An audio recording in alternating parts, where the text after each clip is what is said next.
Naruto Uzumaki was never an underdog. He possesses power that far surpasses most gods, and he decided to slum it in the ninja world. And the moment this man punched the goddamn Nine-Tails in the face on day one, the entire universe should have filed a restraining order. The stars above Konohagakure were boring. That was the professional assessment of the 7-year-old boy sitting cross-legged on top of the 4th Hokage's stone head, headphones clamped over his ears, blasting music that shouldn't have existed in this world but did because he remembered every note from his last life. His name was Naruto Uzumaki. That was the name this world gave him. The name he remembered, the one that mattered, was Izayoi Sakamaki. He tilted his head back and cataloged the sky the way a general catalogs a battlefield. No little garden up there. No communities floating in layered cosmologies. No gift games waiting with absurd prizes and absurd rules and opponents who could actually make his blood sing. Just stars. Regular, boring, mundane stars that had never been punched. He'd been here 7 years now. 7 years in a body that grew at the agonizing pace of human biology. 7 years in a village that hated him for something sealed in his gut, a fox demon that frankly had been less impressive than he'd expected. 7 years of watching so-called elite ninja leap across rooftops like they'd invented movement when he could cross solar systems at 3rd cosmic velocity without breaking a sweat. He ran through his mental catalog because it was the only game available. Village hidden in the leaves, he muttered, pulling one headphone cup off his ear. Interesting premise. Military dictatorship disguised as a democracy, held together by a retirement-age leader and the collective delusion that a giant wall makes you safe. Notable assets: one copy ninja who reads porn in public, a clan of angry people with magic eyes, and a forest full of giant snakes that nobody seems concerned about. Threat assessment for someone of my caliber: 0. Entertainment value: 2 stars. Would not recommend. Something whistled through the air from below. A bottle. Thrown by a drunk villager who'd spotted the blonde silhouette on the monument and decided that hate was a nighttime activity. Naruto didn't look. His right hand moved, casual, lazy, like swatting a fly, and caught the bottle an inch from his head without turning. He held it up to the moonlight. Cheap sake. He set it down beside him. He smiled. Not the smile of a child. The smile of something ancient wearing a child's face. The smile of a boy who had once challenged demon lords to gift games for fun and won every single one. This world better get more interesting, he said to the stars that couldn't hear him. Fast. It didn't, but he stayed anyway. Because Izayoi Sakamaki never quit a game, even a boring one. And because somewhere, buried under the arrogance and the cosmic power and the memories of a life where gods flinched when he walked into a room, there was a thread of curiosity. A tiny, stubborn thread that whispered, what if this world has something worth finding? He put his headphones back on and cranked the volume. Below him, the village slept. They had no idea what was sitting on their mountain. 3 years earlier, when Naruto was 4, a group of villagers decided to teach the demon child a lesson. There were 9 of them. Civilians, mostly, with a couple of retired chunin mixed in for courage. They'd been drinking. They'd been talking about the QB attack, about dead friends and dead family, about the thing that walked among them wearing a child's skin. They found him in an alley behind the market district at dusk. A small boy with whisker marks and blonde hair, wearing clothes too big for him, walking home from nowhere in particular because home was an empty apartment and there was no rush to reach it. They blocked both ends of the alley. 9 adults. 1 child, the retired chunin cracked his knuckles. Nowhere to run, demon. Naruto stopped walking. He looked at them the way you look at a math problem you solved 3 steps ago. Not angry, not scared, not even particularly interested. 9 of you, he said. His voice was calm, flat, the voice of a boy who remembered being something that made demon lords negotiate. And you brought, what, a kitchen knife? 2 kunai that haven't been sharpened since the 3rd war? No formation. No escape route planned. No suppression seals. He tilted his head. You didn't even check if there were ambu in the area. There are 2, by the way. Rooftop to my left, tree line behind the fish stand. The alley went quiet. Not because they processed what he said. They were too drunk for that. It went quiet because something changed in the air. Something heavy. Something that pressed down on their shoulders and their lungs and the hinges of their knees. Naruto released 1% of his presence. Not chakra. He hadn't used chakra a single day since he'd been born. This was something older, something that existed before chakra was a concept. It was the weight of a soul that had stood at the crossroads of cosmologies and laughed. It was Izayoi Sakamaki's essence, the thing that made gods hesitate and monsters reconsider. 1%. The first villager's knees buckled. Then the second. The retired Chuna, man who had survived actual combat, lasted 2 seconds longer before his legs gave out and he crashed face first into the dirt. One by one, like puppets with their strings cut, all 9 of them hit the ground. Their eyes rolled back, their breathing slowed to the rhythm of the deeply unconscious. Naruto stepped over them without looking down. His sandals made soft sounds on the cobblestones. He didn't speed up. He didn't slow down. He walked out of the alley and turned left toward his apartment like nothing had happened.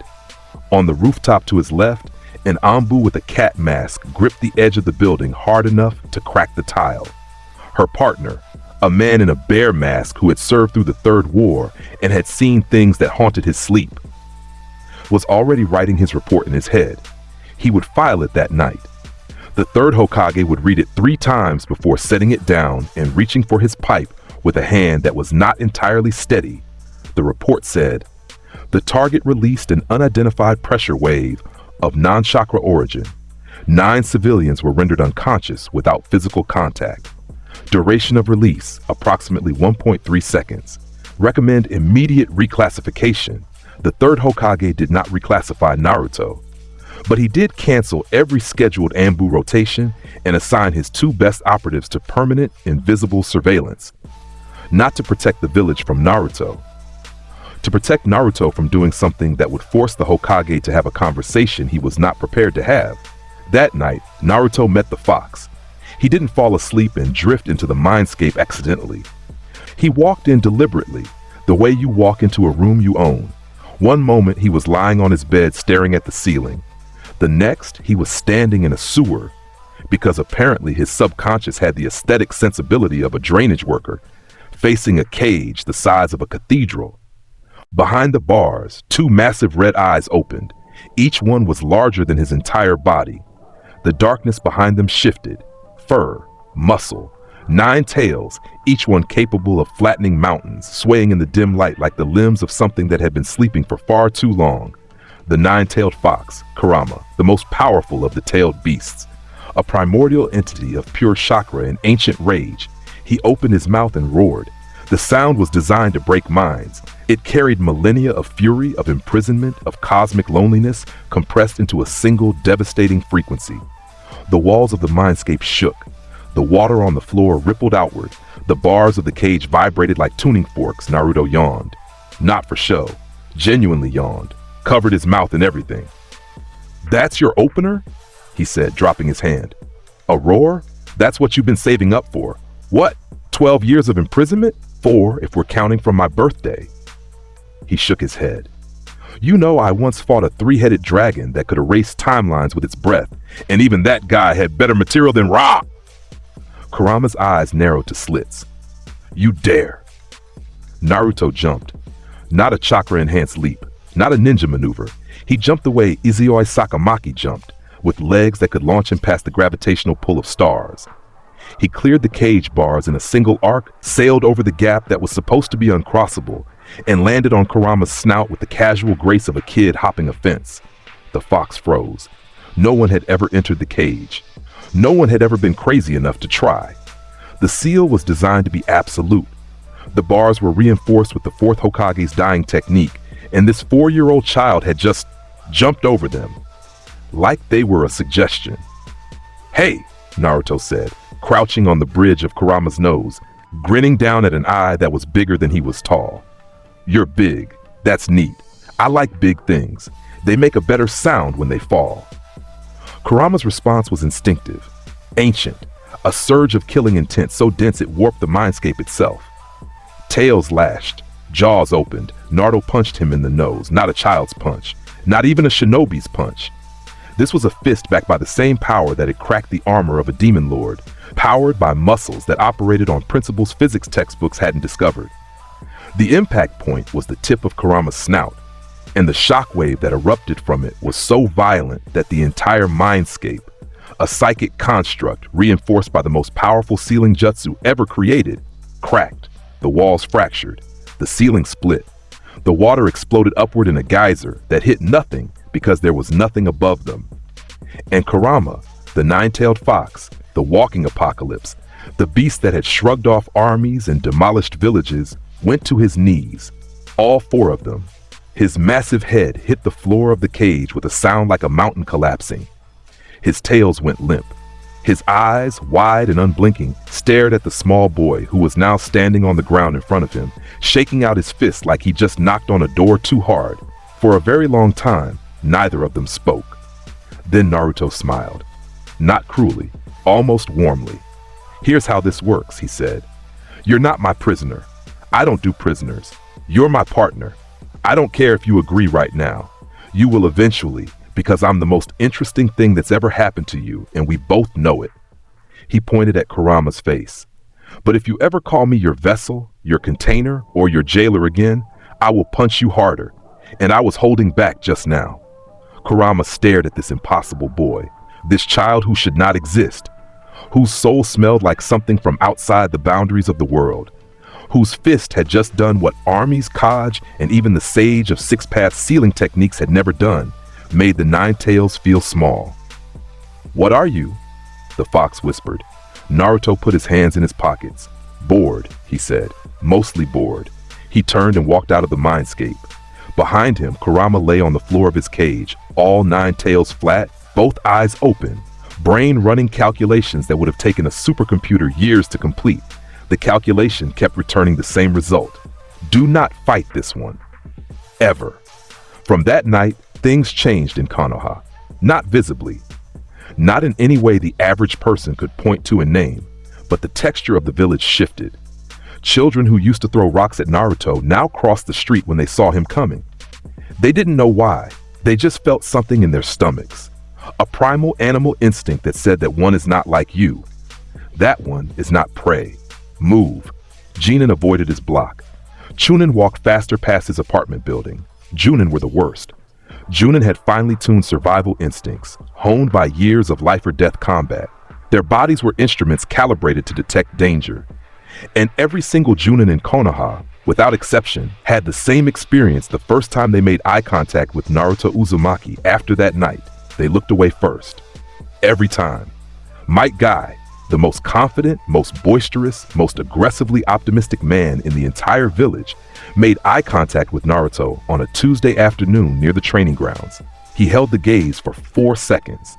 Then he looked away, took 3 steps, stopped, and said to Kakashi, "That child has something inside him that is not the fox."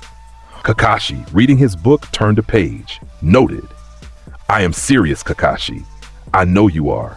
That's what concerns me." The third Hokage watched all of this from his office, through his crystal ball, through Anbu reports, through the worried whispers of his advisors. Danzo wanted the boy en route. The Hokage shut that down immediately, not out of kindness, but out of a very old man's very acute sense of self-preservation. You do not put something you cannot understand in a cage. You already tried that. The cage is in his stomach, and he jumped over its bars when he was 4. Instead, the Hokage did something radical. He left Naruto alone. It was the smartest decision he ever made. The academy years were Naruto's longest-running comedy routine, and he was the only one who knew the punchline. He enrolled at the standard age because the alternative was sitting in his apartment counting ceiling tiles, and at least the academy had people to watch. People were always more entertaining than architecture. His strategy was elegant in its simplicity. Demolish every written exam, fail every practical, and watch the system short-circuit. The first written test was on basic chakra theory. 20 questions, multiple choice, 40-minute time limit. Naruto finished in 3 minutes. Not because he rushed, because the questions were that simple. He didn't just answer them correctly. He corrected the questions. Question 14 asked about the 5 basic nature transformations. Naruto listed all 5, then added a footnote explaining that the framework was reductive and that chakra nature theory failed to account for at least 3 hybrid states that the second Hokage had documented but never published. The footnote was longer than the test. Iruka graded it that night. He read the footnote twice. Then he went to the library and checked. The second Hokage had indeed documented those hybrid states. In a classified scroll that a 7-year-old child should not have known existed, Iruka put down the test paper and stared at his desk for a very long time. The practical exam was taijutsu sparring. Naruto walked into the ring against Kiba Inuzuka, put his hands in his pockets, and stood there. Kiba charged. Naruto sidestepped, barely, lazily, like he was avoiding a puddle, and Kiba ran face first into the boundary post.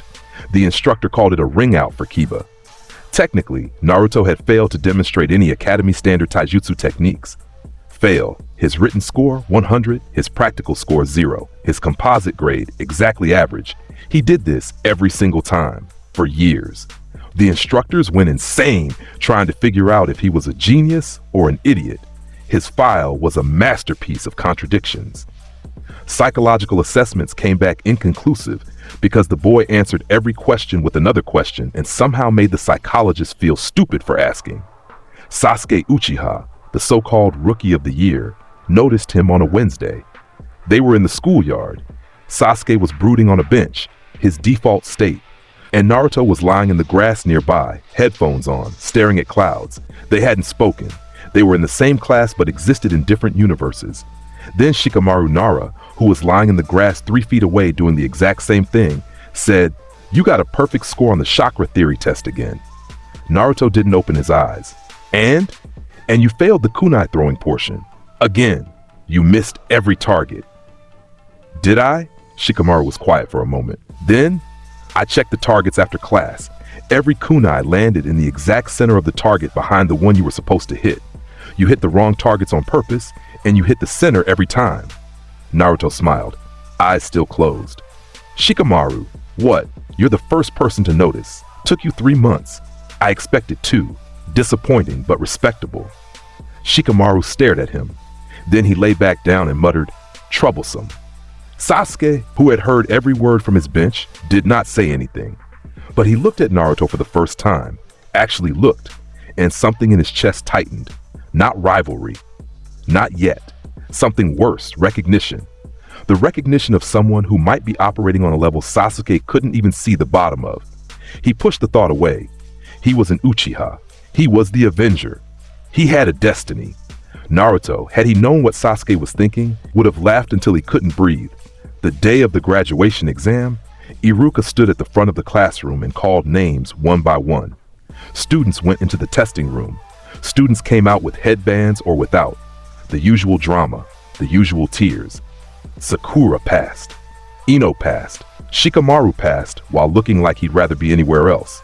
Sasuke passed with the highest combat score in the class's history and said nothing about it, because of course he didn't. Naruto Uzumaki. Naruto stood up. He'd been asleep. There was a line on his cheek from the desk. His headphones were around his neck. He walked to the testing room with his hands in his pockets, and every student he passed felt it, that strange, indefinable pressure. The subtle wrongness of standing near something that did not belong in a classroom. Iruka was waiting inside. The test was simple. Perform the clone jutsu. Create at least 3 functional clones. Standard academy requirement. Naruto looked at Iruka. Iruka looked at Naruto. There was a silence. Not uncomfortable. Something else. The silence of 2 people who understood each other in a way that neither would ever fully articulate. Iruka was the one teacher who had never flinched. The one adult in Naruto's life who looked at him and saw a student, not a monster, not a weapon, not a problem to be managed. He'd bought Naruto ramen. He'd stayed late to help him with assignments Naruto didn't need help with. He treated him like a person. For Izayoi Sakamaki, that was rare enough to be sacred. Clone jutsu, Naruto said. He made a single hand sign. Not the standard series. A single sign, because he'd reduced the jutsu formula to its essential component the way a mathematician reduces a theorem. 100 clones appeared. Not shadowy, not flickering. Perfect, indistinguishable, flawless clones filling the room wall to wall. each one standing with its hands in its pockets, each one wearing the same faintly amused expression. The air pressure in the room changed from the sheer displacement of constructed matter. Iruka's clipboard fell out of his hand. The clones vanished. Naruto stood alone again. He picked up Iruka's clipboard and handed it back. "You treated me like a person," he said quietly. No smirk, no joke, just his voice and the truth in it. "That's rare here. Don't make it a habit. It's embarrassing." Iruka's eyes were wet. He held out the headband. Naruto took it. He looked at it for a moment. The metal plate, the leaf symbol, the cloth band. He tied it around his neck, not his forehead. The forehead was traditional. Tradition was for people who hadn't lived twice. He walked out. Iruka stood in the empty room and whispered to no one, "What the hell are you, kid?" On the roof of the academy, Mizuki, the traitorous instructor with the giant shuriken and the plan to steal the scroll of sealing, watched Naruto leave and made the worst decision of his very short remaining career. He'd been planning to manipulate the dead last into stealing the scroll. The dead last, who had just created 100 perfect clones with a single hand sign, Mizuki adjusted his plan. That night, Mizuki approached Naruto at his apartment. He knocked on the door. He had his speech prepared. The emotional manipulation, the fake secret test, the scroll's location. Naruto opened the door, leaned against the frame, and said, "You want me to steal the scroll of sealing from the Hokage's vault. You'll tell me it's a makeup exam. Once I have it, you'll take it from me, blame me, and defect. Probably to Orochimaru, based on the chakra residue I can smell on your flak jacket. You reek of snake summons, by the way. Shower more." Mizuki's face went white. Naruto reached out and flicked him in the forehead. The flick, backed by a fraction of his actual strength, launched Mizuki backward off the apartment walkway, across the street, through a wooden fence, and into the side of a building hard enough to leave a body-shaped imprint in the wall. He did not get up. Naruto closed his door. The Anbu arrived 4 minutes later. They found Mizuki unconscious, embedded in a wall, with a forehead that was already swelling into what would become the most legendary bruise in Konoha's medical history. The report was 3 sentences long. Mizuki attempted to contact the Uzumaki boy. The Uzumaki boy declined. Mizuki requires medical attention, team assignments. Naruto sat in the back of the classroom, headphones on, feet on the desk. He already knew the teams. He'd figured out the assignment algorithm 2 years ago. Balanced composition, personality dynamics, Junin specialization matching. It was a decent system, predictable, but decent. Team 7, Iruka announced. Naruto Uzumaki, Sakura Haruno, Sasuke Uchiha. Your Junin instructor is Kakashi Hatake. Sakura cheered because she was on Sasuke's team. Sasuke said nothing because Sasuke never said anything. Naruto noted that he'd been placed with the village's most prized and best last Uchiha and assigned to the village's most dangerous Junin, Sharingan Kakashi, which meant the Hokage wanted Naruto monitored at the highest level available. Smart old man. Wouldn't help, but smart. Kakashi was 3 hours late. When he finally appeared in the doorway, slouched, one eye visible, book in hand, Naruto was the only one who didn't react. Sakura yelled. Sasuke glared. Naruto turned a page of the book he'd started reading, which was, and this drove Kakashi's visible eye to widen by exactly 2 millimeters, the same edition of Icha Icha that Kakashi himself was holding. "Where did you get that?" Kakashi asked. "Bookstore." "Where did you get yours?" "Bookstore." "Then we have something in common, Cyclops. That's a terrible foundation for a sensei-student relationship, but I'll allow it." Kakashi stared at his 12-year-old student reading adult literature with the casual confidence of someone who had been doing it for lifetimes. He made a mental note, then another mental note. Then he stopped making mental notes because the stack was getting too tall. Rooftop. 5 minutes, he said. They went to the rooftop. The introductions were standard. Name, likes, dislikes, dreams. Sakura talked about Sasuke. Sasuke talked about killing a certain man. Kakashi evaluated them with practiced disinterest. "And you?"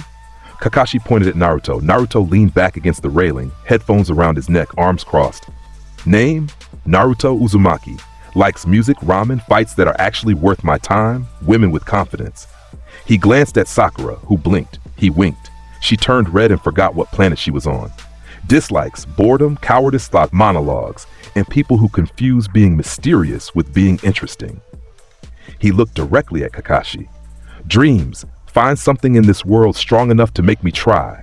So far, the search has been disappointing. Kakashi held his gaze. For the first time in years, his survival instinct, the one that had kept him alive since he was 5, sent him a signal. Not danger, something beyond danger. The kind of signal a deer gets when it realizes the shadow in the tree line is not a wolf, but something the forest itself is afraid of. He ignored the signal. He was a professional. Tomorrow, Kakashi said, training ground 7, 5 a.m.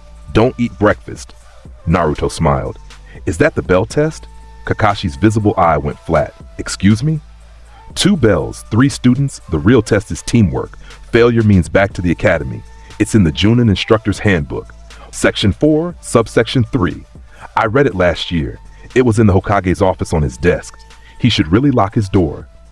Dead silence on the rooftop. Sakura's mouth was open. Sasuke's eyes had narrowed to slits. Kakashi's single visible eye was doing something it hadn't done in a very long time. It was recalculating.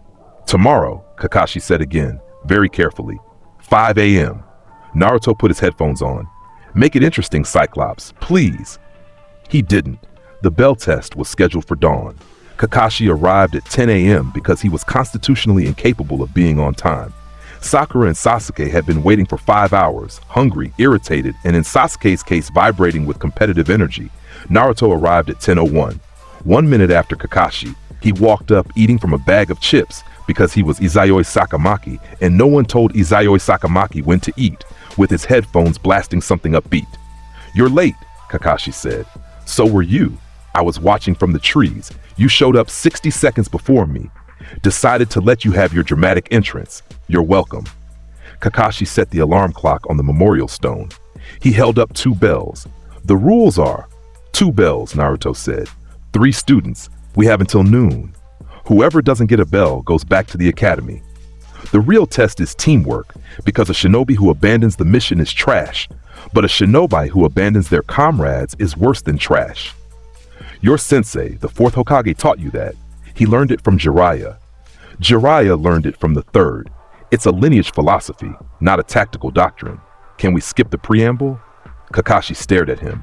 The morning bird sang. Somewhere in the trees, a squirrel had the common sense to leave the area.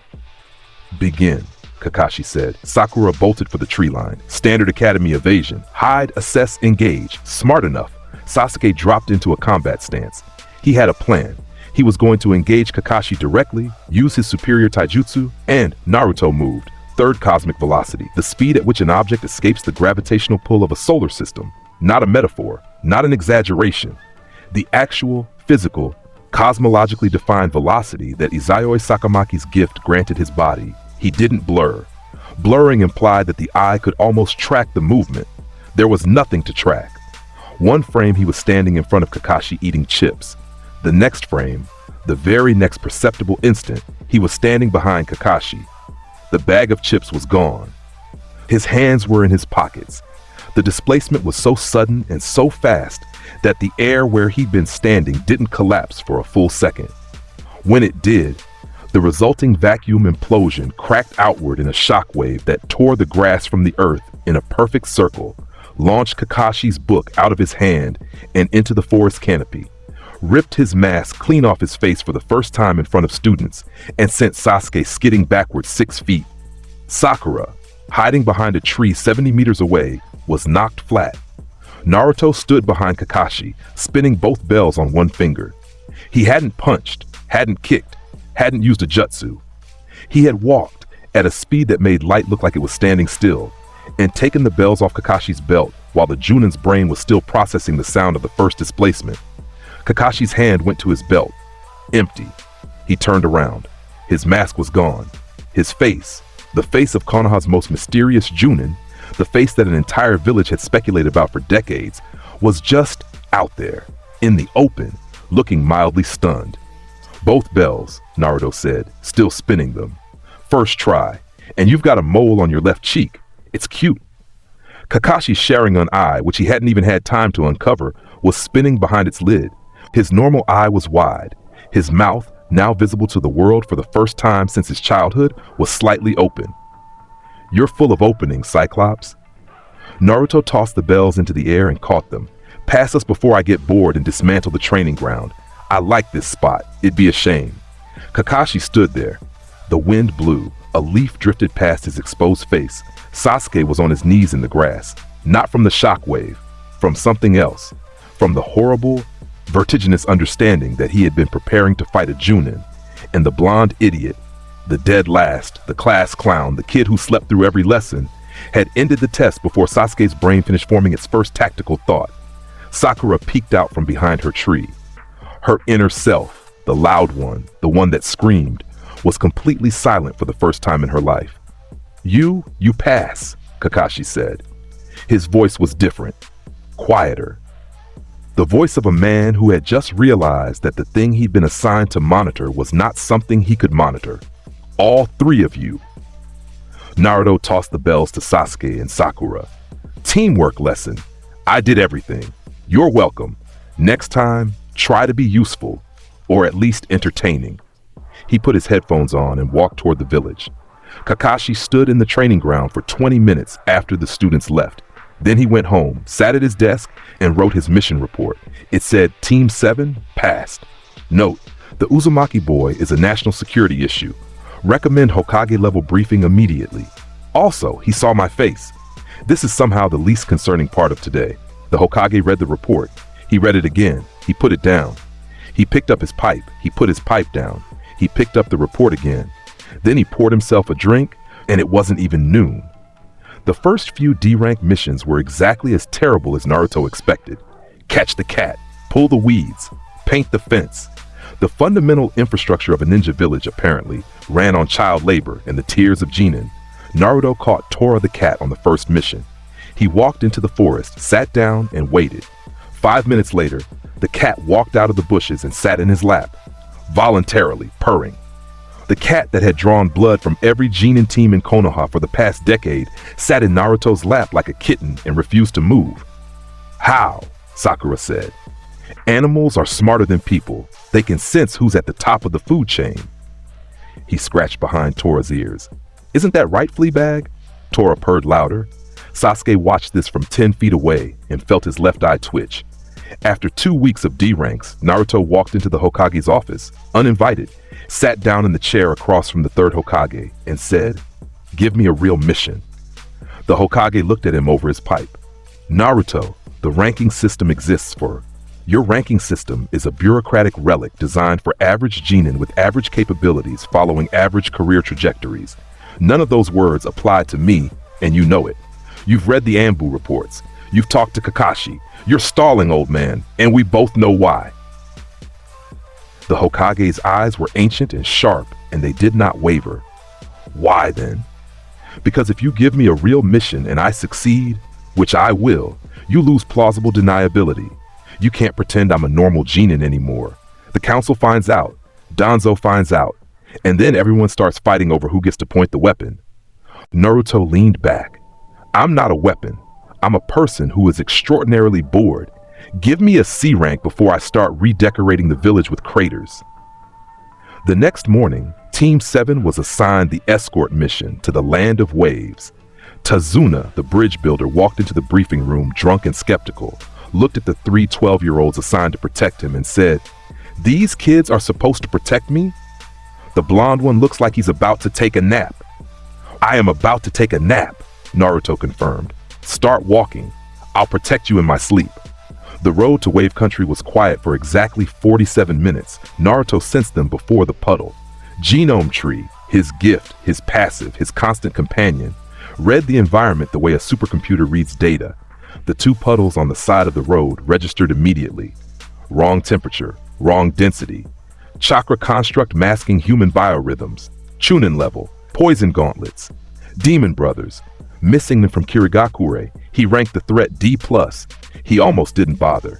But Kakashi was watching, testing him, testing the team, using this as a learning exercise, and Naruto decided to give the Cyclops a data point. The demon brothers erupted from the puddles. Chains shot out, wrapping around Kakashi. They pulled. Kakashi was shredded. Sakura screamed. Sasuke pivoted, kunai in hand, ready to fight. Tazuna stumbled back. Naruto didn't move. The brothers charged. One at Tazuna, one at Naruto. Meizu swung his poison gauntlet at Naruto's face. Naruto caught the chain in one hand, casually, like catching a thrown ball. The chain, reinforced steel, chakra-threaded, sharpened to molecular thinness, stopped dead. Meizu's forward momentum halted so suddenly that his shoulder dislocated with a sound that made Sakura gag. Naruto tugged the chain. Meizu flew toward him. Naruto met him with a headbutt. Not a technique, not a jutsu. A headbutt delivered with Izayoi Sakamaki's skull, which was roughly as destructible as a neutron star. Meizu was unconscious before his body hit the ground. Gozu, seeing his brother folded in half on the road, had the good sense to hesitate. That hesitation lasted 1 second. In that second, Naruto closed the distance, not at full speed, at a polite fraction, and slapped Gozu across the face with an open palm. The slap generated a shockwave that stripped leaves off trees in a 20-meter radius. Gozu ragdolled across the road, hit a tree trunk, broke through it, hit a second tree, and came to rest in a ditch 50 meters away. Total engagement time, 4 seconds. Naruto looked at his palm, dusted it off. C rank, huh, he said, looking at Tazuna. The bridge builder's sake bottle was on the ground, shattered, and the old man looked like he'd just watched a natural disaster wear a boy's face. You want to tell us about the A rank you actually needed, or should I keep pretending? Kakashi revealed himself from behind a tree. Alive, whole, the Kawarimi no Jutsu obvious to anyone paying attention. He'd been watching, evaluating. His single visible eye was doing math that the results didn't support. Tazuna confessed everything. Gato, the mercenaries, the occupation of Wave Country, the bridge that was their only hope. Naruto listened. When the story was done, he said, "So a shipping magnate with a private army is terrorizing an island nation and nobody's done anything about it because it's too expensive to care." That's a blunt way to put it, Tazuna said. I'm a blunt person. We're continuing the mission. He looked at Kakashi. Problem? Kakashi sighed. No. Good. He started walking, then he paused and looked back at Tazuna. And sober up. If I'm going to save your country, the least you can do is stand up straight. Zabuza Momochi appeared on the road to the bridge in a wall of mist so thick it turned the world gray. Kirigakure no Jutsu, the hidden mist technique, a specialty of the Seven Swordsmen. The mist was chakra-enhanced, pressure-controlled, designed to reduce visibility to 0 and amplify the killing intent of the user. In the mist, Zabuza was invisible. In the mist, Zabuza was a ghost with a giant sword and decades of murder as his resume. Kakashi's Sharingan eyes snapped open. He shifted to a defensive posture. Sakura moved to guard Tazuna. Sasuke activated the protective formation they drilled. Naruto looked at the mist. The mist looked back. Kirigakure no Jutsu, he said, reading the technique through genome tree, its chakra composition, its dispersal pattern, its origin in the hidden mist's assassination protocols. Water element chakra suspended in atmospheric moisture. Density control via constant chakra emission. Impressive for a human technique. Boring for everything else. He stomped the ground. Not a jutsu, not a technique. He lifted his right foot and brought it down on the earth with a fraction, a tiny, controlled fraction, of his physical strength. The seismic shockwave radiated outward in a circle. The ground cracked in a spiderweb pattern that extended 200 meters in every direction. The air pressure generated by the impact wave hit the mist like a wall of force and scattered it. Not gradually, not in wisps, but all at once, like someone had taken an eraser to the atmosphere. The mist was gone, every drop of it, pushed outward in a ring of compressed air that flattened the grass, stripped bark from trees, and sent a section of the nearby bridge splintering. And there was Zabuza Momochi, the demon of the hidden mist, standing in the open. No cover, no mist, no advantage. Holding his Kubikiri Bocho, the executioner's blade, the sword that could repair itself with the iron from the blood of its victims, and staring at the boy who had just dispersed his signature jutsu with a footstep. The killing intent vanished from Zabuza's presence. Not because he recalled it, because his body, on some deep survival level, stopped broadcasting it. The same way a predator stops growling when it realizes it has walked into a bigger predator's territory. Who the hell? Zabuza started. Naruto cracked his neck. You're Zabuza Momochi, demon of the hidden mist, one of the Seven Swordsmen. Failed coup against the fourth Mizukage, now a mercenary for a shipping tycoon. Your sword's cool. Everything else about this situation is a waste of my mourning. Zabuza gripped his sword. He was a professional. He was a killer. He had cut his way through 100 academy students at the age of 12. He did not flinch from children, but his hands were sweating. Sutan, Suer Yudan no Jutsu. Zabuza's hands blurred through 44 hand signs in 3 seconds, a testament to his skill, his speed, his decades of practice. A water dragon erupted from the lake beside the road.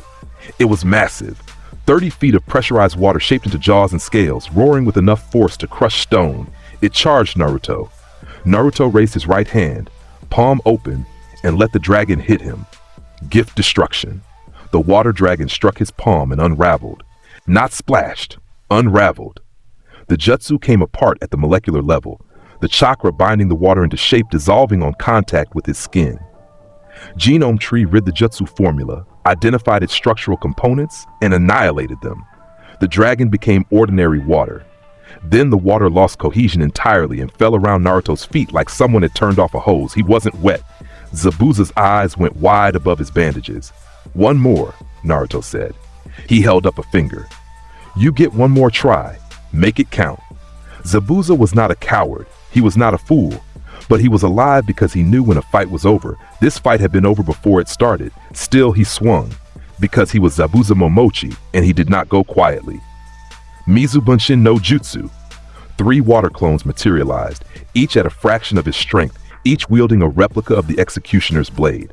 They attacked from 3 angles simultaneously.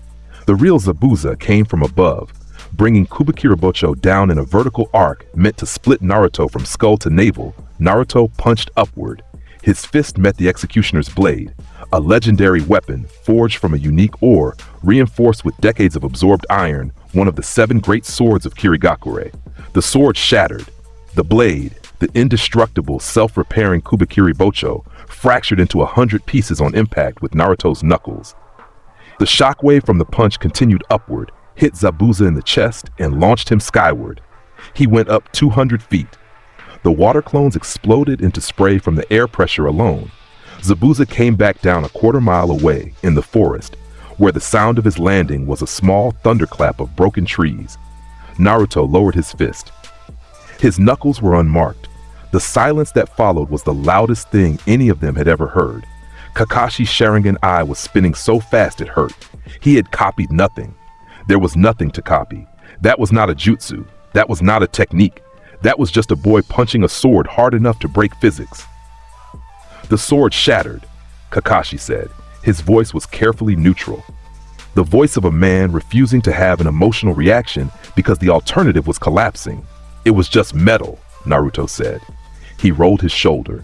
If I'd wanted to hit him seriously, we wouldn't be having this conversation. We'd be looking at a crater. From the trees, a senbon needle whistled through the air and struck Zabuza in the neck. A hunter nin appeared, young, wearing a porcelain mask, moving with precise, practiced grace. Haku. Thank you, the hunter nin said, bowing to the group. I have been tracking Zabuza Momochi for some time. Naruto looked at Haku. Genome Tree read everything in an instant. The mask, the fake hunter nin credentials, the ice nature chakra signature, the emotional connection to Zabuza, loyalty, devotion, something that looked like love in a spectrum that transcended romantic. You're not a hunter nin, Naruto said. Haku's mask tilted. You're his. The senbon hit a death-mimicking nerve cluster, not a kill point. You're going to take him somewhere safe, heal him, and he'll come back in about a week when his body recovers. Naruto shrugged. I don't care. Let him heal. Bring him back. Maybe round 2 will be more interesting. Haku stared at him through the mask. Then, without a word, collected Zabuza's body and vanished. Kakashi looked at Naruto. You let them go. Of course I let them go. Naruto started walking toward the bridge. I broke his sword. His jutsu don't work on me. What's he gonna do? Glare me to death? Let the man recover. I'll deal with him when he's ready. Mercy isn't the same as weakness, Cyclops. It's the luxury of people who can afford it. Kakashi filed that line away. He would think about it for years. The week at Tazuna's house was the closest thing to peace that Part 1 would offer. Naruto trained, though trained was a generous word for what he did. Kakashi taught the team tree climbing with chakra. Sasuke struggled. Sakura succeeded quickly. Naruto walked up the tree on his first try, walked back down, and then walked up it sideways because he wanted to see if the chakra adhesion rules worked at a perpendicular angle. They did. You already knew that, Kakashi said. I knew the theory, Naruto replied. I like confirming data. In the evenings, he sat on the roof of Tazuna's house and watched the ocean. Inari, the bridge builder's grandson, the crying boy with the dead father figure and the hopelessness disease, found him there one night. You can't save us, Inari said. He was 10 years old and he'd already given up. No one can. Gato is too strong. People who stand up die. Naruto didn't look at him. He kept watching the ocean. Your stepfather, Kaiser, he stood up. They killed him. Public execution. They cut off his arms and made the town watch. Naruto's voice was calm, factual, and you decided that standing up was the problem, that hoping was the mistake. Inari's fists clenched, his eyes filled. Here's what I know, kid. Naruto finally looked at him, and for a moment, just a moment, the arrogance wasn't there, the cosmic superiority wasn't there. There was just a boy with blue eyes who had lived 2 lives and remembered every hurt from both of them. Kaiser didn't die because he stood up. He died because nobody stood with him. That's not a lesson about giving up. It's a lesson about standing in numbers. He looked back at the ocean. But if you don't have numbers, he said, one person is enough. If that person is strong enough, if that person is me. Inari cried. Naruto let him. He didn't offer comfort. He didn't hug the kid. He just sat there, a quiet presence on a rooftop, and let a child have his grief in the company of someone who would not look away from it. When Inari went back inside, Naruto put his headphones on. Inside his head, Kurama, who had been listening, who always listened, said, "You're softer than you pretend." "Shut up, furball." The boy reminded you of? I said, "Shut up." Kurama chuckled, a deep, rumbling, ancient sound. "Make me." Naruto smiled. Just a little. Zabuza returned a week later, on the bridge, at dawn. The mist came first, thicker this time. Zabuza had learned you couldn't fight the boy in the open. The mist was all he had. Naruto stood on the bridge with his team. Sakura was guarding Tazuna. Sasuke was in combat stance. Kakashi had his Sharingan open. Naruto put his hands in his pockets. "Haku," he called into the mist. "I know you're here." The Hyoton user. Ice release. Kekkei Genkai, dual nature transformation, wind and water. You're to my left, 40 meters, preparing your mirror technique. The mist swirled, a shape materialized. Haku, unmasked this time, stood on the bridge. Beautiful, androgynous, sad. "How do you know my abilities?" Haku asked. "I know everything about everyone I meet. It's a gift, literally." Naruto rolled his neck. Your mirror technique creates a spatial domain where you can move at extreme speeds between ice constructs. You're fast, probably the fastest thing in this country. Then you understand that you cannot. "I understand that you think you're fast," Naruto said. He grinned, the Izayoi grin, the grin that made demon lords reevaluate their life choices. "I've been waiting for someone to say that to me in this world. Thank you." Haku's hands flashed through seals. "Makyo Hyosho!" The air temperature plummeted. Ice erupted from the surface of the bridge. Mirrors, each one taller than a man, each one razor smooth and glowing with chakra. They formed a dome. 21 mirrors. A prison of ice and speed. Sasuke was inside the dome. He'd been the target, the one Zabuza had designated. Ice Senbon rained from every angle. Sasuke dodged the first volley, deflected the second, took the third in his shoulder and his leg.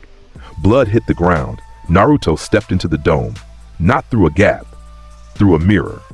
He walked up to it, placed his hand on its surface, and gift destruction erased the molecular bonds of the ice construct. The mirror dissolved like it was made of sugar in rain. He stepped through the gap and stood next to Sasuke. "Stay behind me," he said. "I don't need your..." "Sasuke." Naruto's voice was flat, not angry, final. "Behind me." Sasuke moved behind him. Something in that voice made disobedience feel architecturally impossible. Haku moved. Inside the mirrors, Haku's speed was extraordinary. Reflection to reflection, angle to angle, each movement a flicker of light between ice surfaces. Senbon launched from every direction. A blizzard of needles aimed at vital points, at tenketsu, at joints. The technique was precise, beautiful, and lethal. Haku appeared in a mirror directly in front of Naruto, face to face, close enough to see the blue of his eyes. "I move at the speed of light within my mirrors." Haku said. "You cannot?" Naruto laughed. Not a chuckle, not a smirk. A full head back, shoulders shaking laugh that echoed off every mirror in the dome. Feral, delighted. The laugh of Izayoi Sakamaki hearing the most beautiful joke in the universe. "Light," he said, and his voice was joy made sound. "You said light. That's the most ambitious claim I've heard since a demon lord told me he controlled causality. God, I missed this. This is almost interesting." Almost. He punched the air, not at Haku, at the air between them, at the space inside the dome. He drove his right fist forward into nothing with a fraction of his strength, and the kinetic energy that erupted from that punch was a localized apocalypse. The shockwave expanded outward in a sphere. Every mirror shattered simultaneously, not cracked, shattered, exploded, detonated into clouds of ice crystals that sparkled in the morning light like a galaxy dying. Gift destruction rode the shockwave, reading the Hyoton Kekkei Genkai at its source, tearing apart the ice nature chakra at the molecular level. The mirrors didn't just break. The ability that made them possible collapsed. 21 mirrors. Gone. In the space between one heartbeat and the next, Haku was ejected from the dome, launched out of the final mirror a millisecond before it exploded, tumbling through the air, landing in the water below the bridge with a splash that was swallowed by the roar of settling debris. The bridge was covered in a thin layer of ice crystals. They caught the light. It was beautiful. It was a graveyard of a technique that would never work on Naruto Uzumaki.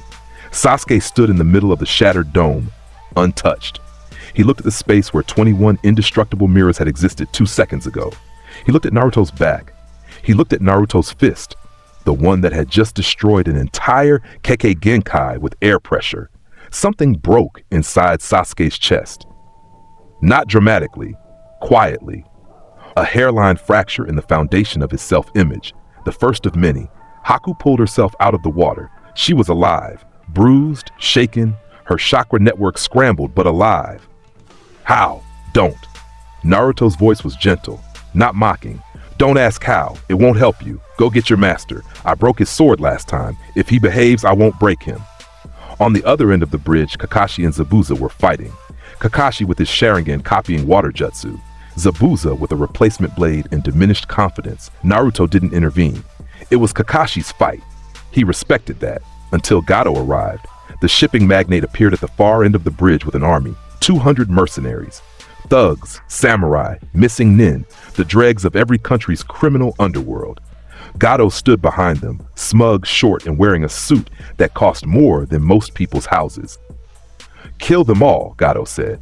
"I was going to betray Zabuza anyway. Kill the ninja. Kill the bridge builder. Kill the brats. Burn the bridge." 200 men surged forward. Naruto looked at the approaching army. He looked at the bridge. He looked at the section of the bridge that extended over the ocean, where the water was deep and the current was strong. He walked to the edge of the bridge. He looked down. There was a boulder in the shallows below. A chunk of stone roughly the size of a 2-story house, half submerged, covered in barnacles and moss. He jumped down. He grabbed the boulder with both hands. His fingers sank into the stone like it was clay. He ripped it from the seabed, the water cascading off its surface, the weight of it, 60, 70 tons, meaning absolutely nothing to arms that could shatter stars. He jumped back up to the bridge. He held the house-sized boulder over his head with one hand. The mercenary army stopped running. 200 men, professional killers, armed to the teeth. They stopped running because the 12-year-old boy standing in front of them was holding a boulder the size of a building over his head with one hand, and he was smiling. "I'm going to throw this," Naruto announced conversationally. "Anyone still standing on this bridge in 3 seconds is going to learn what a 60-ton fastball feels like." 3 seconds. It took one. The army broke. Mercenaries tripped over each other, shoved each other, sprinted for the far end of the bridge. The missing none among them, men who had killed for money and slept fine, used body flicker to evacuate so fast they left after images. Gato was left alone, standing on the bridge, short, sweating, his army a distant memory of retreating footsteps. Naruto set the boulder down on the bridge. It cracked the surface, but held. He walked toward Gato with his hands in his pockets. Gato backed up. "Wait, I have money. I can pay you. Name your price, I'll—" "You made civilians cry," Naruto said. He stopped in front of Gato. He looked down at the man. Looked down because even at 12, Naruto was already taller than this pathetic, grasping little tyrant. You killed Kaiser in front of his family. You starved an island. You broke a child's belief in heroes. He raised one finger. That's the most boring kind of evil. He flicked Gato in the forehead. The flick was precise, controlled. A tiny, infinitesimal application of strength that was, in absolute terms, enough to shatter concrete. Applied to a human forehead, it was a thunderclap against bone. Gato's eyes rolled back. He flew off his feet, sailed through the air in a high arc, and landed in the ocean 30 meters away with a splash. He floated face up, unconscious, alive. Not because Naruto was merciful, but because killing him would have been less satisfying than knowing this man would wake up in a jail cell having lost everything. The bridge workers who had been watching from the shore erupted, cheering, crying, holding each other. Tazuna was on his knees, sobbing into his hands. Inari, standing at the foot of the bridge with a crossbow he'd been too afraid to fire, looked at Naruto. Naruto looked back. He didn't smile. He nodded, once. A tiny gesture between two people who had shared a rooftop and a truth. Inari's lip trembled. Then he squared his shoulders and stood up straight. Naruto put his headphones back on. Haku carried Zabuza to the edge of the bridge. The demon of the mist was conscious, bleeding, defeated. He looked at the boy with the headphones, the boy who had shattered his sword, dispersed his mist, and just frightened an army into retreat by picking up a rock. "What the hell are you?" Zabuza rasped. Naruto didn't turn around. "Bored," he said. "Mostly bored." He walked off the bridge. If the music played, behind him, Wave Country was free. They named the bridge after him. Naruto didn't find out for 3 weeks, and when he did, he said, should have named it something cooler. The Great Naruto Bridge sounds like a ramen brand. The return to Konoha was quiet. Sakura sat in the back of the travel formation and processed. Sasuke walked in silence, his jaw tight, his thoughts a hurricane. Kakashi read his book and pretended he wasn't having an existential crisis. Naruto walked in front, headphones on, unbothered. The Hokage debriefed them personally. Kakashi's report was factual to the point of absurdity. He described the shattered sword, the dispersed mist, the destroyed mirrors, the thrown boulder. He described them the way a scientist describes an anomalous result.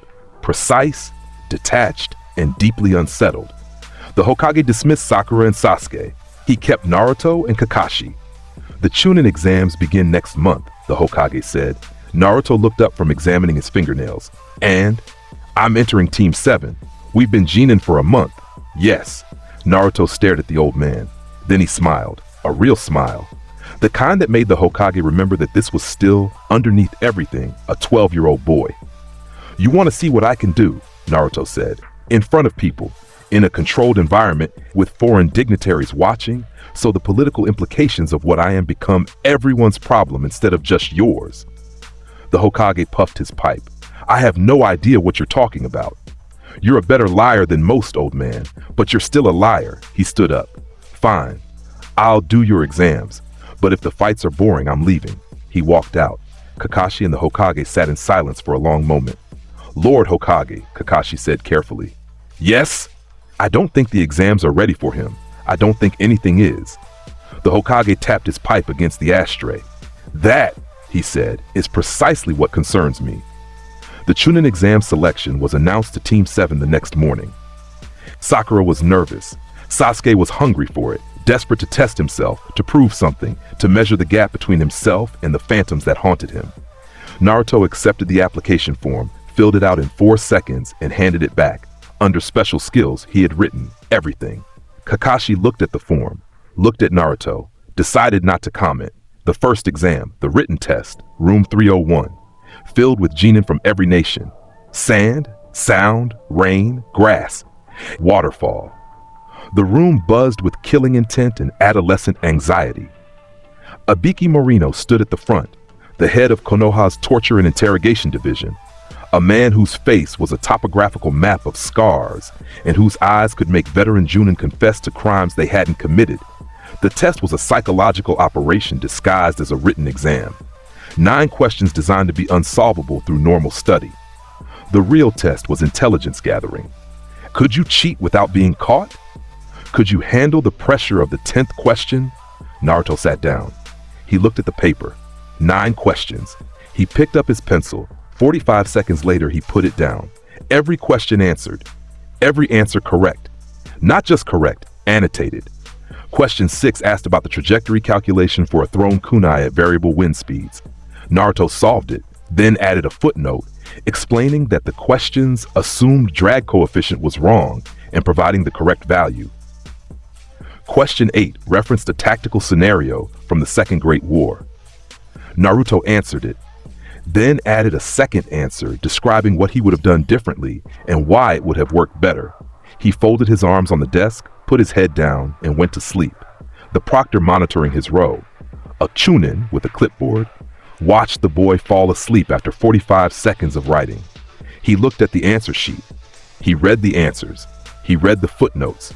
He put his clipboard down, picked it back up, read the answers again, and then signaled to Ibiki. Ibiki walked over. He read the paper. He read it again.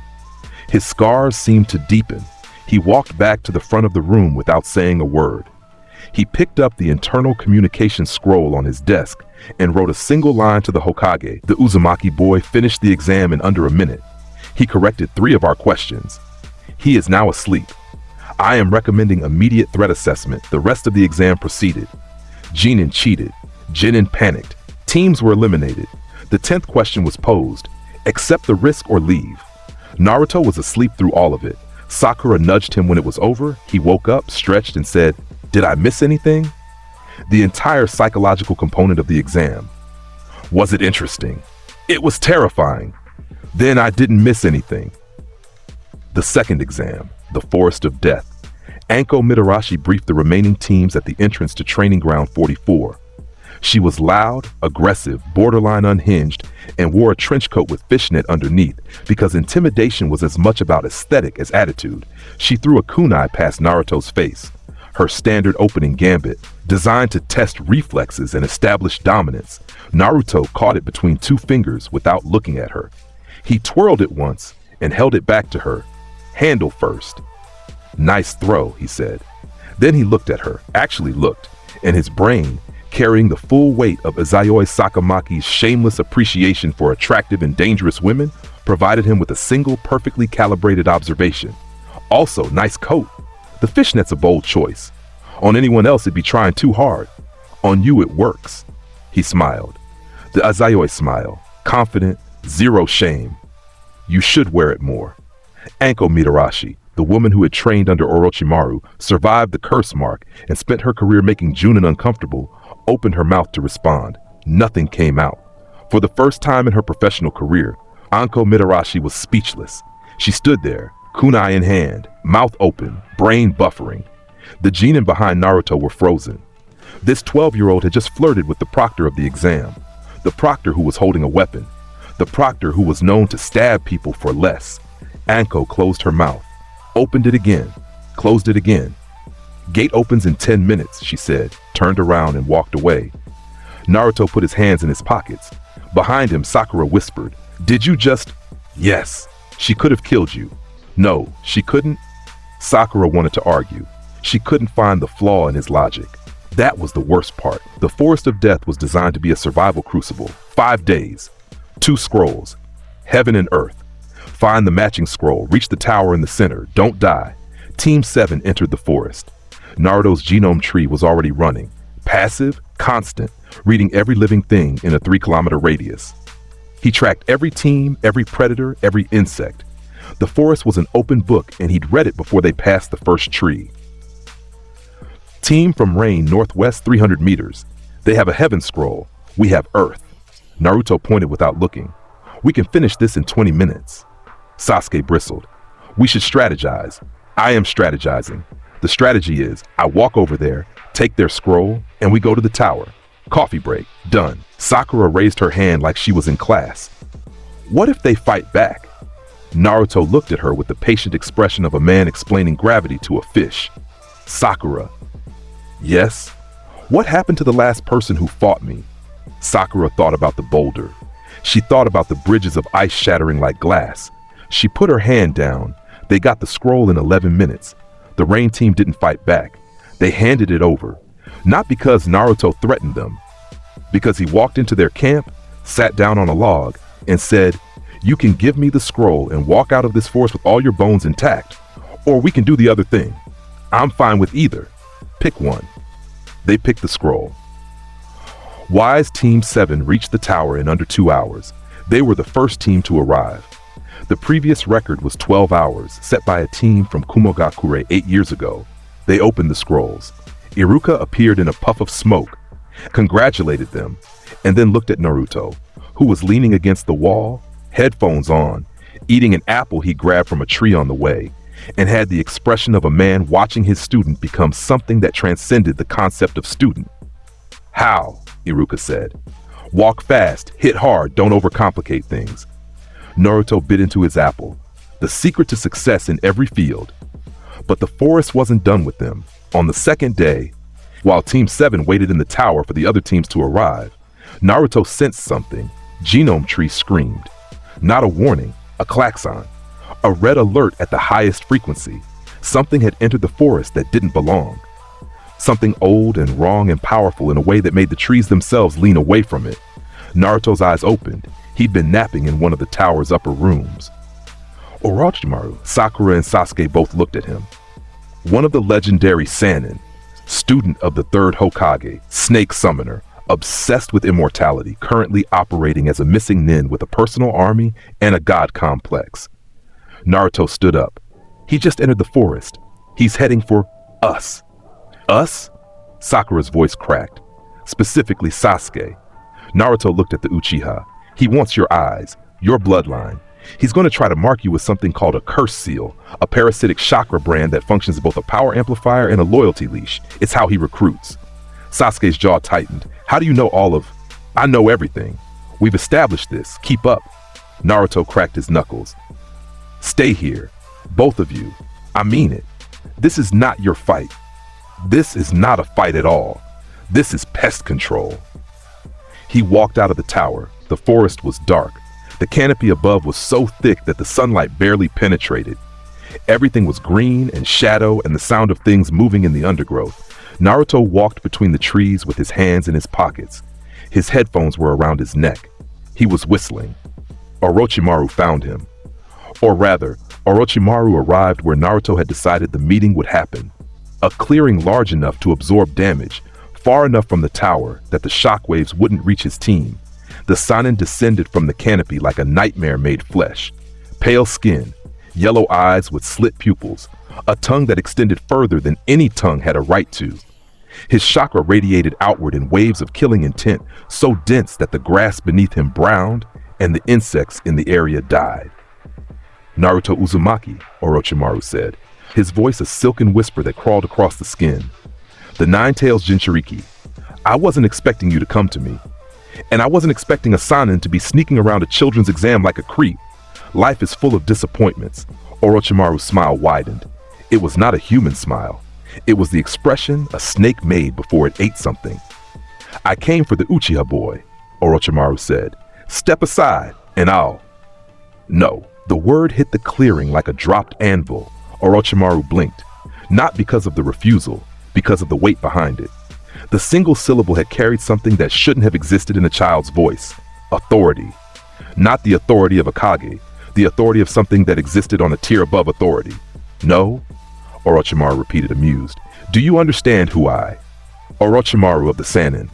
Expertise, ninjutsu, kenjutsu, fuinjutsu, biological modification, serpentine summoning contracts. Known techniques, approximately 4,000, including living course reincarnation, the primary vehicle for your immortality obsession. Current threat assessment, moderate for a human. For me, negligible.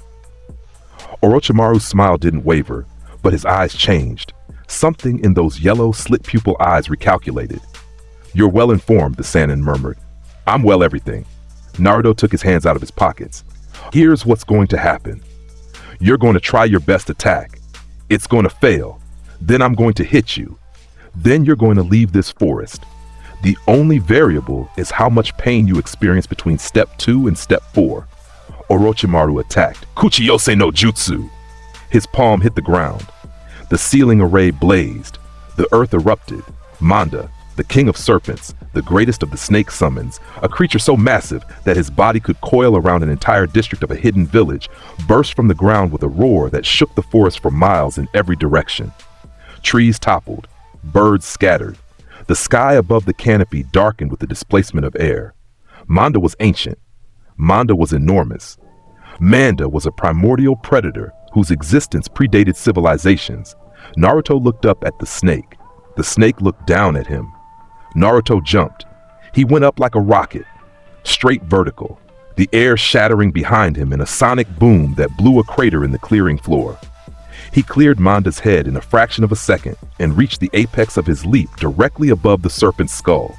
He flipped. He brought his right leg down in an axe kick. The kick connected with the top of Manda's skull. The impact was seismic, literally, quantifiably seismic. The shock wave propagated through Manda's skull, down his spine, and into the ground in a wave of force that registered on sensors in Konoha 12 miles away. The earth in a 50-meter radius shattered like glass. Trees within 100 meters snapped at their bases. A section of the forest simply ceased to be standing. Manda's eyes went blank. His body, enormous, mountainous, powerful enough to level cities, hit the ground with a sound like the world ending. His jaw cracked open, his tongue lolled. He did not move again. One kick. The greatest serpent summoned in the shinobi world, knocked unconscious by one kick from a 12-year-old boy who hadn't used chakra, hadn't used a jutsu, hadn't even tried.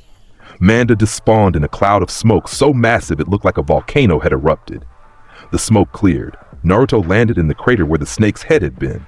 He straightened up. Orochimaru stood at the edge of the crater. His face was no longer smiling. For the first time in decades, longer perhaps, Orochimaru's expression was something that resembled genuine surprise. "What? Your turn," Naruto said. Orochimaru's hands blurred. "Gogyo Fuin?" The five-pronged seal, a direct chakra disruption technique designed to interfere with the Jinchuriki's access to their Biju. His hand blazed with 5 points of purple light. He lunged forward with the speed of a Sannin, aiming for Naruto's stomach. His palm connected. Gift destruction activated. The seal shattered on contact with Naruto's skin. The purple light splashed and died like sparks hitting water. The five-pronged seal, a technique that required decades of study to develop and moments to deploy, was read by Genome Tree, analyzed at its fundamental level, and annihilated before it could begin to function. Orochimaru's hand was still pressed against Naruto's stomach. He felt it, the absence, the void where his jutsu should have been. As if the boy's body was a black hole for supernatural constructs. Futon, Daitopa. Orochimaru leaped back and exhaled a hurricane, the great breakthrough, a wind technique powerful enough to flatten buildings. The air itself became a weapon, a wall of compressed force screaming toward Naruto. It hit him. The wind parted around his body like water around a stone. His hair moved, his clothes didn't. Kaden, Karyu Endan, fire dragon flame bullet, a jet of white-hot flame that could melt steel, gift destruction. The fire hit his skin and unraveled. The chakra binding the flame into shape dissolved. What touched him was not fire. It was warm air. Sene Tajashu, hidden shadow. Many snake hands. A dozen snakes erupted from Orochimaru's sleeves, each one venomous, each one fast enough to strike a Junin. They lunged at Naruto from every angle. Naruto grabbed the nearest snake. The summoning construct in its cellular structure collapsed on contact with his hand. The snake became smoke. Then the rest followed. Every snake that touched him vanished, their existence conditional on chakra that Naruto's body rejected. Orochimaru stood 15 feet away. He had expended 4 high-level techniques in 12 seconds. None of them had worked. Not failed to penetrate defenses. They had simply stopped existing upon contact with the boy. There was a silence. Then Naruto moved. He crossed the 15 feet in a time frame that light would have been jealous of. His right hand shot out and closed around Orochimaru's face. Fingers against pale skin, palm pressed over the Sannin's mouth and nose. One-handed. Casual. The way you pick up a ball, he lifted Orochimaru off the ground. The Sannin struggled. His body, enhanced by decades of forbidden techniques, reinforced with stolen bloodlines and artificial modifications, thrashed. Snakes erupted from his mouth, his sleeves, his body. All of them dissolved on contact with Naruto's skin. He tried to substitute. The jutsu failed. Genome tree read the space-time displacement technique and negated it before the chakra matrix could form. Immortality, Naruto said, holding a legendary Sannin off the ground by his face with one hand. You spent centuries chasing it, body transfer, soul anchoring, curse seals. You turned yourself into something that isn't even human anymore, all so you could live forever and learn everything. He looked into those yellow eyes, wide now with something that was not fear, not yet, but was dangerously close, and you still lost to a teenager. He shook his head. Embarrassing. He slammed Orochimaru into the ground. The crater was wide enough to see from the tower. The impact sent a shockwave through the earth that knocked birds from branches a mile away. The ground fractured in concentric rings, each one deeper than the last. Naruto released Orochimaru's face and stood up. He dusted off his hand. The Sannin lay in the crater. Conscious, barely. His body was already regenerating because that was what Orochimaru's body did. It rebuilt itself with the obsessive persistence of a man who had made death his personal enemy. But his eyes were different. They were looking at Naruto with something new. Not anger, not hatred. Something worse, interest. Get stronger, Naruto said, looking down at him. Entertain me next time, Snake. He turned and walked back toward the tower. Behind him, Orochimaru lay in the shattered earth and smiled. Not his usual smile, a different one, smaller, more genuine. The smile of a scientist who had just discovered a new element. Fascinating, Orochimaru whispered to the sky. Then his body dissolved into the ground, some escape technique, some snake path jutsu, and he was gone. In the tower, Naruto walked back into the room where Sasuke and Sakura were waiting. They were standing. Their faces were pale. They had felt the shockwaves. They had heard the impacts. From 12 stories up and a mile away, they had felt the earth shake 3 times. What happened? Sakura whispered. Naruto sat down. He picked up his apple from where he'd left it. He took a bite. Pest control, he said. Sasuke stared at him. His fists were clenched at his sides. His knuckles were white. Inside his chest, the hairline fracture spread a little further. Close your mouths, Naruto said, adjusting his headphones. It's unbecoming. The preliminary rounds, too many teams had passed. The tower was crowded. A bracket was drawn. One-on-one fights, tournament rules, Proctor determines winner. The arena was the tower's central hall, a wide open floor with observation balconies on either side, filled with Genin and their Junin senseis. The electronic display board randomized the matchups. Naruto leaned against the railing on the upper balcony, headphones on, watching the board spin. His name came up. His opponent was Kiba Inuzuka. Kiba grinned. Akamaru barked. Easy win, Kiba said. Let's go, dead last. Naruto walked down to the arena floor. He put his hands in his pockets. He didn't take a stance. He didn't activate anything. He just stood there. Hayate Gecko, the sickly proctor, coughed twice and said, begin. Shikyaku no Jutsu, beast mimicry, 4 legs technique. Kiba dropped to all fours, his chakra spiking, his feature sharpening, nails into claws, teeth into fangs, speed doubled. Gatsuga, fang passing fang. Kiba and Akamaru spun into twin drills of rotating claw strikes, carving through the air with enough force to bore through solid rock. 2 spinning death tornadoes ripped across the arena floor toward Naruto. Naruto watched them come. He didn't dodge. He didn't block. He flicked his right hand out of his pocket and backhanded Kiba's Gatsuga. The spinning technique hit his hand and stopped, like a drill hitting a mountain. The rotational energy dispersed in a shockwave that cracked the arena floor in a starburst pattern. Kiba's spin died. His body ragdolled off Naruto's hand, and he crashed into the far wall hard enough to leave an imprint. Akamaru, mid-spin on the second Gatsuga, saw his partner crumble. The puppy's instincts, animal instincts, sharper and more honest than any human's, screamed at him. He canceled the technique midair, landed on the ground, flattened his ears against his head, and whimpered. Then Akamaru walked across the arena floor, sat at Naruto's feet, and rolled over, submission. The arena was silent. Kiba peeled himself off the wall. He looked at his dog, his partner, his lifelong companion. Akamaru was belly up at the enemy's feet, tail tucked, eyes closed. Akamaru? Kiba's voice cracked. He's smart, Naruto said, crouching to scratch the puppy's belly. Akamaru's tail wagged. Smarter than you. Animals know when they're outclassed. Humans argue about it. Hayate looked at Kiba, embedded in a wall, at Akamaru, receiving belly rubs from the opponent, and made the only call available. Winner, Naruto Uzumaki. On the balcony, the reactions were immediate. Kurenai Yuhi, Kiba's sensei, gripped the railing. He didn't use a single technique. Asuma Sarutobi lit a cigarette with hands that weren't entirely steady. He backhanded a Gatsuga with an open hand. Mike Guy was silent. His eyes were wide. Then slowly he said, "The flames of youth burn bright in many colors. But that boy is not flame. He is the sun." Kakashi, standing at the far end of the balcony, turned a page of his book. He hadn't actually read a word in 20 minutes. The fights continued. Naruto watched from the balcony, cataloging. Sasuke won his match. Sharingan active, Taijutsu impressive, a clear step above the other genin. Good for a human, average for the world Naruto came from. The matches played out. Shikamaru forfeited strategically.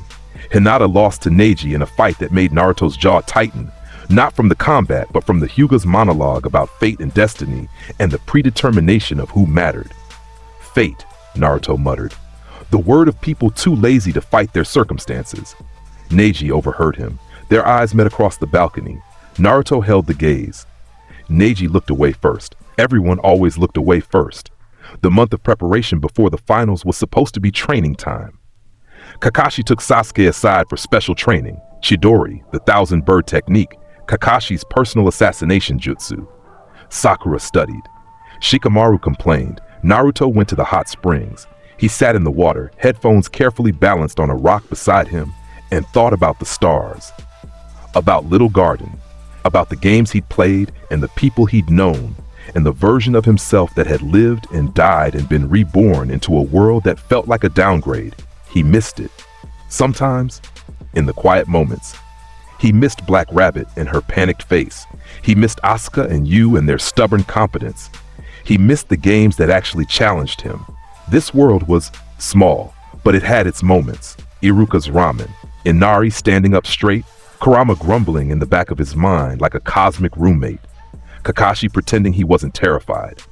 Sakura slowly beginning to realize that the world was bigger than her crush on Sasuke. These moments were small, but they were his, and nobody touched what was his. Getting sentimental?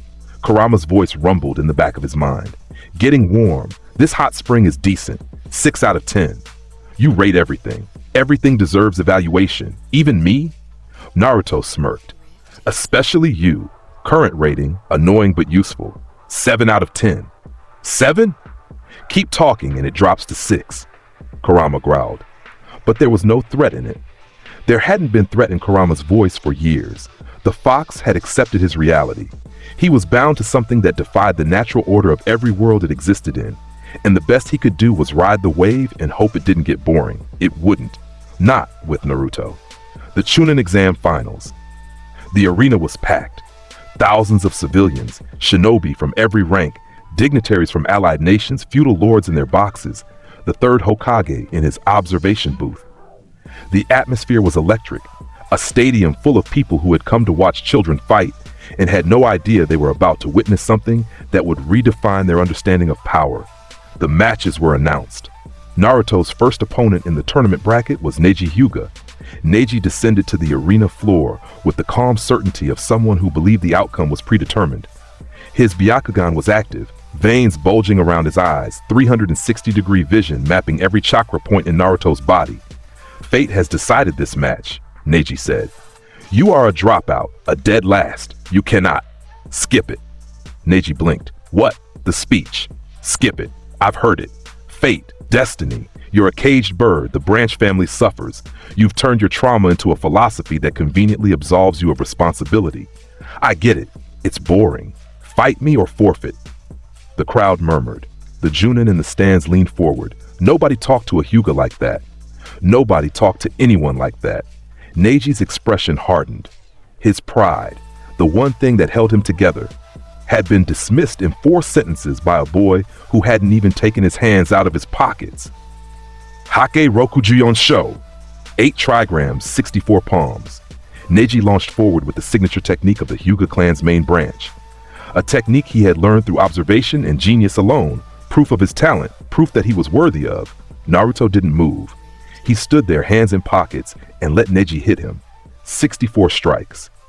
Each one perfectly aimed at a tenketsu, a chakra point, each one delivered with the precision of a master. Each one carrying the intent to shut down Naruto's chakra system entirely, each one bouncing off his body like rain off a window. Neiji's fingers struck Naruto's chest, his arms, his shoulders, his stomach. And each time, each of the 64 times, the gentle fist technique connected and then failed. Gift destruction read the chakra construct of the strike at the moment of contact and negated it. The Byakugan targeted precision was meaningless when the weapon itself couldn't function against the target. Neji completed the 64 palms. He stood in his finishing stance, breathing hard, Byakugan straining. Naruto stood exactly where he'd been standing, hands in pockets, completely untouched. Not a single tenketsu closed. Done? Naruto asked. The arena was silent. 5,000 people. Not one of them breathing. Neiji's Byakugan saw it. Saw the chakra network that should have been closed, should have been devastated, completely unaffected. His ultimate technique had done nothing. His strikes had bounced. His bloodline ability, the Hyuga legacy, the all-seeing eyes, was looking at something it could not comprehend. How? Naruto took one hand out of his pocket. He placed it on Neiji's forehead, gently, almost kindly. Fate doesn't exist, he said, quiet enough that the microphones barely caught it. But the arena was so silent it carried to every seat. Your father chose to die. He made a decision. That's not fate, that's love. He loved you enough to choose sacrifice over survival, and you took the most beautiful thing anyone's ever done for you and turned it into a chain. Neiji's eyes widened, his Byakugan deactivated, not by choice, by shock.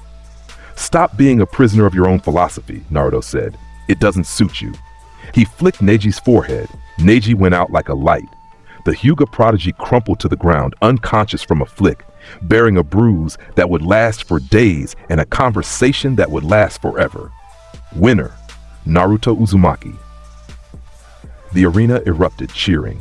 The sound was too complicated for cheering. It was the sound of thousands of people trying to process the impossible, civilians who didn't understand what they'd seen, shinobi who understood exactly what they'd seen and wished they didn't, Junin who were frantically recalculating threat assessments. In the Kage's box, the third Hokage puffed his pipe. Beside him, the Kazekage, who was not the Kazekage, who was something far worse wearing the Kazekage's face, watched Naruto walk out of the arena with an expression that had become very, very still. Orochimaru, behind the Kazekage's mask, looked at the boy who had slammed him into the earth in the forest of death and thought, this changes the plan. In the stands, Hinata Hyuga watched Naruto with her hands clasped over her heart. Beside her, her teammates noticed. Shino pushed his glasses up. Your heart rate has increased. Shut up, Shino! Gaara of the Sand was next, the boy with the gourd and the dark ringed eyes and the demon inside him.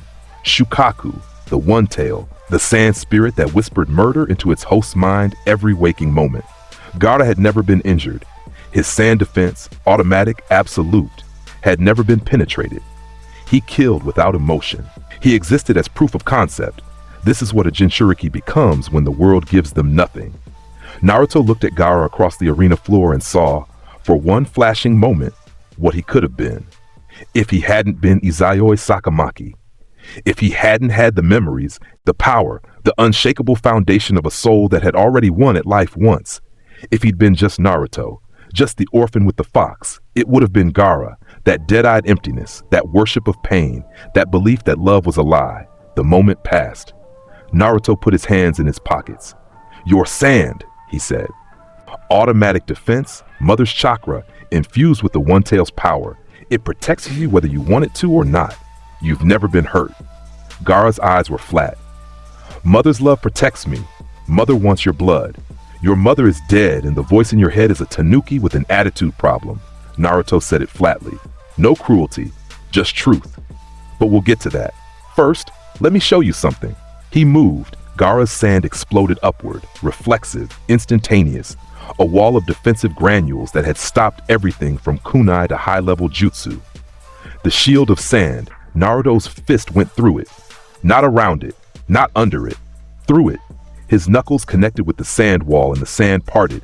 Not because the force was overwhelming, though it was, but because gift destruction read the chakra constructs binding the sand, identified the Shukaku-derived matrix that made the defense automatic. and negated it. The sand became just sand. And sand does not stop a fist that can shatter stars. His knuckles tapped Gaara's forehead. A tap, not a strike. But the tap was backed by enough residual force that Gaara's head snapped back and his feet left the ground. He flew backward 10 feet and landed on his back in the arena dirt. Silence. Gaara lay on the ground. His sand armor, the secondary defense, the layer of compressed sand that coated his skin like a second body, was cracking, flaking off his face in sheets. Underneath, for the first time in his life, Gaara's bare skin was visible. For the first time in his life, Gaara had been touched. The boy's eyes were wide. Not with anger, with something far more fundamental. Shock. The existential vertigo of having your entire self-concept invalidated in a single second. Impossible, Gaara whispered. My sand, my defense. Your defense is a crutch, Naruto said, standing over him. And your tenet is a baby compared to mine. The one tail is the weakest of 9. The thing inside me would eat Shukaku as a snack. He crouched down. But that's not the point. He extended his hand. The point is that you and I are the same kind of broken. The difference is that I found something better than pain to build myself out of. You still can. But you have to stop letting a dead woman's chakra and a crazy tanuki make your decisions. Gaara stared at the hand. His sand swirled around him, confused, directionless, its automatic functions disrupted. Inside his mind, Shukaku was screaming. Outside his mind, a boy with blue eyes was offering something no one had ever offered him. A choice. Gaara did not take the hand. Not yet. He was too broken for that. But he looked at it. He memorized the shape of it. And somewhere deep in the wasteland of his psyche, a seed was planted. The proctor called the match. Naruto won by knockout. The arena was so quiet you could hear the wind. Then someone in the stands started clapping. Then another. Then a wave, civilian and shinobi alike, clapping not because they understood what had happened, but because they felt it. They felt the weight of a moment that transcended a tournament fight. Naruto walked back to the waiting area. Behind him, Gaara's siblings, Temari and Kankuro, rushed to the arena floor. Temari's face was white. Kankuro's mouth was open. Gaara was sitting up. His sand was still. His eyes were still wide. But they were different. Something had shifted behind them. A tectonic plate of the soul grinding 1 inch to the left. It would take time. But the seed was there. Then the world ended. Not literally, but it felt like it. A genjutsu hit the stadium. Massive, stadium-wide. Nan Shouja no Jutsu, Temple of Nirvana technique, white feathers descending from the sky like snow, each one carrying a sleep-inducing chakra pulse that knocked out everyone without the ability or awareness to dispel it. 5,000 people fell asleep in their seats. Civilians slumped. Genin crumpled. Even some Chunin went down, their defenses insufficient against a genjutsu of this scale. Naruto stood in the waiting area, surrounded by sleeping bodies, completely unaffected. The genjutsu feathers drifted toward him. They touched his skin. They dissolved. Gift destruction, automatic, constant, absolute. He looked around at the sleeping stadium. He looked at the sky where smoke was already rising from the village perimeter. He heard the explosions, breaching charges on the outer walls. He felt the chakra signatures flooding in from the east and north. Sound shinobi, hundreds of them, pouring through the defenses. He heard the clash from the Kage's box, the third Hokage engaging the false Kazekage, the barrier going up, the Sound Four taking their positions. An invasion, a coordinated full-scale military invasion of Konohagakure. Naruto cracked his neck. He rolled his shoulders. He smiled. Ah, he said to the sleeping stadium. So someone finally decided to make this a real game. He walked out of the waiting area and into the war. The first wave hit the arena. 30 Sound Shinobi, Chunin and Junin level, rappelling from the arena walls with weapons drawn and jutsu charged. Naruto didn't stop walking. He moved through them at third cosmic velocity, not his full speed, a fraction, enough that to the human eye he appeared to teleport between positions. He wasn't using jutsu. He wasn't using chakra. He was using his fists, his elbows, his knees, and the understanding that every human body had a structural limit and he existed well beyond it. The first Sound Nin swung a kunai. Naruto caught his wrist, redirected his momentum, and threw him into the second Sound Nin. Both of them hit the wall at a speed that cratered the stone. Out! The third fired a jutsu, some sound-based technique, a directional blast. Gift destruction aided. Naruto closed the gap and delivered a palm strike to the chest that sent the man through 2 rows of arena seating. 4, 5, 6. He moved through them like a force of nature wearing a boy's face. No wasted movement, no dramatic pauses. Each strike was a sentence, and each sentence was a period. 12 seconds, 30 bodies, none of them dead. He was precise enough for that, strong enough to control the damage, experienced enough to know exactly how much force a human body could absorb without permanent harm. He walked out of the arena and into the streets. Konoha was burning. Sound and sand shinobi were everywhere, on rooftops and streets, engaging leaf defenders in running battles that produced explosions and screams and the smell of fire. Giant snakes, summoned by Orochimaru's forces, were crushing buildings in the Eastern District. The barrier around the Kage's box was visible in the sky, a purple rectangle of energy that meant the third Hokage was fighting alone. Naruto evaluated the battlefield in 2 seconds. Genome Tree processed every combatant, every technique, every threat vector. Eastern District first, he said. The snakes. He moved. The first giant snake was 200 feet long, coiling around a residential building, squeezing. Inside, civilians were screaming. On the ground, Chunin were throwing jutsu at the snake's hide and watching them bounce off scales harder than steel. Naruto appeared in front of the snake's head. The snake lunged at him, jaws wide, fangs dripping venom, each fang the size of a car. Naruto punched it in the nose. The snake's forward momentum stopped dead. Its skull compressed. The shockwave from the impact traveled down its body in a visible ripple, like a wave through a rope, and the snake's entire 200-foot length went limp simultaneously. It released the building. It collapsed into the street like a fallen skyscraper, unconscious, its summoning seal already dissolving. The Chunin on the ground stared. The civilians in the building stared. Naruto was already gone, moving to the next snake. Then the next. 3 summons, 3 punches, each one a single, clean, devastating impact that ended the threat in one exchange. The Eastern District was clear in 90 seconds. He moved to the Commercial District. Sound Junin had pinned down a group of academy students and their teachers. Iruka was there, bleeding from a cut on his forehead, standing between the children and 3 enemy Junin, with the desperate bravery of a man who had accepted that this was where he would die. Naruto landed between Irukami in a crouch that cracked the pavement. He straightened up. "Hey, sensei." Iruka's eye was swollen and his lip was split, and he was the most beautiful sight in the world to the children behind him. But the relief on his face when he saw Naruto, that was something else entirely. "Naruto? Get them to the shelters. I'll handle this."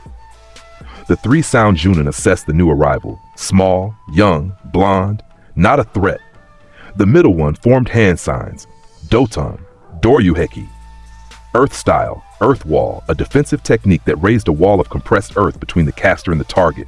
Standard tactical jutsu, Naruto walked through it. He walked through the wall.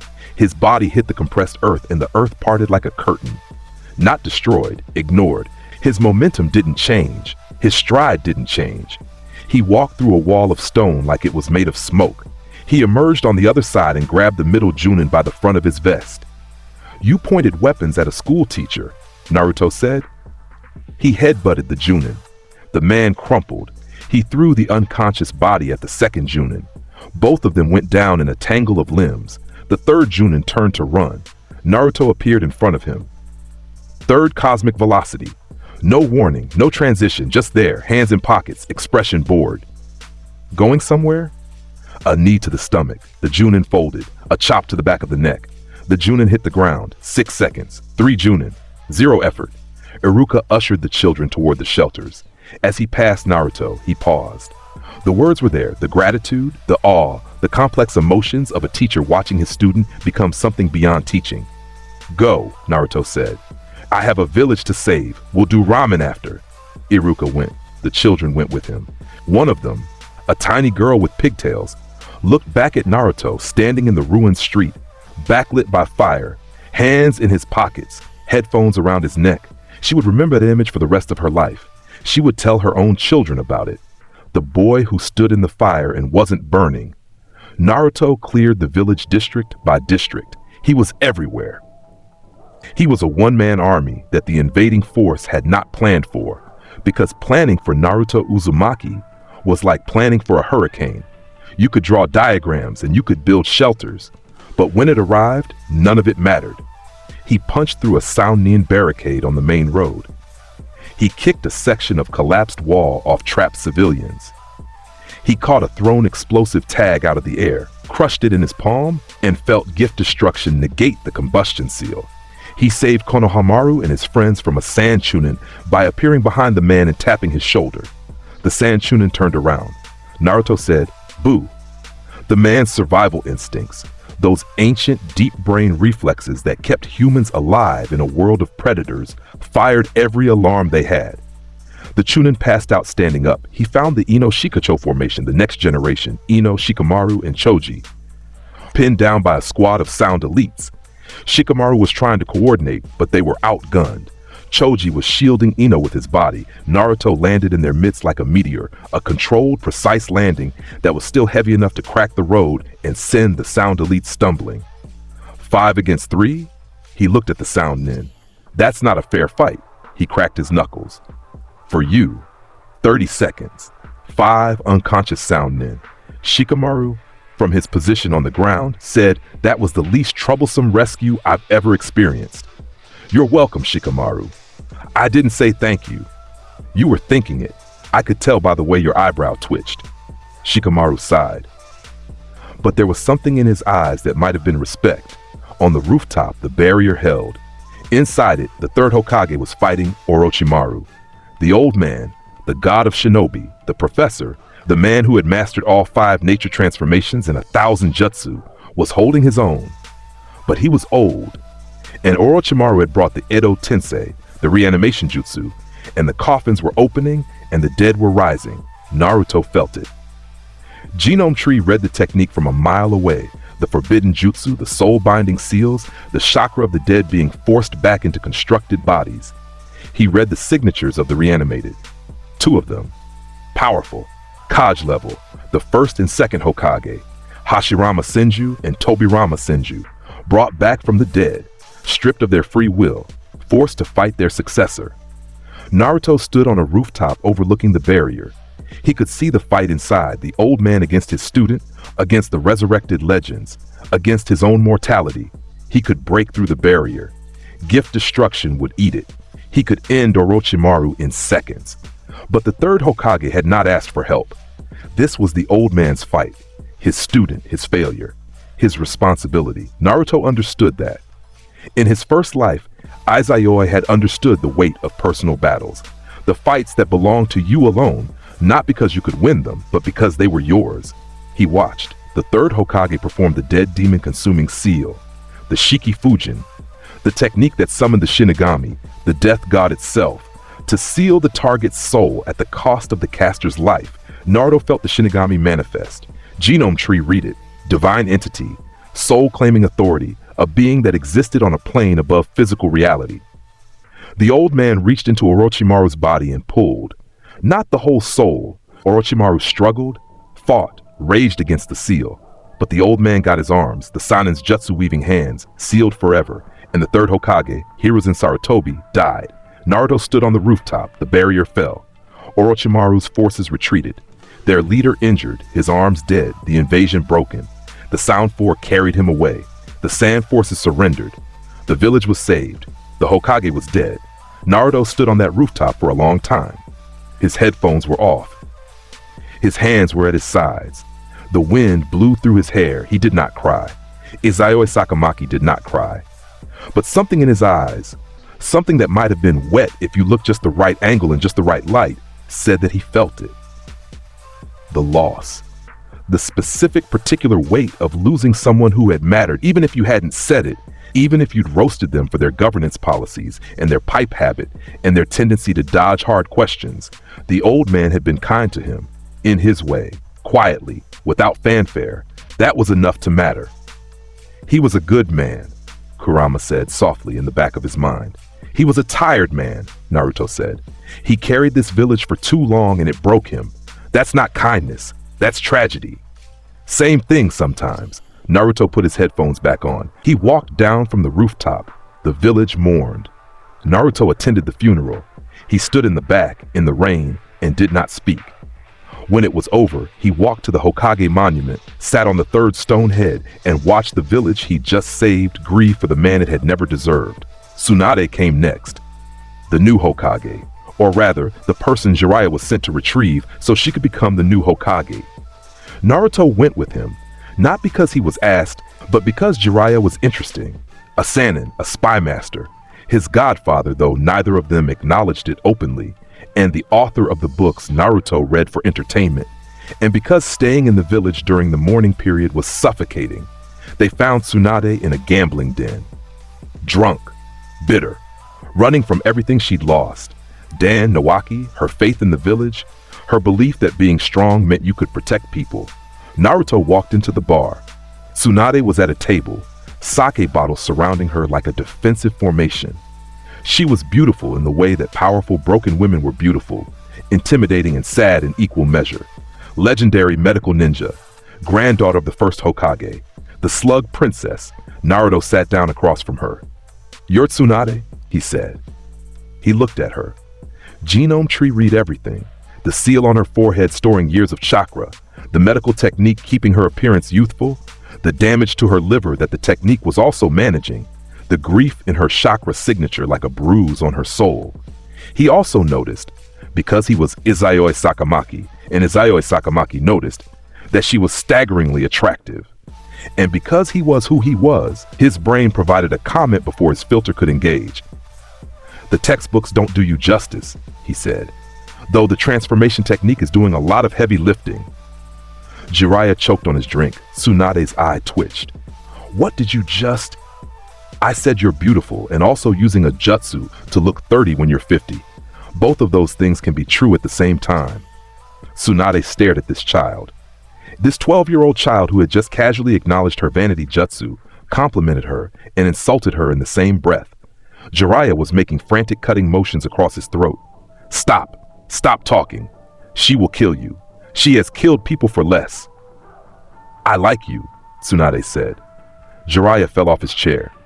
"Come back to the village," Naruto said, suddenly serious. "The old man died protecting it. He believed in it even when it didn't deserve it.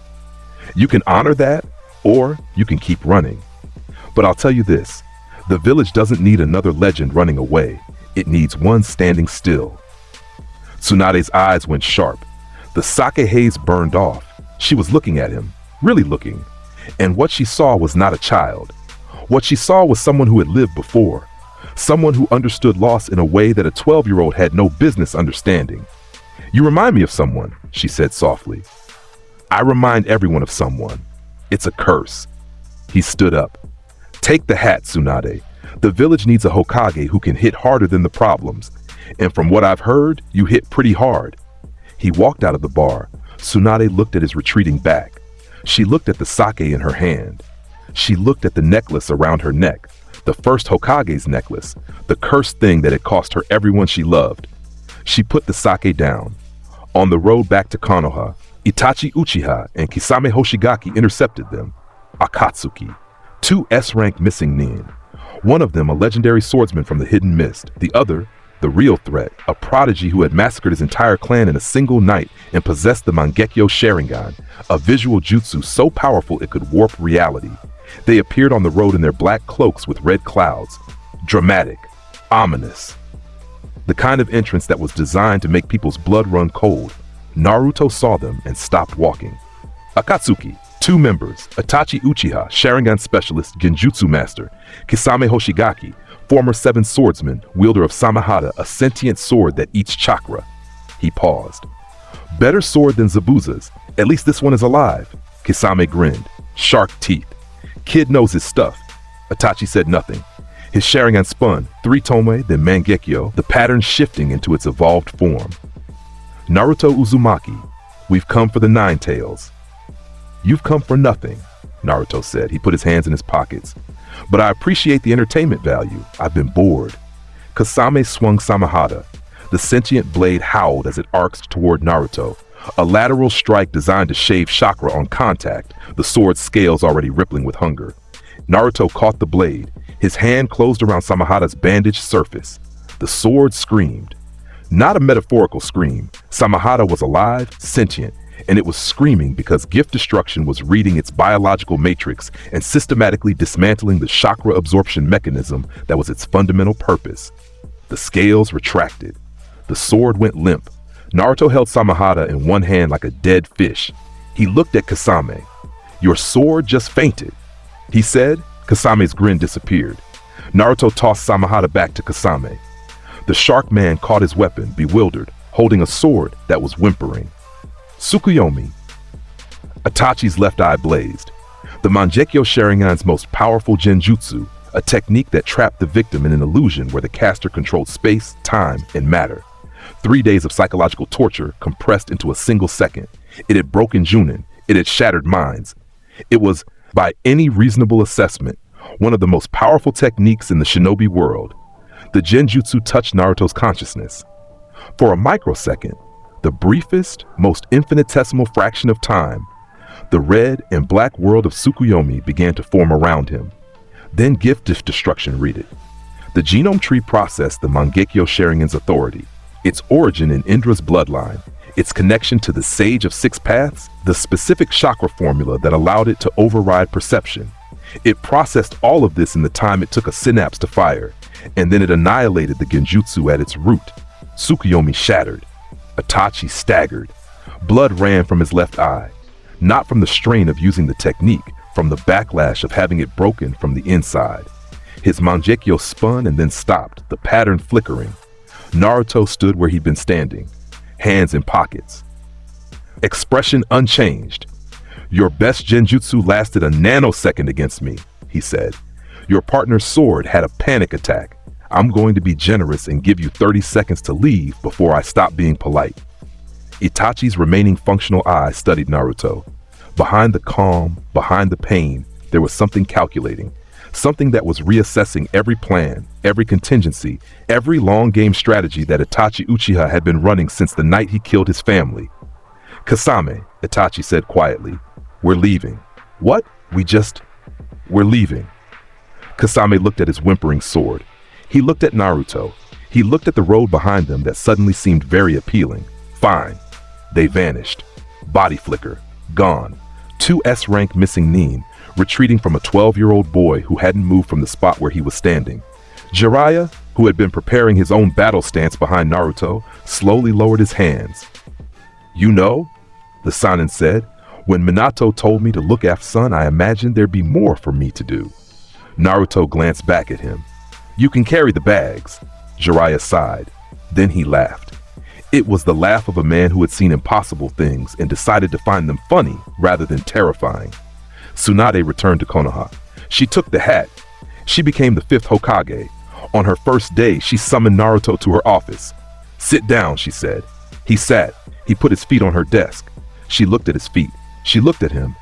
"Do that again and I will put you through the wall." "You'll try," he grinned. But he took his feet down. Even Izayoi Sakamaki knew when a woman wasn't joking. "I've read every report about you," Tsunade said. "Every Anbu file, every mission log, Kakashi's assessment, the Third's notes, Jiraiya's observations." She leaned forward. "I have one question. Ask. What are you?" He looked at her. For a long moment, the arrogance was gone. The comedy was gone. There was just a boy in a chair, in an office, looking at the most powerful woman in the village with eyes that were older than they had any right to be. "I'm Naruto Uzumaki," he said. "The rest is complicated." "Uncomplicated. I'm someone who lived before, in a different world, a different life. I remember all of it. The power I have, it's not from the fox, it's not from training, it's not from a bloodline. It's what I was born with. It's what I am." Tsunade studied him. Her medical training was evaluating his vitals, heart rate steady, breathing normal, no deception markers. He was telling the truth. "And what is that exactly?" He smiled. "The most powerful being in any room I walk into, always. Without exception. In this world, the last one, and anyone that comes after." It should have sounded arrogant. From anyone else, it would have been pathetic posturing. From the boy who had shattered Orochimaru into the earth, who had cleared an invasion single-handedly, who made S-rank missing Nin retreat without lifting a finger, it sounded like a weather report. Factual, neutral, uninteresting in its certainty.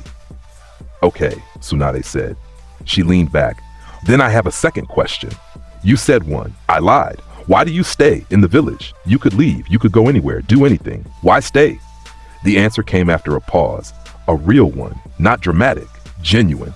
Because the ramen's good, he said. And because there are people here I decided are mine, and I protect what's mine. Tsunade held his gaze. Then slowly she nodded. Welcome to my village, Naruto.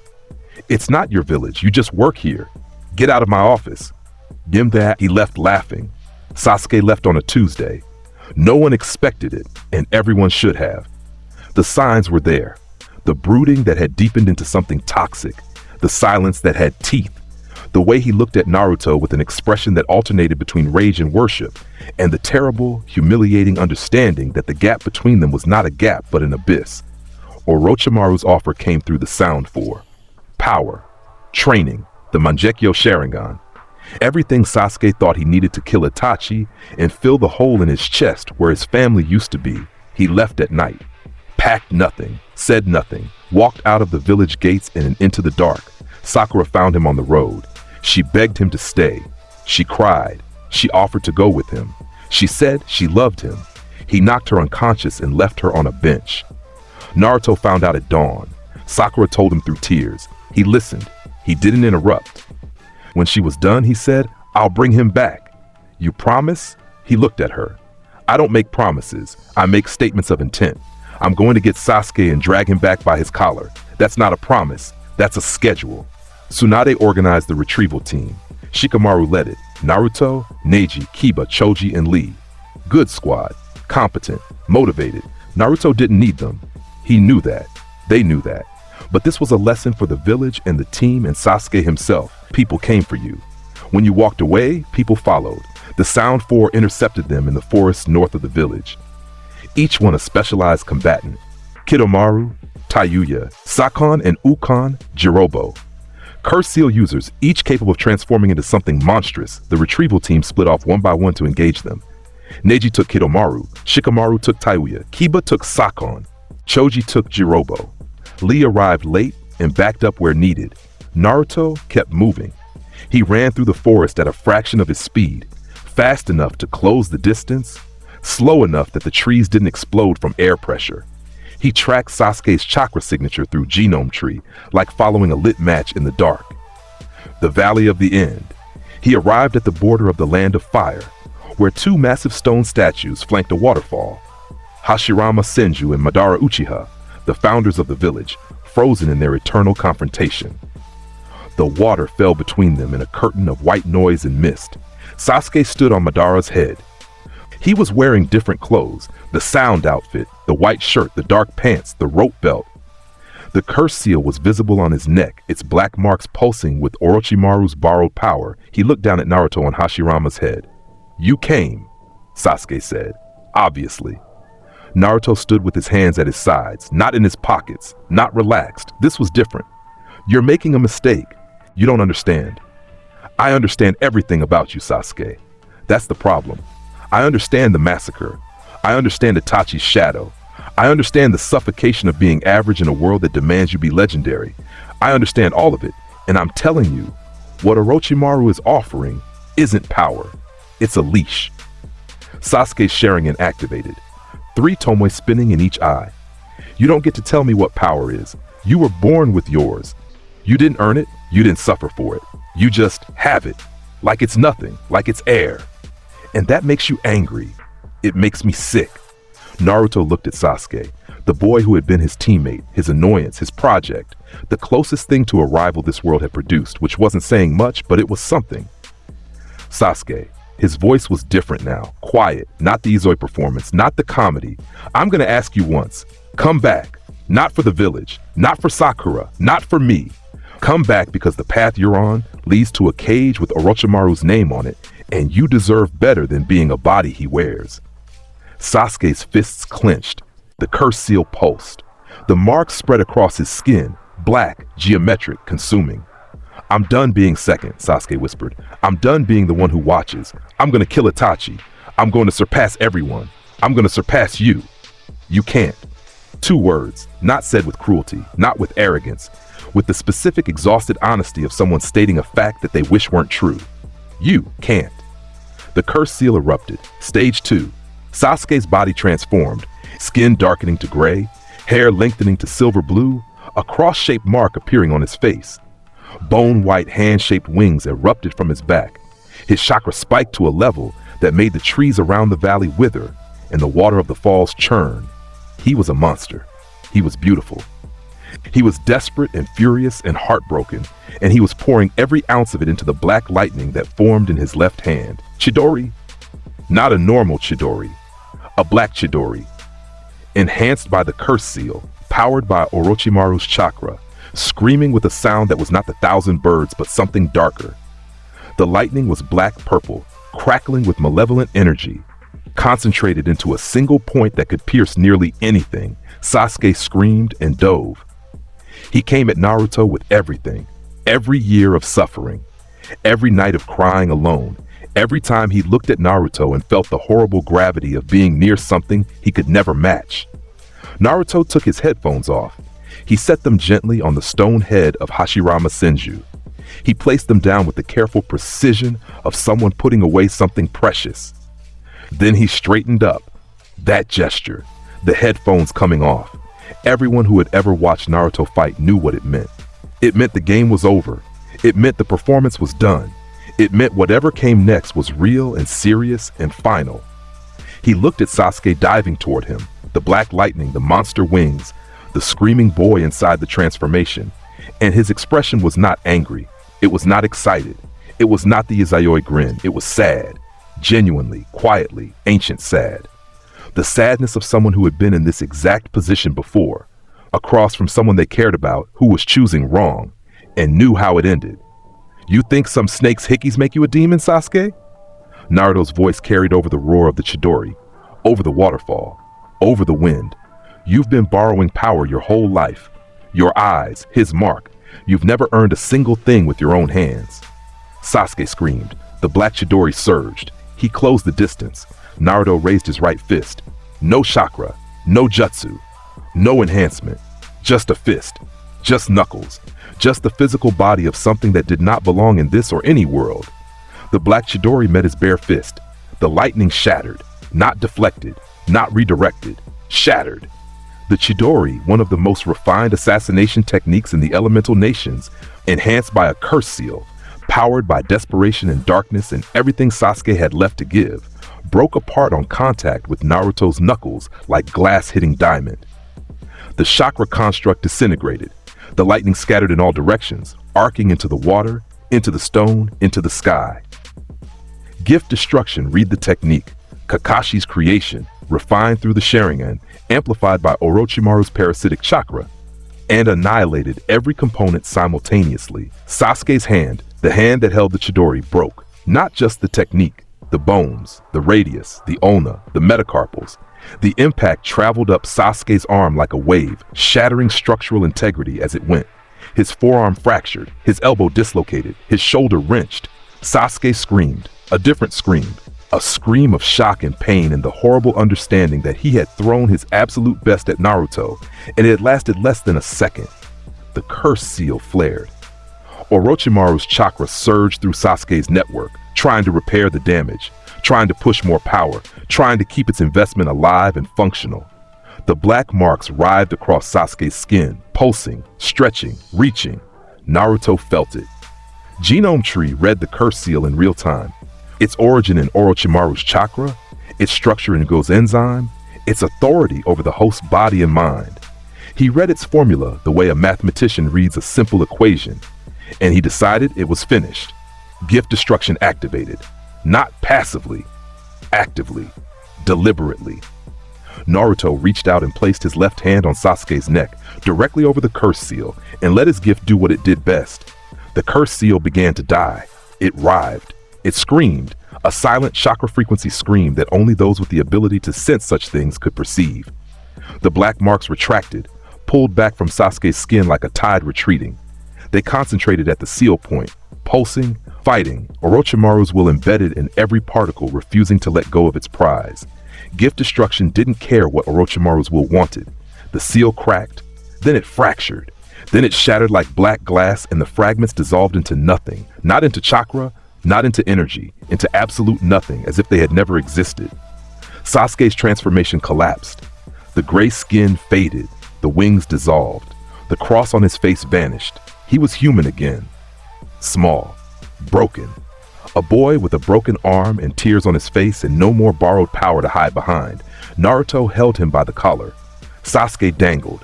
His eyes, normal now, no Sharingan, no curse seal, just black eyes filled with tears, looked at Naruto and saw the truth.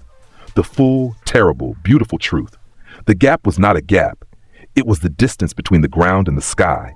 It was the distance between a star and the things it shone on. It was infinite. It had always been infinite. And every day that Sasuke had spent measuring himself against this, every night of training and anguish and self-destruction had been the most futile pursuit in the history of the shinobi world. His mind cracked, not from pain, from scale, from the sudden, devastating, humbling understanding that he had spent his life measuring himself against legends, and this boy standing in front of him had been measuring himself against the stars. Naruto looked at him, held him, didn't drop him. "I'm going to do something now," Naruto said. "Don't be afraid." He let go of Sasuke. Sasuke crumpled to the ground, conscious but broken, unable to move, his chakra network in shock from the curse seal's removal. Naruto raised his right hand toward the sky. He reached, not with chakra, not with a jutsu, not with a hand sign or a summoning or any technique this world had a name for. He reached with something older, something that existed in the gaps between physics, in the space where the rules of reality were written, in the fabric of the universe itself. And the universe answered. The sky opened, not metaphorically. The clouds split in a circular pattern, spiraling outward from a point directly above the Valley of the End. The rotation was visible, a massive cosmic vortex that bore through the atmosphere in seconds. The blue sky beyond the clouds darkened, stars became visible. In the middle of the day, the stars came out, because the thing that was being summoned existed in a place where stars lived. The aurora pillar descended, a column of light, white gold, tinged at its edges with colors that human eyes didn't have names for. Not fire, not lightning, not chakra. It was cosmological energy, the kind that existed at the birth of galaxies, at the death of suns, at the edges of everything. Summoned from the fabric of reality by a boy who had the authority to reach into the universe and take what he wanted. The pillar was enormous, 100 meters wide. It descended from the wound in the sky with a sound that was not a sound. It was the absence of sound, the perfect silence of something so far beyond mortal experience that the air itself didn't know how to vibrate in response. It hit the valley. The waterfall evaporated, not boiled, evaporated instantly, the water transitioning from liquid to gas to nothing in the span of a heartbeat. The mist that had hung over the valley for generations vanished. The river below the falls ceased to exist for a 300-meter stretch. The water within the aurora pillar's radius simply gone, reduced to component atoms and scattered. The statues, Hashirama Senju and Madara Uchiha, carved from mountain stone, standing for generations as monuments to the founding of Konohagakure, to the rivalry that had defined the shinobi world, to the two men whose conflict had shaped everything that came after. The aurora pillar touched them, and they turned to dust, both of them, simultaneously. Stone that had weathered a century of storms and wars and earthquakes disintegrated in the light. The particles scattered in the wind generated by the pillar's descent, a gale that flattened the surrounding forest in a perfect circle for half a mile in every direction. Trees went down like dominoes. Rock formations shattered. The earth itself compressed under the energy, the ground sinking 6 feet in the impact zone. Sasuke, at the edge of the pillar's radius, felt it. Not the energy. He was far enough away to be safe. He felt the scale, the incomprehensible, mind-breaking scale of what was happening 10 feet in front of him. This was not a jutsu. This was not a technique. This was a boy reaching into the sky and pulling down a piece of the cosmos. His consciousness gave up. His brain, overloaded, traumatized, confronted with something it was biologically incapable of processing, shut down. His eyes closed. His body went limp. The aurora pillar faded. Slowly. The light diminished. The wound in the sky healed, the stars disappeared, the clouds drifted back, the sun returned to a sky that had briefly been open like a door. Below, where the Valley of the End had been, there was a crater. The waterfall was gone. The river would eventually fill the gap, but for now, there was just a dry wound in the earth. The statues were dust. The forest around the valley was flat, trees laid down in perfect radial lines pointing away from ground zero, like the petals of a flower pressed into a book. Naruto stood in the center of the crater. His right hand was still raised. His hair was blown back. His clothes, the black modified uniform, Izayoi's aesthetic, were untouched. He lowered his hand. He looked at the empty space where two monuments had stood. Two legends, two men who had been the strongest of their era, whose rivalry had defined a civilization. That was a 2 out of 10, he said to nobody. Barely warmed up. He walked to where Sasuke lay unconscious at the crater's edge. He stood over the Uchiha for a long moment. The wind blew. Dust drifted. Something crossed Naruto's face. Not arrogance, not triumph, something older and softer and more painful. The look of someone who remembered what it was like to care about a game that once mattered. The look of Izayoi Sakamaki in a world that was not Little Garden, holding on to the only kind of connection this smaller, simpler, more fragile world could offer. He bent down and threw Sasuke over his shoulder. Fireman's carry. The Uchiha weighed nothing. "You're a sore loser," Naruto said to the unconscious boy on his shoulder. "But you're still mine, and nobody takes what's mine." He started walking, south, toward Konoha, toward the village he'd saved twice now, toward the people he decided belonged to him. His headphones. He paused. He turned around. He walked back to the spot where Hashirama's statue used to be, now just a flat expanse of crushed stone, and found them. His headphones, right where he'd left them, untouched. The Aurora pillar had erased mountains and evaporated rivers, but these headphones, these specific, precious, irreplaceable headphones that carried the memory of a boy named Izayoi Sakamaki and every song from a life he'd loved, were fine, because the gift knew what mattered to him. The gift always knew. He picked them up. He put them on. He pressed play. Music filled his ears. The world narrowed to the sound and the road and the unconscious rival on his shoulder. He walked home. The retrieval team was waiting at the village gates. Shikamaru, battered. Neji, wounded but standing. Kiba and Akamaru, bandaged. Choji, in a wheelchair but alive. Lee, bruised and grinning because pain was just youth on fire. They saw Naruto walking out of the tree line. Sasuke over his shoulder. Dust in his hair. Not a scratch on him. Sakura was there. She saw Sasuke. She started crying. Naruto set Sasuke down on the ground, gently in front of the medical team that had been waiting. His right arm is broken in 3 places. Elbow dislocated. Chakra network is in shock from the removal of the curse seal. The seal itself is gone. Permanently. Orochimaru has no more hold on him. He paused. He's also going to need therapy. A lot of it. The medics took Sasuke. Sakura followed, sobbing, holding Sasuke's good hand. Naruto stood at the gates. The retrieval team stood around him.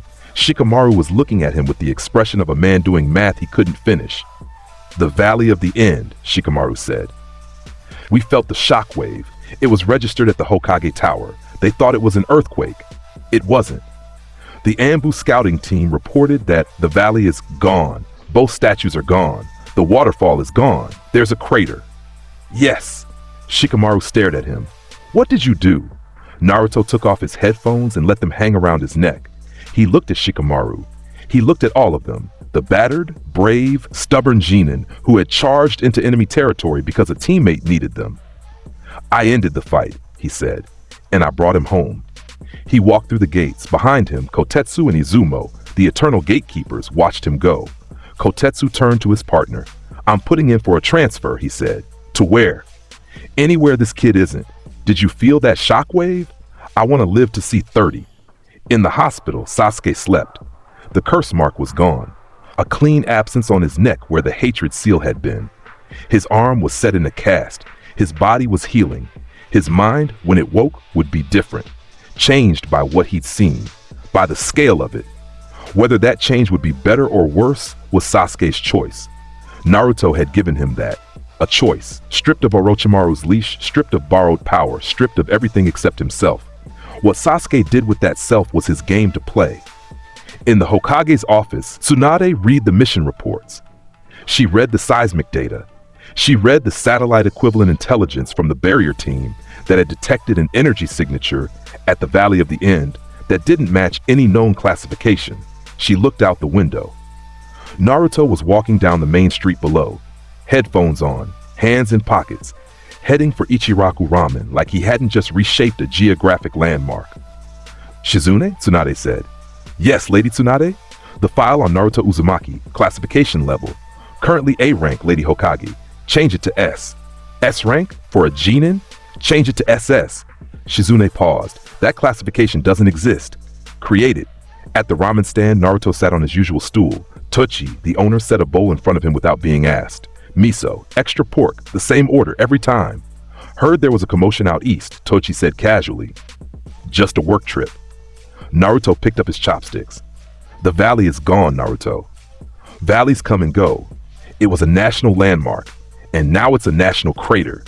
Things change. The ramen's good today." Tochi shook his head, but he was smiling, because he'd been feeding this boy since he was small enough to barely reach the counter, and whatever Naruto was, whatever impossible, terrifying, beautiful thing he was, he still came here. He still sat on this stool. He still ordered miso with extra pork, and that meant something. In a world of crater-making power and sky-splitting energy and gifts that could read the source code of reality, a boy coming back to eat ramen meant something. Ayame, Tochi's daughter, refilled Naruto's water. "Welcome home," she said. Naruto looked up at her. He smiled. Not the Izayoi grin, not the performance, a real smile. Small and warm and human. "Yeah," he said, "home." He ate his ramen. The music played in his headphones. The village moved around him, rebuilt, recovering, carrying its dead and its living forward into whatever came next. What came next was the quiet, and the quiet was louder than the crater. Naruto finished his ramen. He set the bowl down with the gentle precision of someone who treats ceramic dishware with more respect than geography. Tochi collected it. Ayame wiped the counter. The stool creaked as Naruto stood, dropped payment on the bar.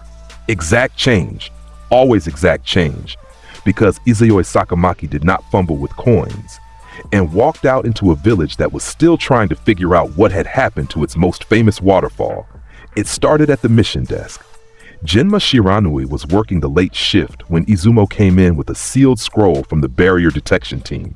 Jinma cracked the seal, unrolled it, read the first line, and his senbon fell out of his mouth.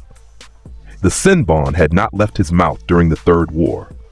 It had not left his mouth during the Kyuubi attack. It had not left his mouth during the Sound Sand invasion 3 months ago, when a giant snake had stepped on the building he was standing in. The scroll read, "Seismic event detected at coordinates corresponding to the Valley of the End. Magnitude estimate, inconclusive." The sensor array was not designed to measure events of this type. On-site Anbu assessment reports, total structural erasure of both monument statues, evaporation of the primary waterfall, and a hemispherical crater approximately 300 meters in diameter and 6 meters deep at center. Cause, Uzumaki Naruto. Method unclassified. Jinma picked up his senbon. He put it back in his mouth. He put it back on the desk. He stood up and walked to the window and looked out at the village for a while. "What's the classification?" Izumo asked from behind him. "I don't know. There isn't a box for this. There isn't a form for Genin deletes national monument with unknown technique. Do we file it under property damage? Under natural disaster? Under things that shouldn't be possible, but apparently Tuesday is a concept now?" Izumo shrugged. The third would have filed it under S-rank incident, need to know basis. The third is dead. The fifth is going to file it under pour me another drink. The stories spread the way fire spreads through a dry building, from room to room, getting hotter at each door. Kiba told 3 people about the retrieval mission. Those 3 people told 9. By the next morning, the version circulating through the Genin population was that Naruto had fought Sasuke, and the resulting shockwave had cracked the continent in half. This was only slightly more dramatic than the truth. The Chunin rumor mill was more restrained, but not more accurate. The consensus among the middle ranks was that the Kyuubi had been involved, that the Fox's chakra had erupted, that the Jinchuriki had lost control, that the valley was collateral damage from a Biju event. This was comfortable. This fit into existing categories. This could be discussed over drinks without anyone's worldview requiring reconstruction. Then the Anbu report circulated among the Junin. The report was dry. Anbu reports were always dry. But dryness didn't help when the content was this: no Biju chakra detected at the site. No residual chakra of any classifiable type detected at the site. The energy signature does not correspond to any recorded jutsu, Kekkei Genkai, or sealed beast emission in the Konoha Intelligence Archive. The destruction pattern is consistent with a single origin directed energy event of unprecedented magnitude.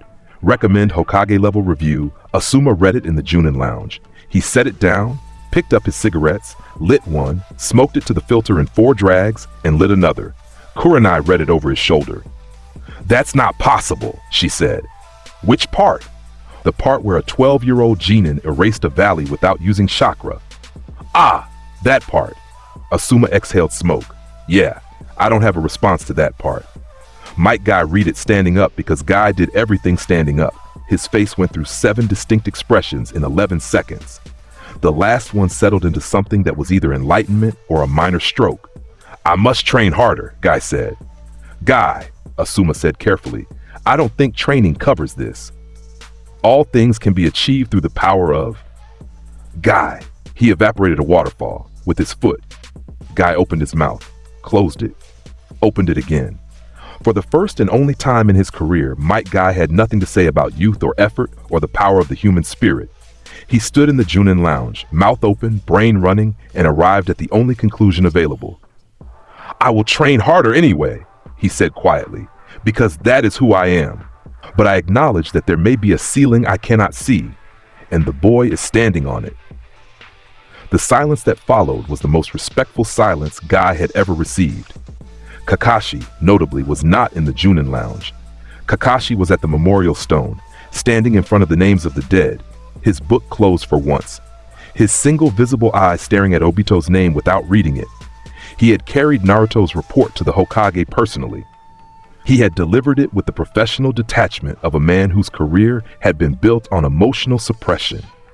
He had walked out of the Hokage's office, descended 4 flights of stairs, exited the building, and walked to this stone. He was not having a crisis. Hadake Kakashi did not have crises. He was having a recalibration. He was adjusting the internal model that had governed his understanding of power, talent, and human limitation since his father's death. The model did not accommodate Naruto Uzumaki. The model had never accommodated Naruto Uzumaki. The model was, Kakashi was beginning to realize, a very small and fragile thing that the blonde boy with headphones had been stepping around politely for years. "Sensei," he said to the stone, meaning the 4th Hokage, meaning Minato Namikaze, meaning the fastest man who had ever lived until his son decided that speed was not a skill but a personality trait. "Your kid is something else." The stone didn't answer. Stones rarely did. Kakashi opened his book. He read a page. He didn't process a word of it. He turned the page anyway, because some rituals are more important than comprehension. At the academy, the news landed differently. The students didn't have the context to understand the Anbu report, but they understood the important part. The blonde kid who used to sit in the back row sleeping had apparently done something to a very large piece of the landscape, and even the teachers were nervous about it. Konohamaru, who had been saved during the invasion by the same blonde kid, who now apparently terraformed valleys for fun, walked through the academy hallways with the energy of a boy who had met God, and God had told him to keep training. "He's gonna be Hokage," Konohamaru told anyone who would listen. "And when he is, things are gonna be different." His classmates nodded, not because they understood, because Konohamaru's conviction was a physical force, and 12-year-olds are not equipped to argue with physical forces before lunch. In the hospital, the medical nin treating the retrieval team processed their own version of events. Choji's condition was critical but stabilizing. The calorie pills had done their damage, and Tsunade's intervention had done its mitigation. Neiji's wounds were clean and healing. Kiba and Akamaru were bandaged and complaining, which meant they were fine. Sasuke was the anomaly. The medical team ran diagnostics on his chakra network 4 times because the first 3 results were identical, and they didn't believe them. The curse seal was gone. Not dormant, not suppressed. Gone. The cellular tissue where the seal had been embedded showed no scarring, no residual chakra, no evidence that anything had ever been there.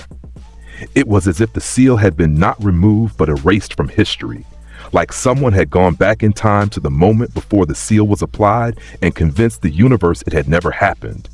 The head of diagnostics wrote the report. Then she tore it up and wrote it again in simpler language because the first version sounded insane. Tsunade read it. She added it to the growing stack of documents that constituted the Naruto Uzumaki file. A stack that had graduated from a folder to a drawer to a dedicated filing cabinet in the span of 6 months. She looked at the cabinet. The cabinet looked back with the blank indifference of furniture that did not understand why it was being asked to contain an ontological crisis. Shizune, Tsunade said. Yes, Lady Hokage. Order a bigger cabinet. 3 days after the valley, at 1 in the morning, Naruto was sitting on a rock at training ground. 3 staring at the sky. The stars were the same. He'd been checking. Every night since he'd arrived in this world, he'd checked the constellations against his memory. They were wrong, of course. Different universe, different sky, different everything. But there was a comfort in the ritual. A thread back to the first time he looked up and found the universe wanting. He heard Jiraiya 32 seconds before the man arrived.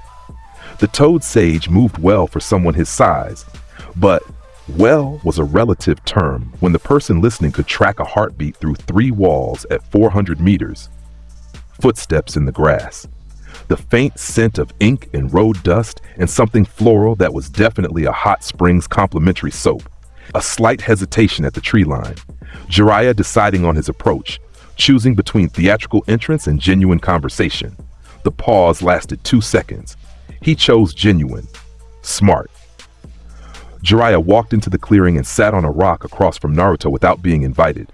He carried himself like a man who had been thinking hard about something for a long time and had arrived at a conclusion he didn't entirely like. You felt it? Jiraiya asked. Everyone felt it. Naruto said. He didn't look away from the stars. I was in no Kuni, research facility. He paused. Hot Springs District, research. It's legitimate work. Your last 3 books had a combined literary value of 4 out of 10. The plot structures are repetitive, the character development is shallow, and the fight scenes are derivative. Your strength is dialogue. Lean into it. Jiraiya stared at him. Did you just critique my novels? I've read everything you've written. You have talent. You waste it on genre conventions because you're afraid of writing something that matters to you. The Tale of the Gutsy Ninja was your best work, and you know it. The silence that followed was not the silence of offense. It was the silence of a man who had just been seen, actually, genuinely seen, by someone he'd been trying to figure out for months. Jiraiya ran a hand through his white hair. The seismic event at the valley, the barrier team's sensors registered it as a magnitude 8.6. The geological survey team says the bedrock at the impact site was fused. The molecular structure of the stone was rearranged by thermal energy that shouldn't exist in nature. I was making a point. You made a crater. The point required a crater. Jiraiya leaned forward. His face was different in the moonlight. Older, more serious, the clown mask set aside. This was the Jiraiya who ran spy networks. The Jiraiya who had trained a Hokage. The Jiraiya who had watched 2 students break the world and spent decades trying to fix it. I'm going to ask you something, Jiraiya said, and I'd appreciate an honest answer because I've been lied to by better liars than you and I'm tired of it. Ask. What are you capable of? Full scope. No comedy, no deflection. What is the actual honest upper limit of what you can do? Naruto looked at him for the first time. Blue eyes in moonlight. The eyes of a boy who remembered being something that stood at the intersection of myths and laughed at the architecture. There isn't one, Naruto said. Jiraiya processed that. No, Naruto continued. That's not accurate. There are limits. Physics has limits. Cosmology has limits. The framework of reality has structural constraints that even I operate within. But within those constraints, within the rules of any universe I exist in, I am the thing at the top. Always. In every room, in every country, in every era, the ceiling is mine and nobody else reaches it. Jiraiya's hands were on his knees. His fingers were white. That's not arrogance, Naruto said, reading the man's expression. That's a weather report. The sun doesn't brag about being hot, it just is. The sun also burns everything near it, only if it decides to. Naruto looked back at the stars. I don't burn things I care about. And I've decided to care about a surprising number of things in this village. So relax, old man. Your hot springs are safe. Jiraiya exhaled. Then slowly, the professional mask returned. Not the clown, the spy master, the strategist. I want to take you on a training trip, he said. 2.5 years, maybe 3, outside the village, the elemental nations and beyond. Naruto's expression didn't change. He was quiet for 3 seconds, 3 real actual seconds, which for someone who processed information at his speed was equivalent to a normal person thinking for a week. I'm bored here, he said. This is fine. Not excitement, not eagerness, just the calm, evaluative acceptance of someone who had weighed the variables and decided that a change of scenery might produce marginally more interesting data than another year of ramen and rooftop stargazing. One condition, Naruto said. Name it. I leave on my terms. I come back when I decide. And if you try to guide my training, if you try to teach me jutsu or correct my form or offer sage wisdom about the nature of power, I will embarrass you in front of every hot spring in Fire Country, publicly, with commentary. Jiraiya agreed immediately, not because the terms were reasonable, they weren't, but because the alternative was arguing with the force of nature about his travel itinerary, and Jiraiya had not survived this long by picking fights with geography. When do we leave? Jiraiya asked. 3 days. I have things to do. What things? Goodbye things. The boring kind. Jiraiya nodded. He stood up. He walked to the tree line. Then he stopped and turned back. Your father, Jiraiya said carefully, would have been. Don't. Naruto's voice was gentle, not harsh, just final. Don't finish that sentence. Whatever he would have been, he's not here to be it. You are. That's enough. Jiraiya stood in the moonlight with his mouth slightly open and his chest doing something uncomfortable and his eyes doing something worse. He turned around before it became visible and walked into the trees. Behind him, Naruto put his headphones on. He sat on the rock until dawn.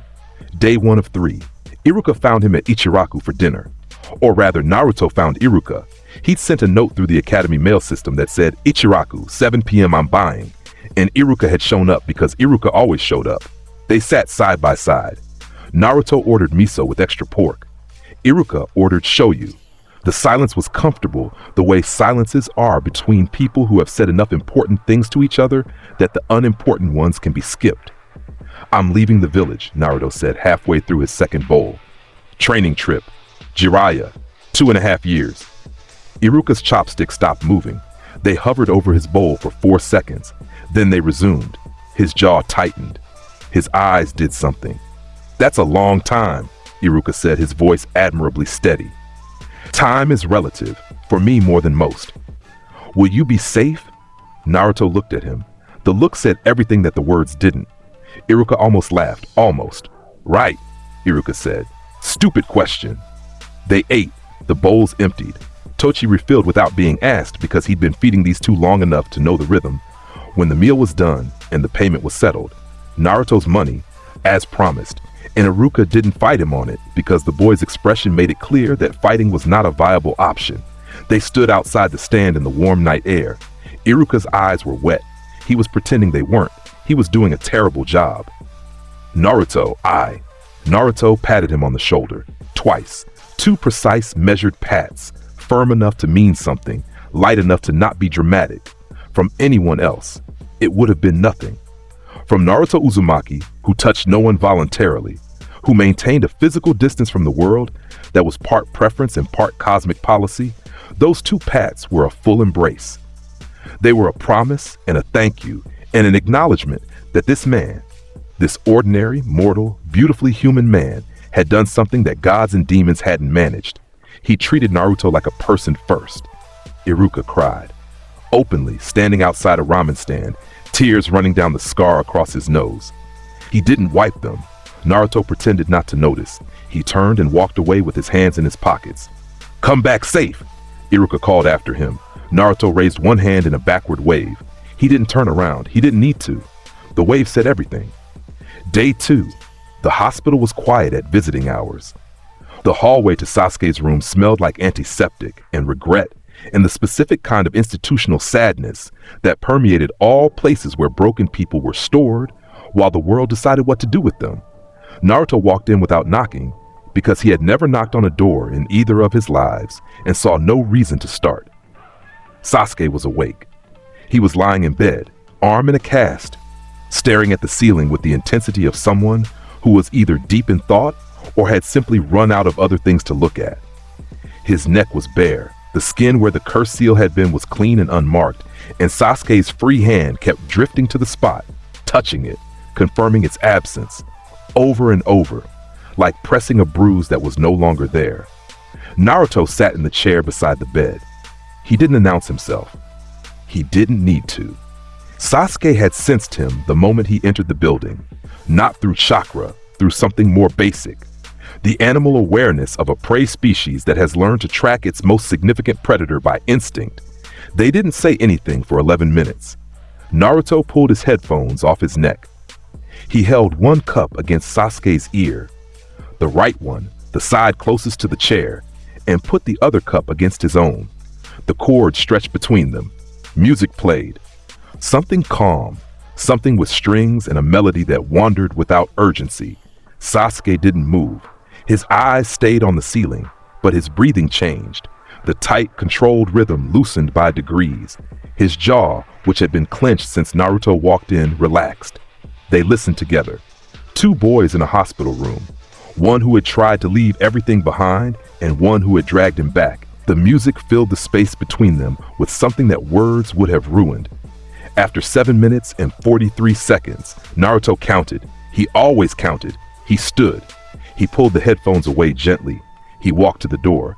He was halfway through it when Sasuke spoke. "Don't be gone long." Very quiet, not looking at him, directed at the ceiling, as if the ceiling had asked the question and Sasuke was merely relaying it. Naruto stopped in the doorway. He stood there for exactly 1 second, then he walked out. That second was the response.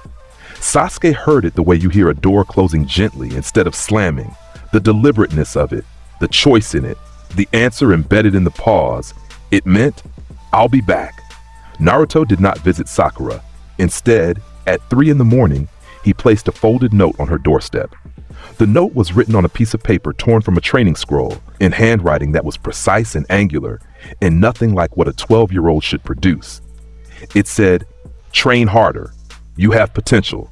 Stop measuring yourself against him and start measuring yourself against what you could be." In Sakura found it at dawn. She read it on her doorstep in her pajamas with bed hair and morning eyes, and she got angry, furious. Who did he think he was?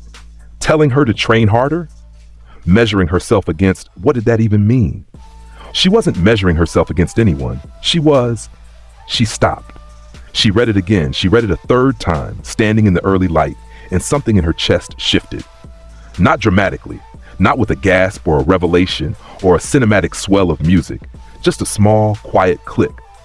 The sound of a door unlocking that she hadn't known was closed. She went inside. She put the note in her desk drawer. She got dressed. She went to the hospital and asked Tsunade to train her. She trained harder. Day 3, dawn, Hinata Hyuga was at training ground 8, alone. She was always alone at this hour. The Hyuga compound didn't stir until 6, and she had learned years ago that the only way to practice without her father's eyes on her was to practice before the eyes opened. Her gentle fist was precise, improved. The strikes flowed with a fluidity that the traditional Hyuga style didn't quite account for. She was adapting the form, softening its edges, making it hers. It was good work, patient work. The work of someone who had decided that getting stronger was worth the loneliness of early mornings. She didn't know he was there. Naruto stood at the tree line, 30 meters away, downwind, his presence suppressed to a level that even sensor-type ninja would have missed. He watched her move through the kata, the footwork, the palm strikes, the controlled breathing that fogged in the cold air. His expression did something complicated, not the grin, not the smirk, not the Izayoi performance or the board assessment or any of the masks he wore over the masks he wore. Something underneath all of that, something that recognized what it was looking at. Someone who trained alone in the dark because she believed she wasn't enough and kept training anyway. He understood that kind of stubbornness. He respected it from places he didn't talk about. He watched for 37 seconds. Then he left. He moved without sound. He left without trace. But on the training post where Hinata rested her water bottle, there was an orange flower. Wild, bright. Recently picked, its stem still damp with morning dew. Hinata finished her kata. She walked to the post. She saw the flower. She picked it up. She held it. She turned it in her fingers. She looked at the tree line. Empty, quiet, nothing but shadow and bird song. She knew. She didn't know how she knew, but she knew. She pressed the flower between the pages of her training journal and did not tell anyone about it. Some things were hers alone. Naruto left the village at noon. No ceremony, no crowd at the gates, no tearful farewell committee. He walked through the gates with Jiraiya at his side, headphones on, pack over one shoulder. A small pack, because someone who could level valleys didn't need a large luggage allowance, and didn't look back. Kotetsu and Izumo watched them go. "That's it?" Kotetsu said. "He's just walking out? What did you want? Fireworks? I wanted to know we're safe for 2.5 years. That's what I wanted. We're safe. Are we, or are the things he was keeping scared now going to stop being scared?" Izumo considered this. It was not a comfortable thought. The road south stretched out ahead of them, dusty and ordinary, and leading to a world that had no idea what was coming. The training trip was not a training trip. It was an expedition conducted by a bored deity and a man who wrote pornography, and if there was a more absurd pair wandering the elemental nations, nobody had documented them. Jiraiya's methodology was simple: travel from country to country, visit his intelligence contacts, gather information on the Akatsuki, and occasionally stop at locations where the scenery was conducive to literary inspiration. The quotation marks were Naruto's addition. He used them verbally with finger quotes every single time. "We're stopping in Tanzaku-gai," Jiraiya announced on the third day. "I have a contact there. You have a favorite bathhouse there. The contact works near the bathhouse. The contact is the bathhouse. You're a terrible travel companion. You're a terrible godfather. We match." The dynamic settled into something that neither of them would ever admit was comfortable. Jiraiya planned routes. Naruto ignored the routes and walked in whatever direction Genome Tree indicated was most interesting. Jiraiya lectured about sage techniques and chakra theory and the history of the Toad contract. Naruto listened, processed, cataloged, and occasionally corrected Jiraiya on points of sage energy theory that the Toad Sage himself hadn't considered. "The natural energy collection you describe," Naruto said one evening, "sitting on a cliff overlooking the sea between the land of fire and the land of water, is fundamentally limited by the body's capacity to balance senjutsu chakra with physical and spiritual energy. You've been treating it as a 3-part equilibrium. Because it is a 3-part equilibrium, it's a 4-part system. The variable you're missing is the body's baseline tolerance for non-human energy, which is not a fixed value, but a function of cellular regeneration rate. The toads compensate for this by merging physically with the sage during combat. You've never asked why. It's because the merger stabilizes the 4th variable externally." Jiraiya stared at the ocean. Then he pulled out a scroll and started writing. He wrote for 30 minutes. "If you're right," Jiraiya said slowly, "then the theoretical upper limit of sage mode is significantly higher than what I've achieved. I'm right. And yes, you've been operating at about 60% of your potential ceiling because nobody ever told you there was a 4th variable, and the toads assumed you'd figure it out.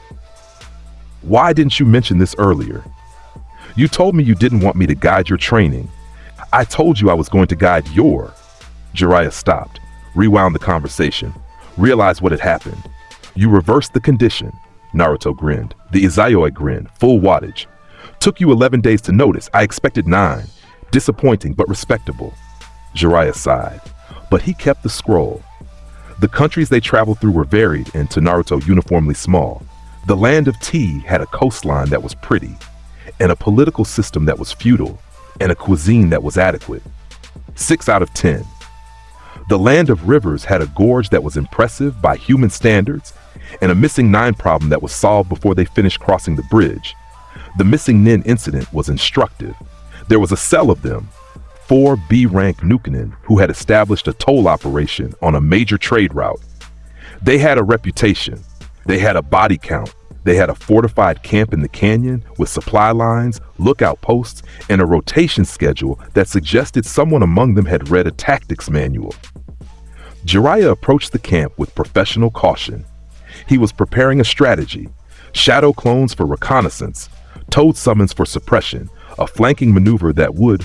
Naruto walked past him. "Wait," Jiraiya started. Naruto walked down the road toward the toll point. His headphones were on. His hands were in his pockets. His posture radiated the specific, unmistakable energy of someone who was not going to stop walking and was daring the universe to give him a reason to change speed. The lookout saw him. A blonde teenager with headphones, walking alone toward a fortified position held by 4 hardened killers. The lookout whistled to the camp. The toll enforcers emerged. 2 men and 2 women, armed, experienced, the kind of people who had survived the missing Nen life long enough to be comfortable in it. They looked at the teenager. They looked at the road behind him for the real threat. "Turn around, kid," the leader said. "Toll's 50,000 Ryo or your gear. Pick one." Naruto kept walking. I said. Naruto was in front of the leader. No transition, no blur, no perceptible movement between standing 30 feet away and standing close enough to read the stitching on the man's vest. "You picked the wrong road," Naruto said. The leader's hand went for his weapon. His hand did not arrive. Something happened to the space between his intention and his action. A gap of time so small that consciousness couldn't register it, but large enough for Naruto to reach out, pluck the kunai from the man's holster mid-draw, and flick it into the canyon wall where it embedded to the ring. The leader's empty hand completed the draw motion and closed on air. The other 3 attacked simultaneously. Credit to their training. They didn't hesitate, didn't wait, didn't coordinate verbally. 2 came from the flanks, 1 from above. Naruto moved through them the way a river moves through stones. The first flanker swung a sword. Naruto stepped inside the arc, placed 1 palm on the man's chest, and pushed. The push was gentle by his standards, which meant the missing 9 flew backward 40 feet and cratered the canyon wall at a depth of 6 inches. The second flanker launched a jutsu, some earth technique, spikes erupting from the ground. Gift destruction read the chakra construct in the fraction of a second before the spikes formed and the ground went still. The flanker looked at the inert earth, looked at Naruto, and his face went through every stage of grief simultaneously. Naruto tapped him on the forehead. He joined his colleague in the canyon wall. The aerial attacker came down with a spinning axe kick. Naruto caught the man's ankle, redirected his momentum, and used him to sweep the leader off his feet. Both of them hit the ground in a tangled heap of limbs and shattered dignity. 4 seconds. 4 missing 9. 4 B-rank criminals who had terrorized a trade route for 2 years, neutralized by a teenager who hadn't removed his hands from his pockets except to push 1 man and tap another. Jiraiya arrived at the toll point 30 seconds later, breathing hard from the sprint, battle ready, toad summon half-formed on his palm. He looked at the 4 unconscious bodies. He looked at Naruto, who was adjusting his headphones. "I had a plan," Jiraiya said. "Your plan had 11 steps. Mine had 1. And your 1 step was? Walk forward. Everything else is a complication." Jiraiya dispelled the toad summon. He looked at the unconscious missing Nin again. He looked at the craters in the canyon wall. He reached into his travel pack and pulled out a notebook. "I'm writing this down," he said, "for the book." "Which book?" "The one where I explain to future generations that the most dangerous thing in the elemental nations travels with headphones and an attitude problem. Make sure you capture my charm. It's my best feature." 6 months into the trip, they encountered the first S-rank warning. They were in a border town between the land of earth and the land of grass. Jiraiya's network had flagged Akatsuki movement in the area. Specifically, 2 members traveling eastward along a route that would intersect with theirs. Jiraiya went tense. Professional tense. The tense of a man who had fought these people before and understood what S-rank meant when it was wearing a black cloak. "We should adjust our route," Jiraiya said. "Avoid contact. Gather intelligence from a distance." "No, Naruto, I said no. If they're coming, they're coming. Adjusting route means they dictate our movement. Nobody dictates my movement. Walk forward. Everything else is a complication. Jiraiya opened his mouth to argue. Then he remembered the canyon wall with the body-shaped impressions. He closed his mouth. They didn't wait long. It was morning. Mist on the road. The kind of mist that formed naturally in border country, where the geography couldn't decide between marsh and forest and compromised with fog. Naruto was walking point, his default position, because the concept of someone walking in front of Izayoi Sakamaki to protect him was comedy too subtle for most audiences. Genome Tree registered them at 400 meters. 2 signatures, one cold and precise, a frequency that spoke of controlled power and deteriorating cells. One massive and predatory, a chakra ocean that tasted of salt water and scales, Itachi Uchiha and Kasame Hoshigaki. They materialized from the mist with the practiced theatricality of an organization that had clearly invested in aesthetic consistency.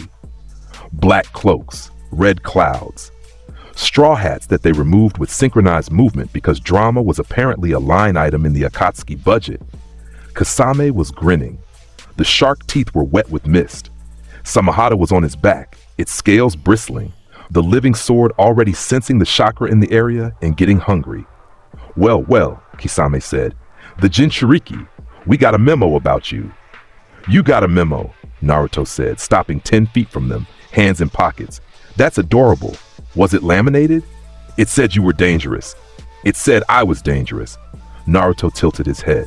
What adjective would you use for something that the word dangerous doesn't have the vocabulary to describe? Kisame's grin widened. He reached back and pulled Samahata from his back.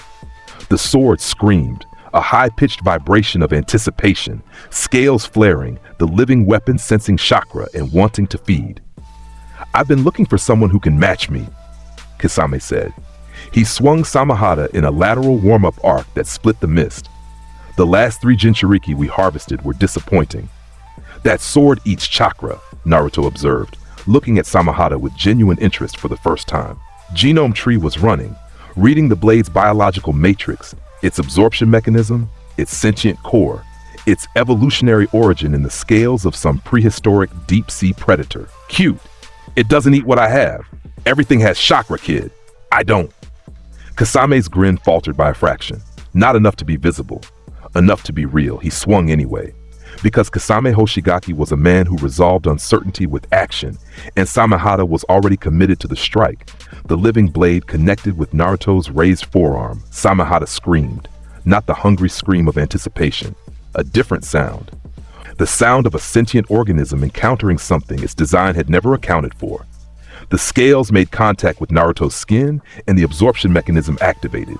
Drawing, pulling, trying to feed. And what it found was not chakra. What it found was the essence of Izayoi Sakamaki. The raw, unfiltered energy of a soul that existed on a tier above the framework that produced chakra. An energy that Samahata's biological receptors could not process, could not categorize, could not absorb. The sword recoiled, physically. The living weapon jerked away from Naruto's arm like a hand touching a hot stove. Its scales flattened. Its vibrations shifted from aggressive to distressed. Then it did something that no wielder of Samahata had ever witnessed in the blade's recorded history. It whimpered, and then it went limp. Samahata went dormant. The scales retracted, the handle softened. The living sword became, for all functional purposes, a very large, very expensive, very unconscious fish on a stick. Kisame held his weapon in both hands and stared at it. His partner, his companion, his sword that had never failed him, never flinched, never backed down from any chakra source in the elemental nations, was hanging from his grip like a wet towel. His face changed. For the first time in the years since he'd left Kirigakure, since he'd killed his comrades and fled into the dark, Kasame's expression shifted from predatory amusement to something that lived in the neighborhood of alarm. What did you do to my sword? Kasame's voice was different, quieter, the voice of a man who had just watched the only thing he trusted break. Nothing. It did that to itself. Your sword tried to eat something that exists outside its digestive parameters and shut down in self-defense. Naruto lowered his arm. The forearm was unmarked. The word you're looking for is incompatible. Kisame attacked without the sword. Because he was still Kisame Hoshigaki, and he was still 6'4", and he was still a monster who had earned his title through raw, physical, overwhelming violence. Suiton, Bakusui Shoha. Great exploding water colliding wave. He exhaled and the world became ocean. A tidal wave erupted from his mouth. Not a wave, an inland sea, a dome of water that expanded outward in every direction, consuming the road, the trees, the fog, everything, until the entire battlefield was submerged in a sphere of pressurized water. Kisame's domain, his world. In here, he was the apex predator. In here, his speed tripled, his power surged, his fusion with Samahada, normally, would make him untouchable. Samahada was still unconscious. Kisame was operating alone. But alone, in his water prison, he was still an S-rank threat capable of drowning countries. Naruto stood inside the water dome. He was not wet. The water existed around him. It was present. It occupied space, but it did not touch him. Genome Tree had read the jutsu at the moment of formation, the chakra binding the water into a controlled sphere, the infusion of Kisame's will into every molecule. Gift destruction created a perfect, skin-tight exclusion zone. The water parted around Naruto's body in a 1-inch gap that followed his every contour. He was standing at the bottom of an ocean, and he was dry. Kisame, fused with his domain, moving at speed through the water like the shark he was named for, charged. A fist backed by oceanic pressure, enhanced by water release mastery, aimed at Naruto's chest. Naruto caught it. One hand.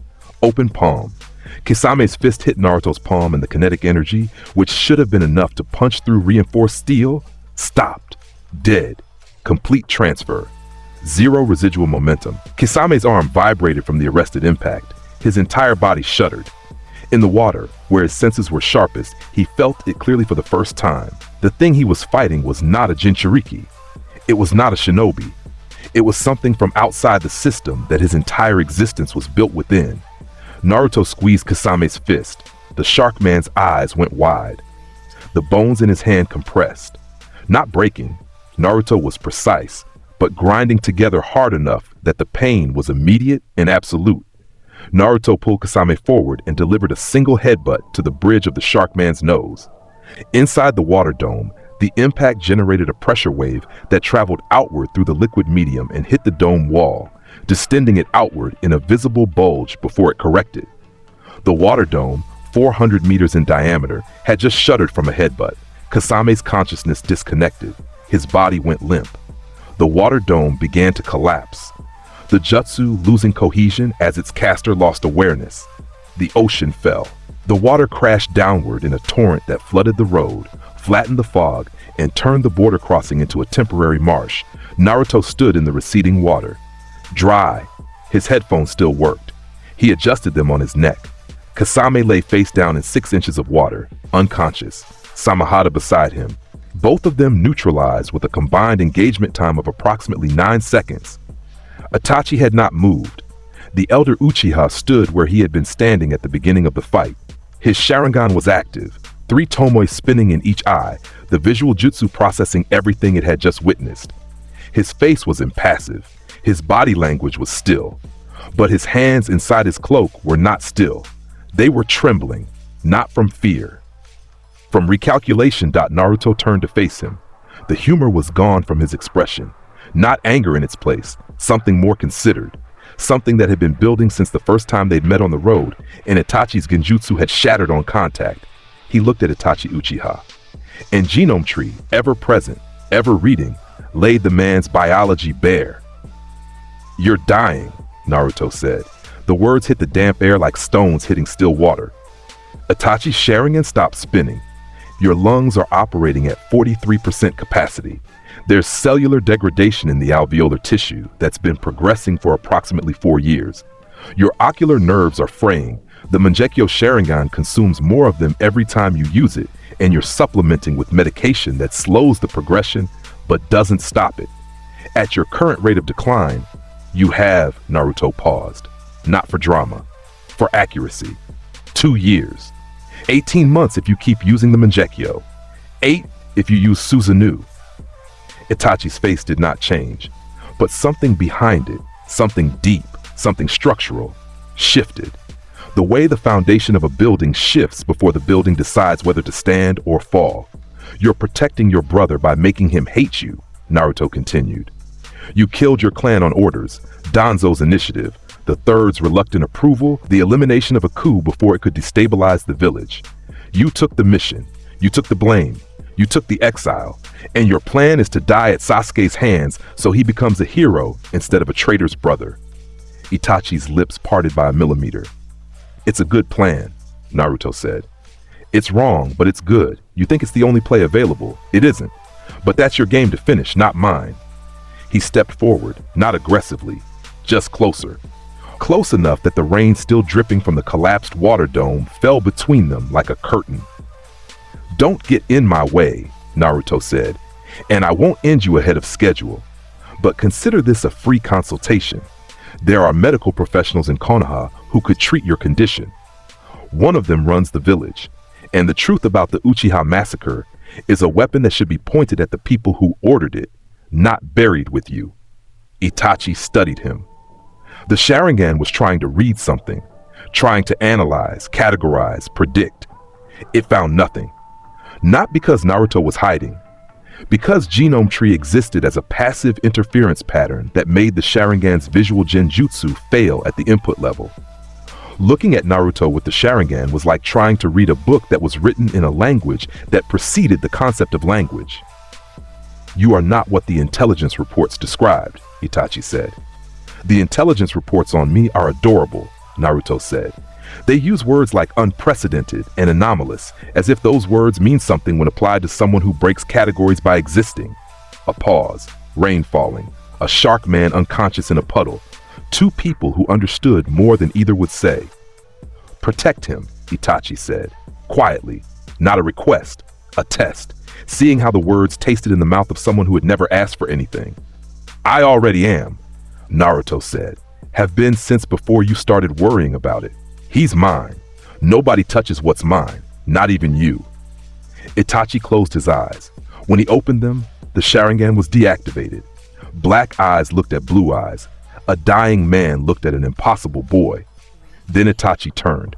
He collected Kasame, hoisting the larger man over his shoulder with the efficient strength of someone who had been carrying burdens for a long time, and walked into the mist.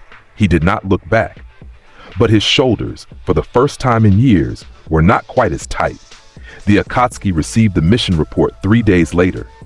Zetsu delivered it, because Zetsu delivered everything, emerging from walls and floors and the uncomfortable spaces in between, with the nonchalance of a sentient plant who had given up on personal boundaries decades ago.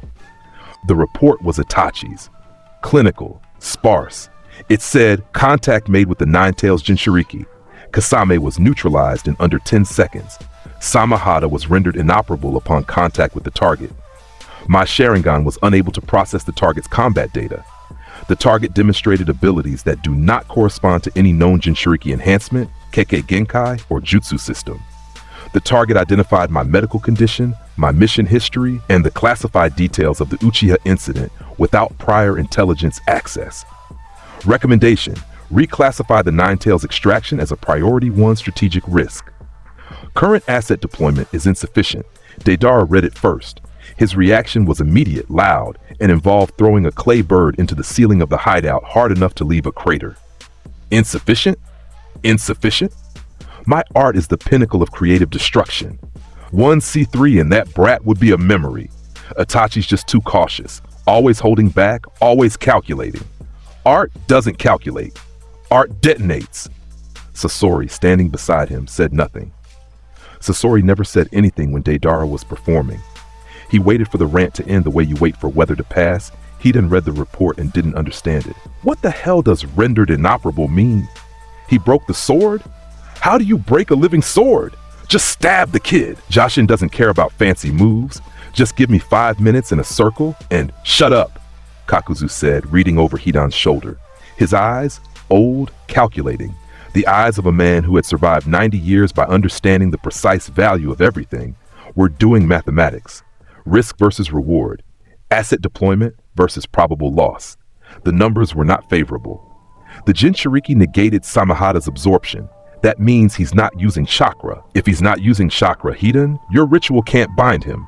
Your god eats chakra-based life force. This kid doesn't have one. Everyone has chakra. Read the report. He doesn't. Hidan stared at the report. His lips moved as he reread the relevant section.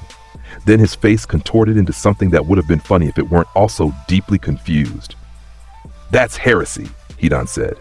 That's physics, Kakuzu replied. In a room that was not a room, a space defined by projected images and chakra frequency communication, where the holographic forms of the Akatsuki gathered like ghosts at a board meeting. Pain received the report. He read it once. The Rinnegan processed the text at a speed that made reading look like a formality. He read it again, because the first reading had produced a result that the Rinnegan flagged as improbable, and Pain did not accept improbable results without verification. He set the report down. He sat in his chair, the mechanical support apparatus that kept Nagato's withered body upright, and he was quiet for a very long time. Conan watched him from across the room. She knew his silences. The short ones were contemplation. The medium ones were adjustment. The long ones were the silences that preceded strategy changes. This was a long one. The plan requires revision, Pain said finally. Which aspect? The Nine-Tails extraction current approach is inadequate. Conan folded a paper flower. She did this when she was thinking. The petals were sharp. You're reconsidering the timeline. I'm reconsidering the premise. And that was all he said. But in the silence that followed, in the mechanical whir of the apparatus and the quiet folding of paper, something in the Akatsuki's trajectory shifted by a degree that would, in time, become significant. The world did not pause when Naruto left it. The world prepared. Sasuke's journey without the curse seal was a different path up the same mountain. He left the hospital 6 weeks after the valley. He trained. He trained with a ferocity that bordered on self-destruction, because the gap between himself and Naruto was not something that could be closed through talent or bloodline or destiny. It was something that could only be narrowed through work. And Sasuke, stripped of every shortcut, had nothing left but work. He found Orochimaru. Not because the snake came for him. The curse seal's recall beacon was gone. And without it, Sasuke was just another Uchiha, albeit the last one. Sasuke went looking. He traveled to Otagakure and walked through its gates and presented himself. Orochimaru looked at the boy who had arrived without a mark, without a leash, without any mechanism of control, and his snake eyes narrowed. You came voluntarily, Orochimaru said. I came for power. The seal is gone. I felt it disappear. That boy. I know what he did. I was there. Sasuke's voice was ice, not the dramatic ice of a child playing at darkness, the functional ice of someone who had been broken down to his components and rebuilt himself from whatever was left. Train me or don't. I'll get stronger either way. The only question is whether you're useful to me. Orochimaru studied this new Sasuke. This Sasuke who was not a vessel to be worn, but a weapon forging itself. This Sasuke who had none of the levers Orochimaru typically used. No seal, no dependency, no crack in the psyche where a snake could coil. Interesting, Orochimaru whispered. He trained him. Not because it served his original plan. That plan was ash. Because this Sasuke was interesting. And Orochimaru, at his core, underneath the god complex and the immortality obsession, was a scientist. He could not resist an interesting specimen. Sakura trained under Tsunade and became something that the academy version of herself would not have recognized. Tsunade's training was not gentle. It was the instruction of a woman who had lost everyone she loved and had decided that the next generation would be strong enough that she wouldn't have to lose again. Sakura's chakra control, always her gift, always her underutilized asset, became a weapon. She could shatter boulders with a tap. She could heal wounds that would have killed a man. She could read a body's damage the way Naruto read a battlefield, instantly, completely, with a certainty that left no room for doubt. She kept the note in her desk. She read it sometimes on the hard nights when the training threatened to break her. Stop measuring yourself against him and start measuring yourself against what you could be. She measured. She grew. She became. Shikamaru, given a battlefield command assessment that most Junin didn't receive until their 30s, became the strategist the village needed. His mind, already terrifying, gained the context of war. He studied the Akatsuki files that Tsunade gave him. He built models. He ran scenarios. Every scenario that included Naruto Uzumaki as a variable ended the same way. Rapid resolution, minimal allied casualties, extensive property damage. Every scenario without Naruto ended differently. "He's our win condition," Shikamaru told Tsunade during a briefing. "Every strategic model I build improves exponentially when he's present. He's not a soldier. He's a force multiplier on a scale that breaks the math." "I know," Tsunade said. "So the question isn't how do we use him? The question is, how do we build a framework that functions when he decides to act, stays functional when he doesn't, and doesn't collapse when the things he does make our previous models obsolete?" Tsunade looked at the boy who was becoming the sharpest mind in the village and saw the future of Konoha's leadership. "That's exactly the right question, Shikamaru. Thank you. I hate it." 2.5 years passed. The world turned, the pieces moved. The board evolved. Naruto came back. He walked through the gates of Konagakure on a Tuesday afternoon in autumn, headphones on, hands in pockets, wearing a modified black jacket with orange trim that was, by any aesthetic standard, significantly cooler than what he'd left in. His hair was slightly longer. His shoulders were broader. His eyes were the same, blue, ancient, amused by the universe and everything in it. He looked 15. He moved like he was infinite. Kotetsu was at the gatehouse. He saw the blonde hair. He saw the headphones. He saw the walk, that specific, unmistakable, reality-warping walk that said the person doing it was not traveling through the world but allowing the world to exist around him. He turned to Izumo. "He's back." Izumo looked up from his clipboard. He saw Naruto. His pen stopped moving. "I see that. Do you want to radio it in or should I?" "You do it. I'm still processing that he left." "He's taller. That's what you're processing? The height?" "It's the only variable I can handle right now, Izumo. Let me have this." Naruto passed through the gates. He nodded at both of them without breaking stride. The nod said, "I remember you. You're still here. Good." The nod also said, "I have no intention of slowing down for administrative purposes." The village looked the same. Mostly. There were new buildings where old ones had been damaged during the invasion. The Hokage monument had a fifth face now, Tsunade's, carved into the mountain with the stern expression of a woman who had been talked into the most stressful job in the nation by a 12-year-old. Naruto walked toward the center of the village. He was not heading anywhere specific. He was letting the village happen around him. The sounds, the smells, the flow of people who had no idea what had just walked back in. He found Sakura by accident. She was leaving the hospital, white coat over her shoulders, medical supplies in a bag on her hip. She looked up and saw him on the opposite side of the street.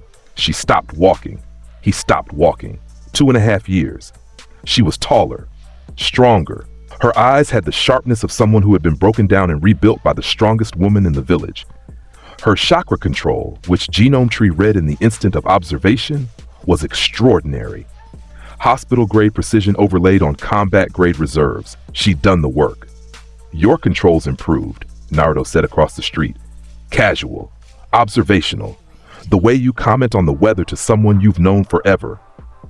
Tsunade's style, adapted to your specific chakra volume. Smart, the output scaling is elegant." Sakura stood on the sidewalk processing several competing emotions simultaneously. He'd noticed immediately. He'd said it the way he said everything, like a fact about the universe that he was too honest to withhold.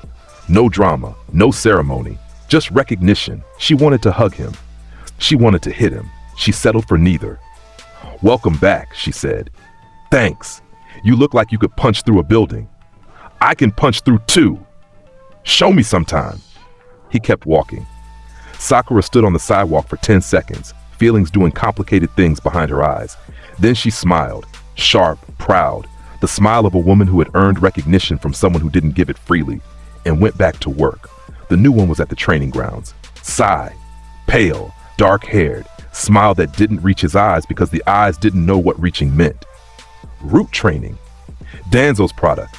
Emotional range of a teaspoon by design, observational capacity of a surveillance satellite by necessity. Naruto walked up to him. Genome Tree had already read everything. The ink techniques, the root conditioning, the suppressed emotional architecture, the mission parameters. "You were sent to evaluate me," Naruto said, 4 seconds into their acquaintance. "You're going to file a report. Include this. I give the mission a 2 out of 5, below average difficulty. Recommend upgrading the caliber of threats sent my way.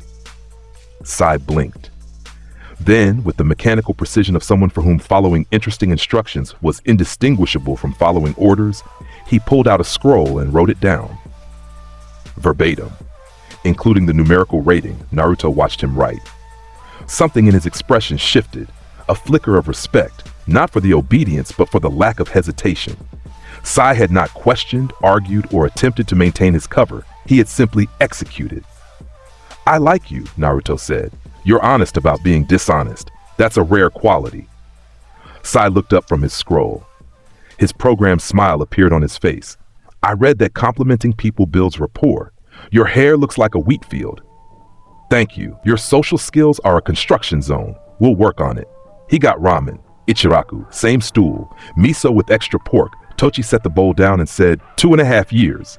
Did you miss me? The revenue did. That's the most honest thing anyone said to me today. Ayame refilled his water. Welcome home. And there it was again. That word, home. Small and warm and unearned and his. The village exhaled. The Akatsuki did not. 3 weeks after Naruto's return, Gaara was taken. Naruto was at Training Ground 7 when the message arrived. A hawk from Sunagakure, emergency frequency, Tsunade's stamp on the decoded scroll that Sakura brought to him at a run. Gaara, Sakura said, breathing hard. The Kazekage. He's been captured. 2 Akatsuki members. Deidara and Sasori.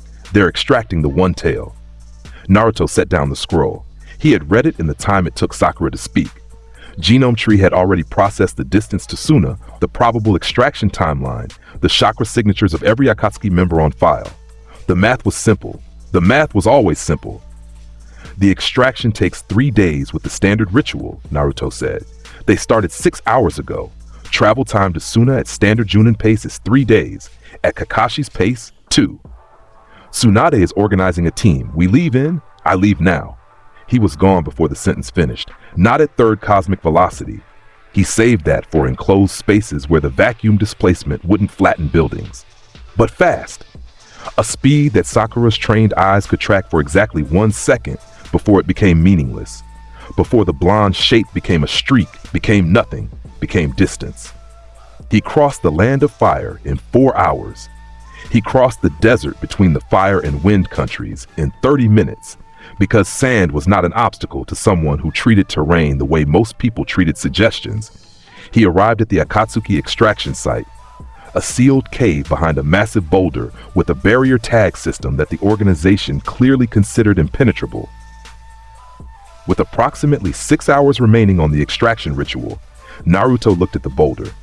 He read the barrier tag with Genome Tree, a 5-seal system, each seal anchored to a different location, designed to require simultaneous removal before the barrier could be breached.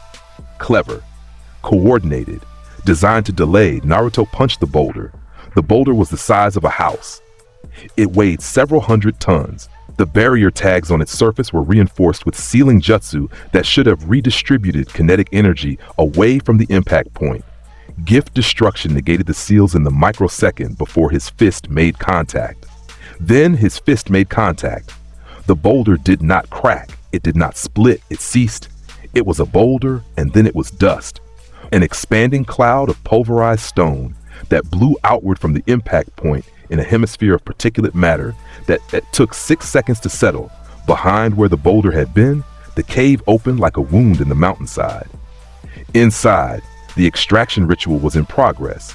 A massive statue with 9 eyes, chakra chains connecting it to Gaara's suspended body, the one-tail's energy being pulled from its host in streams of visible power. Deidara was perched on the statue's head. Sasori was standing near the back wall, his puppet body motionless, his true form hidden within Hiroko's shell. Both of them turned to look at the entrance, where daylight was now pouring through a hole that should not have existed. Naruto walked in. "Oh," Deidara said, his hand mouths already chewing clay. "The Jinchuriki, you're early. This is supposed to be a 3-day job. It's been rescheduled." Naruto looked at Gaara. The Kazekage was suspended in the ritual's chains, unconscious, his chakra fading. Genome Tree read the extraction progress, 63% complete. The one tail was more than half gone. Gaara's life signs were dangerously low. "Deidara," Naruto said. Iwagakure Defector, explosion release Kekkei Genkai infused into sculpted clay. You call it art. Rating, 2 out of 10 for creativity, 0 for structural integrity. Deidara's artist soul ignited. Excuse me? My art is the ultimate expression of... Naruto was already moving. C2 Dragon! Deidara's hands worked with frantic speed, a massive clay dragon forming beneath him, launching into the air, mouth opening to release a barrage of guided clay missiles. Each one was a masterwork of explosive sculpture, shaped, molded, infused with the precise chakra detonation formula that was Deidara's gift to the world. The first missile flew toward Naruto. Genome tree read it in flight. The clay composition, the chakra infusion pattern, the detonation trigger, a specific chakra frequency that Deidara activated at will, converting the clay from inert sculpture to high explosive. Gift destruction targeted the trigger. The missile reached Naruto. The clay hit his chest. It did not explode. It splattered. Wet clay on his jacket, sliding downward, inert, dead, its entire explosive potential erased at the molecular level the instant it entered his gift's radius. The second missile, same result, wet clay.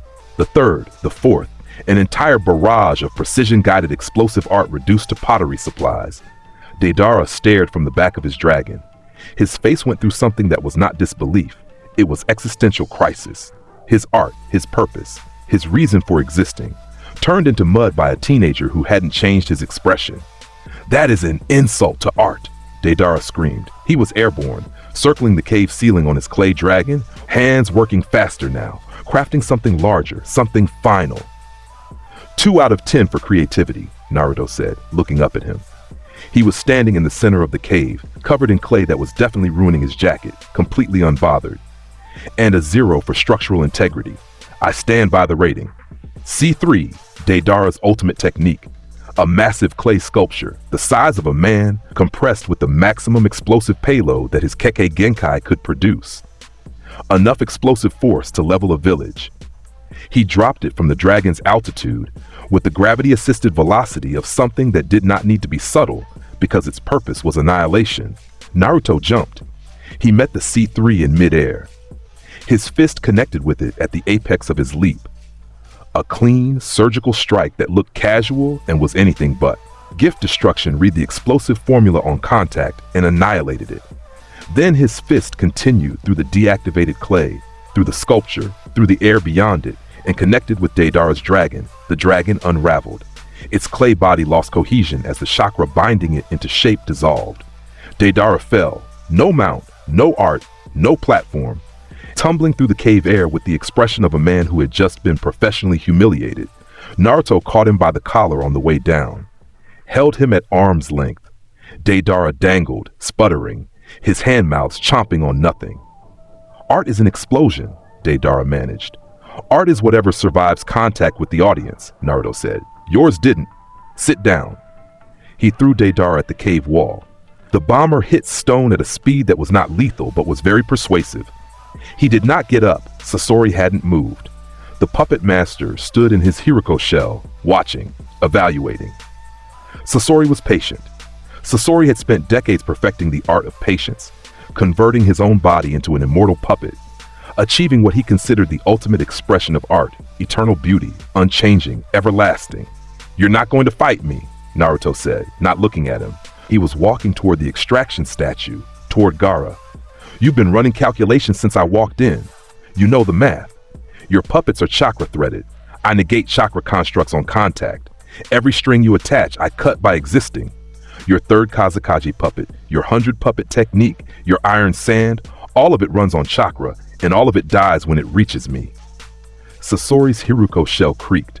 The puppeteer inside said nothing. Here's what you're going to do, Naruto continued. You're going to stand there. You're going to watch me take Gaara, and you're going to leave this cave alive, which is more than you deserve, but less than I care to argue about.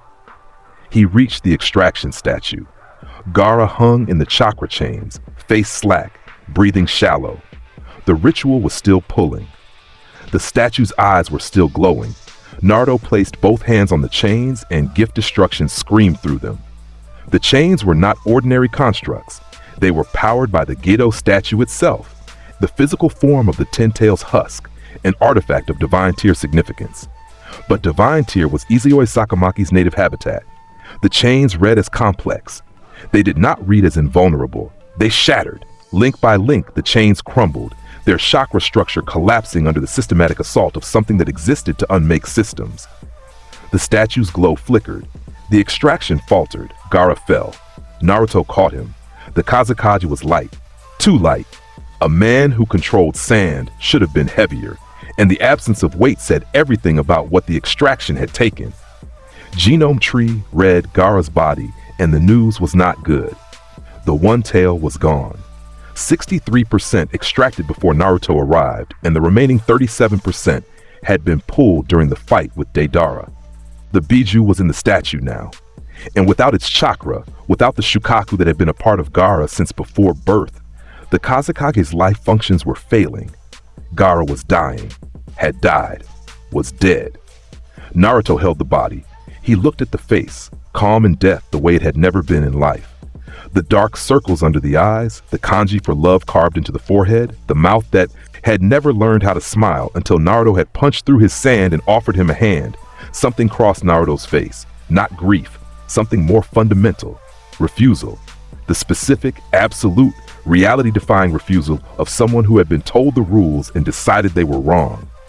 This game has a continue screen, Naruto said quietly. Move.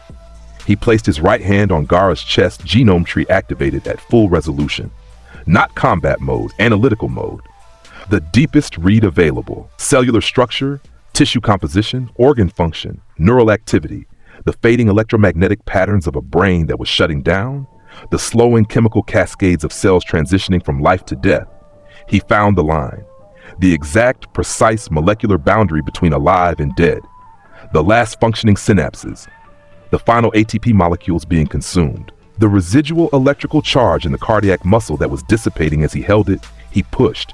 Not with chakra. Not with energy. With information. Genome Tree identified the cascade pattern of cellular death and reversed it. Not healing the damage, but rewinding the process, feeding the cells the molecular instructions they needed to resume function. ATP synthesis restarted. Ion channels reopened. The cardiac muscle, receiving an electrical impulse that came from outside its own system, contracted.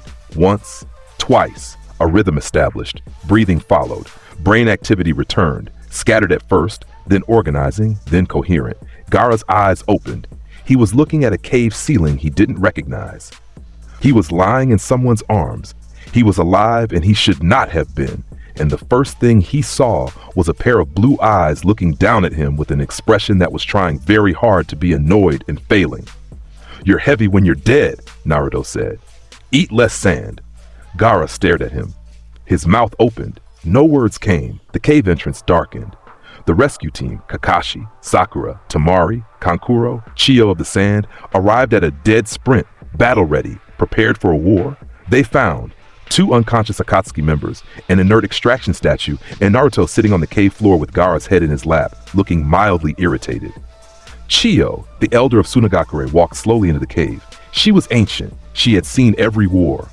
She had created the puppet techniques that Sasori had perverted. She had fought gods and monsters and the desert itself. She looked at Gaara, alive, breathing, returned from the dead, and she looked at the boy who was holding him. "What are you?" Chiyo asked. Naruto picked up his headphones from where they'd been around his neck. "Bored," he said, "but this game just got a second act." The immortal pair came next, Hidan and Kakuzu. The zombie combo, one unkillable, one with 5 hearts and a financial obsession that made accountants look reckless. They attacked a fire temple. They killed Asuma Sarutobi. Naruto was not there for Asuma's death. He learned about it when Team 10 returned to the village carrying their sensei's body and faces that had been reorganized by grief. Shikamaru's expression was the worst. Not because it was dramatic, but because it was quiet. The silence of a mind running calculations that all produced the same result. Too late. Naruto found Shikamaru at the Nara compound that night. The strategist was sitting on his family's porch, looking at the sky, a cigarette between his fingers, Asuma's brand, unlit, because Shikamaru didn't smoke but needed something to hold. Naruto sat next to him. Didn't speak. Didn't need to. After a while, Shikamaru said, "You could have been there. I could have been anywhere I wasn't. If you'd been there, he'd be alive. Yeah. Naruto's voice was flat, not dismissive, honest. I can't be everywhere, Shikamaru. Even I have one body and one present moment. Asuma died because the people who killed him are murderers, not because I was somewhere else. Shikamaru was quiet. But they're still alive, Shikamaru said. For now. I have a plan. I know. Your plan is good. Your plan accounts for Hidan's immortality and Kakuzu's multiple hearts and the tactical limitations of your team. Naruto paused. Your plan doesn't need me. Shikamaru looked at him. It's your game, Naruto said. Your sensei, your vengeance. I don't take that from people, but if you want me there as backup, not to fight, just to make sure nobody dies who shouldn't, I'll be there. Shikamaru studied him for a long time. Then he nodded. Be there, he said. Naruto was there. Shikamaru's plan was elegant. The team engaged Hidan and Kakuzu in the forest, split them, and Shikamaru led Hidan into the Nara clan's territory. A prepared battlefield laced with explosive tags and shadow traps. It was a beautiful strategy. It was the kind of plan that would be studied at the academy for generations. Naruto let it play out. He stood at the edge of the battlefield, headphones on, arms crossed, watching. A god spectating a mortal game and finding it worthy, until Hidan, mid-ritual, began his Jashin ceremony. The circle drawn in blood, the spike raised, the transformation, black skin, white bone markings, the avatar of a death god's authority. Jashin grants me immortality. Hidan screamed, laughing, twirling his scythe. Your tricks can't kill me. Nothing can kill me. I'm a chosen vessel of... No, Naruto said. He hadn't moved, hadn't stepped into the fight, just spoke. One word from 50 meters away, directed at the connection between Hidan and his deity. Genome Tree read the divine formula. Hidan's immortality was a gift, not from a system like the one Naruto knew, but from a theological framework. A god's authority channeled through a ritual framework into a mortal body, suspending the natural processes of decay and death. The mechanism was intricate. The mechanism was also, at its fundamental level, an information system. A set of instructions encoded in chakra-adjacent spiritual energy. Gift destruction read the instructions and erased them. The connection between Hidan and Jashin severed. Cleanly, completely, like cutting a phone line. One moment the signal was there, the next it was silent. Hidan felt it. Mid-ritual, mid-laugh, mid-triumph, he felt the absence. The warmth of divine connection that had been a constant presence since his conversion. Gone. The sensation of being chosen, being special, being immortal, gone. What? Hidan looked at his hands. The black skin was fading. The white markings were disappearing. His body had become mortal. What did you do? Hidan screamed at the forest, at the sky, at whatever had just ripped the core of his identity away. Naruto flicked a pebble at him. The pebble, moving at a speed that made it essentially invisible, hit Hidan in the temple. The body that had survived decapitation, impalement, and dismemberment through divine authority crumpled from a flicked stone. Hidan went down, mortal, unconscious, bleeding from a tiny cut on his temple and baffled even in unconsciousness. Shikamaru, who had been 3 seconds from executing the explosive tag burial that was his plan's climax, stared at the fallen zealot. What did you do? Shikamaru asked. I disconnected his warranty. His what? His immortality was a subscription service. I canceled it. Shikamaru stared at him. Then he looked at the explosive tags he'd spent a week preparing. Then back at Naruto. Troublesome, he said, but there was relief in his voice. And something else, the specific relief of a man who had been afraid his team would die and had just been shown that they wouldn't. Kakuzu was a slightly more interesting conversation. The old bounty hunter stood in the clearing with 4 of his 5 hearts active. The 5th had been destroyed by Kakashi's Raikiri during the initial engagement. His thread-based jutsu held the remaining 4 hearts in separate constructs around his body, each one a mobile offensive platform with its own elemental affinity. He looked at the blonde boy who had just rendered his partner mortal with a sentence and a pebble and did the math he'd spent 90 years learning to do. You're not worth the risk, Kakuzu said. The words came from a man who measured everything in cost-benefit ratios. No bounty is worth engaging something I can't calculate. Smart man, Naruto said. Unfortunately for you, the people behind me aren't the let-you-leave type. Kakuzu's thread constructs launched simultaneously. Fire, wind, lightning, water. 4 elemental attacks from 4 independent sources, a combined assault that had overwhelmed entire squads. Naruto raised his right hand. Not a fist, an open palm, fingers spread. The 4 elemental attacks hit his gift's range and encountered the same problem every attack encountered. They were made of chakra, and chakra died on contact with him. But he didn't just destroy the attacks. Genome Tree read the threading technique, the specific unique jutsu that allowed Kakuzu to steal hearts and house them in external constructs. It was a masterwork of biological ninjutsu. It was also, at its core, a system of connections. Naruto pulled the thread, not physically, conceptually. Gift destruction targeted the binding mechanism that linked Kakuzu's 4 remaining hearts to his primary body. The threads connecting them, visible, tangible lines of dark chakra, went taut. Then they went slack. Then they dissolved. 4 hearts stopped beating simultaneously, not destroyed, disconnected. The constructs around Kakuzu's body collapsed into piles of dead thread.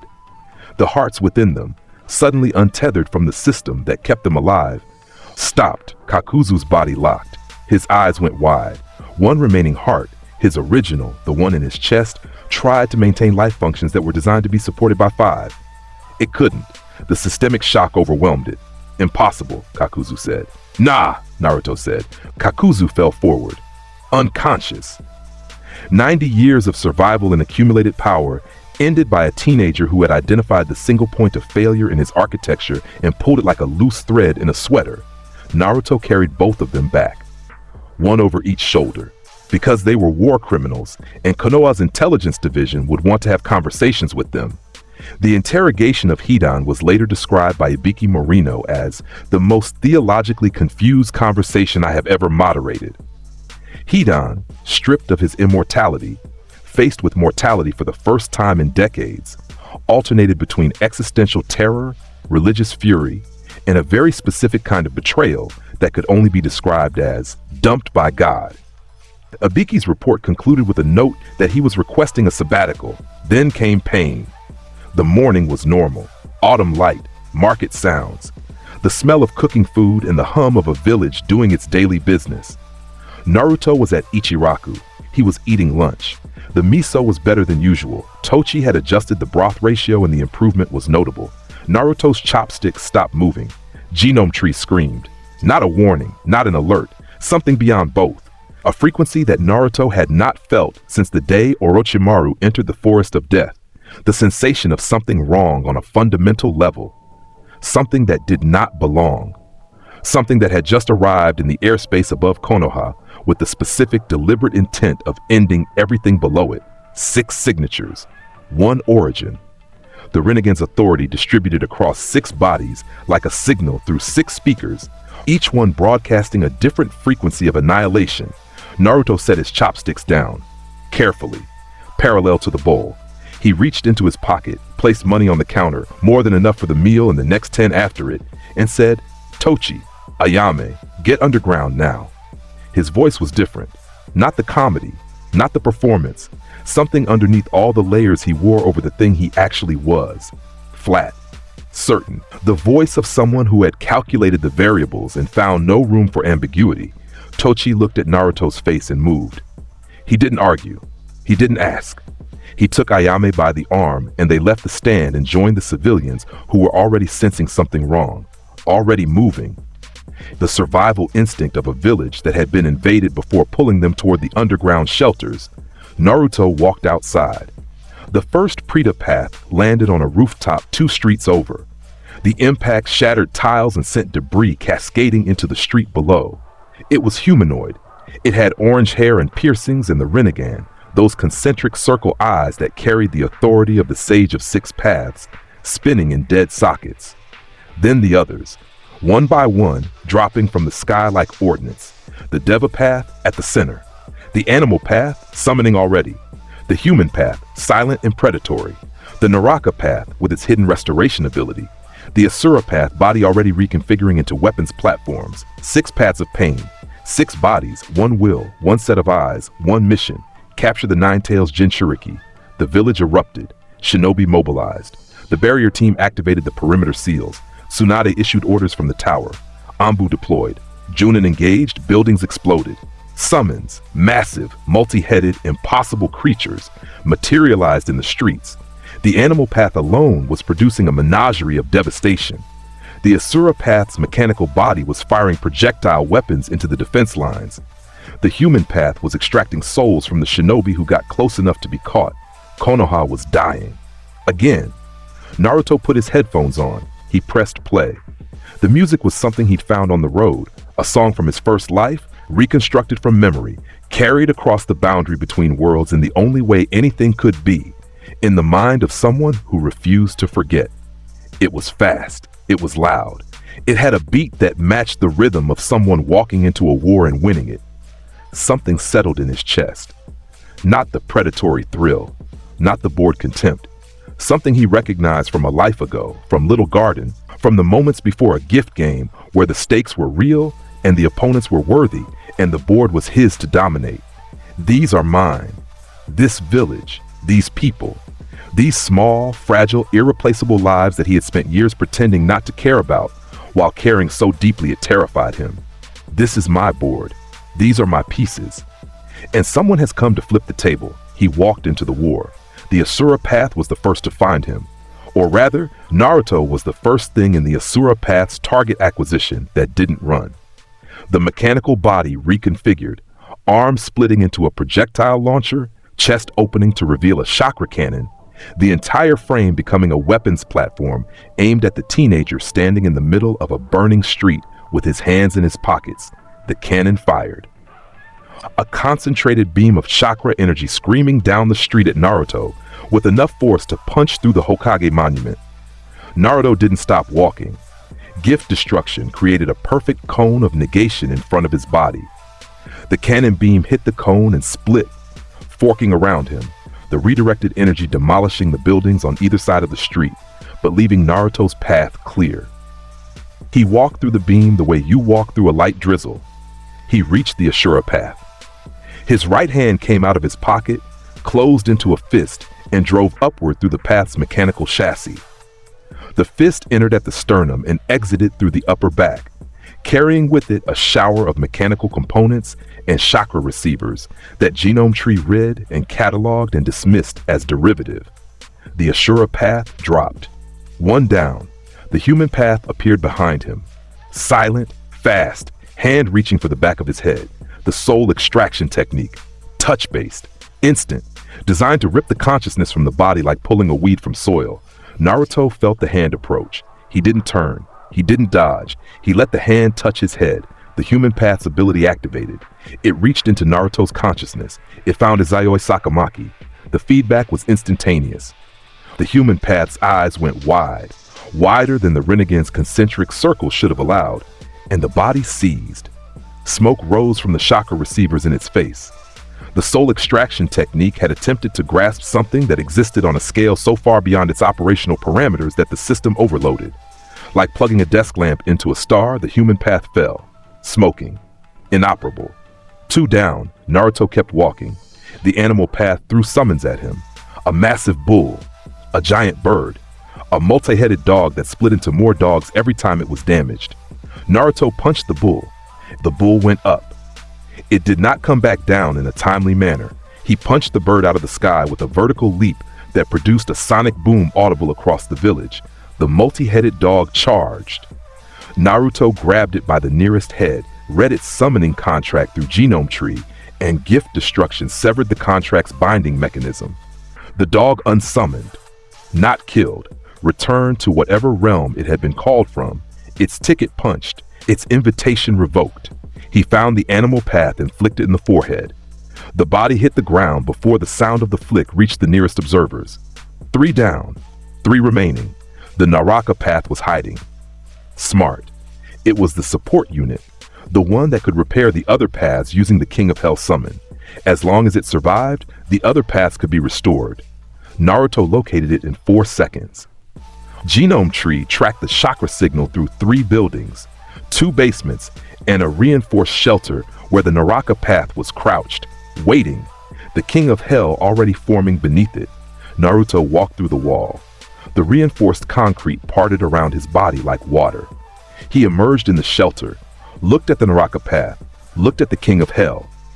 a massive, spectral head emerging from the ground with a mouth full of judgment, and said, "Your restoration ability requires this summon. Without the summon, the other paths stay broken. Without the other paths, this invasion is a one-man show with bad reviews." He punched the King of Hell, his fist connected with the spectral entity's face. Gift destruction read the divine authority underlying the summon, the Rinnegan's connection to the outer path, the domain of life and death, and negated its material presence. The King of Hell dissolved, not destroyed, negated. The spectral energy returned to wherever it came from with the confused urgency of something that had been physically punched in the concept of its face. The Naraka path, bereft of its primary function, stared at Naruto with eyes that reflected a god's confusion. Naruto tapped it on the forehead. It fell. 4 down. The Preta path found him on the main road. This one could absorb ninjutsu, any technique, any element, any scale. It was the Akatsuki's counter to Jinchuriki, designed to eat the Biju cloak and neutralize the weapon before it could be deployed. It activated its absorption barrier and charged Naruto. Naruto watched it come. He almost smiled. Almost. The Preta path's barrier was a sphere of chakra absorption that surrounded its body. Anything that touched the sphere was devoured, the energy converted and consumed. Naruto walked into the sphere. The Preta path's absorption mechanism activated on contact. It attempted to consume Naruto's energy. It found the same thing Samahada had found, something that was not chakra, something that existed outside the system the Rinnegan operated within. The Preta path's eyes went blank. The absorption barrier collapsed. The path dropped like a puppet with its strings cut. Its systems crashed. Its chakra receivers burned out from the incompatible input. 5 down. The Deva path remained. This was the one, the primary, the body that carried the most direct connection to Nagato, the one that wielded the Rinnegan's most devastating abilities. It stood in the center of the village, a crater that its earlier Shinra Tensei had already created. Buildings flattened in a radial pattern around it, the devastation of a gravity god expressed in architecture. Civilians were watching from windows. Shinobi who had been fighting and failing and dying were watching from the rubble. Kakashi was there, alive, battered, his Sharingan eye exposed, his body at its limit. He had been prepared to die. He had been making his peace with it. Naruto walked into the crater. His headphones were still playing. His jacket was dusty but undamaged. He had crossed the village, dismantled 5 paths of pain, and he looked like he'd taken a mild stroll through an uninteresting park. The Deva path looked at him. Orange hair, piercings, the face of Yahiko, the dead friend, the lost dream, the body that Nagato moved through the world like a ghost puppeting its own corpse. Shinra Tensei, the Deva path said, gravitational repulsion, the technique that had leveled Konoha, the technique that should have been the end of everything. The air distorted, the ground compressed. Reality itself bent outward from the Deva path's body in a sphere of invisible, crushing force that expanded at the speed of thought. It hit Naruto. He didn't stop walking. Genome Tree read the Rinnegan's authority, its origin in the Sage of 6 Paths, its structural framework in the divine chakra of Hagoromo Otsutsuki, the specific gravitational formula that allowed it to repel matter. Authority had an author. Authors could be overruled. The gravitational wave parted around Naruto's body, split, forked. The buildings behind him shattered. The ground behind him cracked. Everything in the path of the Shinra Tensei that was not Naruto Uzumaki was obliterated. Naruto walked through it, untouched. The gravity hit him and made no difference, and the civilians watching from their windows saw something that would redefine their understanding of what human beings could be. A boy walking through a god's attack like it was a stiff breeze. The Deva path's expression, Yahiko's face, remote-controlled, puppet-strung, showed nothing. But the hesitation in its movements, the fractional delay before its next technique, said everything. Chibaku Tensei. The last resort. The gravitational singularity.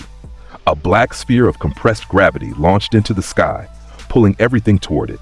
Earth, stone, buildings, bodies. The sphere grew as matter accumulated around it, forming a planetoid of compressed rubble above the village. Growing, devouring. A second moon born from the flesh of Konoha. Naruto looked up at it. He calculated. In real time. Genome Tree processed every variable, the mass of the accumulating sphere, the gravitational pull radius. every person in the affected area. 312 civilians in the pull zone. 47 shinobi. 9 children. He stepped on the ground. He pressed down. Not a stomp, not an impact, a press. Like pressing a button, like activating a mechanism, like asking the universe a question with his foot and expecting an answer. The Aurora pillar descended. Contained this time. Precise, not the valley scale apocalypse. A focused column, 30 meters wide, white gold tinged with impossible colors, descending from a sky that opened just enough to let it through. It struck the Chibaku Tensei sphere. The gravitational singularity, the technique that the Sage of Six Paths had used to create the moon, the most powerful sealing technique in the history of the shinobi world, encountered something that existed outside the shinobi world's framework. The sphere stopped growing. The gravitational pull ceased. The matter that had been accumulating began to fall. Gently, slowly, the Aurora pillar dissolving the binding force with surgical precision. Rocks and debris rained down at terminal velocity instead of apocalyptic velocity, and Naruto's control, the impossible, inhuman precision of his gift, ensured that the debris fell into empty areas, into cleared streets, into the crater that already existed. The sphere was gone. The sky closed. The Aurora pillar faded. The Deva path stood in the crater. Its 5-second recharge timer had elapsed. It could attack again. Naruto was in front of it. Not walking this time. He had crossed the distance in a time frame that the word instant couldn't describe. His hand closed around the Deva path's face, the same grip he'd used on Orochimaru years ago in a forest that felt like a different life. He held the Deva path off the ground. The body struggled. The Rinnegan spun in its sockets, trying to activate another technique. Gift destruction negated each one at inception. Gravitational manipulation negated. Attractive force negated. Soul path authority negated. Every weapon in the Rinnegan's arsenal shut down before it could form, like blowing out candles the instant they were lit. Nagato, Naruto said, speaking through the path, knowing the real man could hear him through his puppet. I'm coming. Stay where you are. He squeezed. The Deva path went offline. The last path fell from his hand and hit the ground like the empty shell it was. 6 paths. Under 8 minutes. 1 boy. No jutsu. Kakashi lying in the rubble with a fractured rib and a Sharingan that had recorded everything and understood none of it, whispered to nobody. He's not even breathing hard. Naruto located Nagato in seconds. The signal had been clear since the first path appeared. Genome tree tracking the control frequency back to its source like following a wire to its plug. A paper tree, kilometers from the village. A hollowed out structure containing 2 people, one withered, one watching. He arrived in the span of a long breath. The interior was dim, mechanical. The life support apparatus that kept Nagato alive filled the space with the hum of artificial function. The black chakra receivers embedded in the man's back bristled like a metal forest. Nagato sat in his chair, thin, gaunt, ancient-looking despite his young age. The Rinnegan still spun in his eyes, but slower now. Tired, Conan stood beside him. Paper angel. Guardian. The last remaining piece of a dream that had been built by 3 children in a war-torn country and dismantled by the world they tried to save. Naruto stood in the doorway. His headphones were around his neck. His hands were at his sides. Nagato looked at him. The Rinnegan, the eyes of a god, the eyes that could reshape reality, looked at a boy who had just dismantled their every expression of power and saw something they hadn't expected. Sadness, not anger, not triumph, not the blazing righteousness of a hero come to punish the villain. Sadness, the quiet, complicated sadness of someone who understood exactly what he was looking at and wished it were different. You destroyed a village, Naruto said. You killed people who belonged to me. His voice was flat, not cold, flat, the way a horizon is flat. No peaks, no valleys, just the truth laid out then. Tell me why. Nagato studied him, searching for the trap, for the manipulation, for the moment where this would become a fight. Pain, Nagato said. The world understands nothing else. I showed Konoha what it has shown every other nation, the consequence of power used without consequence. The villages preach peace and wage war. They sell soldiers and call it diplomacy. They create weapons. His eyes lingered on Naruto, on the seal he knew was there, and called them children. Yahiko, Naruto said. Nagato went still. He was your friend, your leader, the one who believed in peace through understanding, not through force. He died because Hanzo of the Salamander was manipulated by Danzo of the Leaf, and the two of them decided that 3 orphans with a dream were a threat worth eliminating. They killed him. You watched, and you decided that if the world was going to take the things you loved, you would take the world's ability to love in return. Konan's eyes were wide. She had not expected this boy to know these things. She had not expected anyone to know these things. I know what it is, Naruto said, to exist in a world that can't keep up with you, to watch things that matter get destroyed by things that shouldn't have the right. I know what it is to be so far above the game that the pieces look disposable. He paused. Those aren't the same pain you're carrying, but I know grief. The room was silent except for the hum of the apparatus. You made the wrong game, Nagato. Destroyed the wrong things. The cycle you're trying to break. The cycle of hatred, of retribution, of power used to justify more power. You're not breaking it. You're the next iteration of it. You're the thing that someone else, 50 years from now, will use as their excuse to do what you just did. Nagato's hands, skeletal on the arms of his chair, gripped tighter. Konan, Naruto said, turning to the woman whose paper flowers had not stopped folding since he entered. Get him medical treatment. He needs about 6 months of aggressive care to stabilize. The chakra receivers are accelerating his deterioration. They need to come out. The Renegade's drain on his reserves is manageable if you address the underlying tissue damage first. Konan stared at him. You're not going to kill him. Where's the fun in that? Naruto said. He's beaten. I want him to spend the rest of his life building something instead of burning things. That's harder. That's the actual punishment. Nagato's eyes were wet. The Renegade still spun, but behind it, in the human being, in the boy from Omegakure who had loved and lost and chosen wrong, something was fracturing, not breaking, restructuring. The way bone fractures before it heals stronger. Tell the Akatsuki, Naruto said, turning to leave, that the mission parameters have changed. There is no longer a viable plan involving Konoha. Anyone who tests that statement will serve as my next 2 out of 10 warm-up. He walked out. The paper tree was quiet behind him. Inside, Nagato sat in his chair and cried for the first time since Yahiko died. Konan held his hand and did not tell him to stop. Konoha rebuilt. Again. The village had a talent for it, the specific, stubborn resilience of people who had been knocked down enough times that standing up was less a choice and more a reflex. Buildings went up. Streets were cleared. The dead were mourned, and the living were treated, and the machinery of civilization ground forward. Naruto helped. Not dramatically, not with cosmic energy or reality-defying gifts. He carried lumber. He cleared rubble. He used his hands, the same hands that had dismantled 6 bodies controlled by a god, to nail boards and lift beams and do the ordinary, boring, essential work of putting a home back together. People saw him. Civilians who had watched him walk through Shinra Tensei. Shinobi who had seen the Aurora Pillar from across the village. Children who had heard the stories. They saw him carrying a plank of wood across his shoulder, headphones on, humming something, walking toward a construction site with the easy stride of someone doing Saturday chores. Something changed. In the village. In the way they looked at him.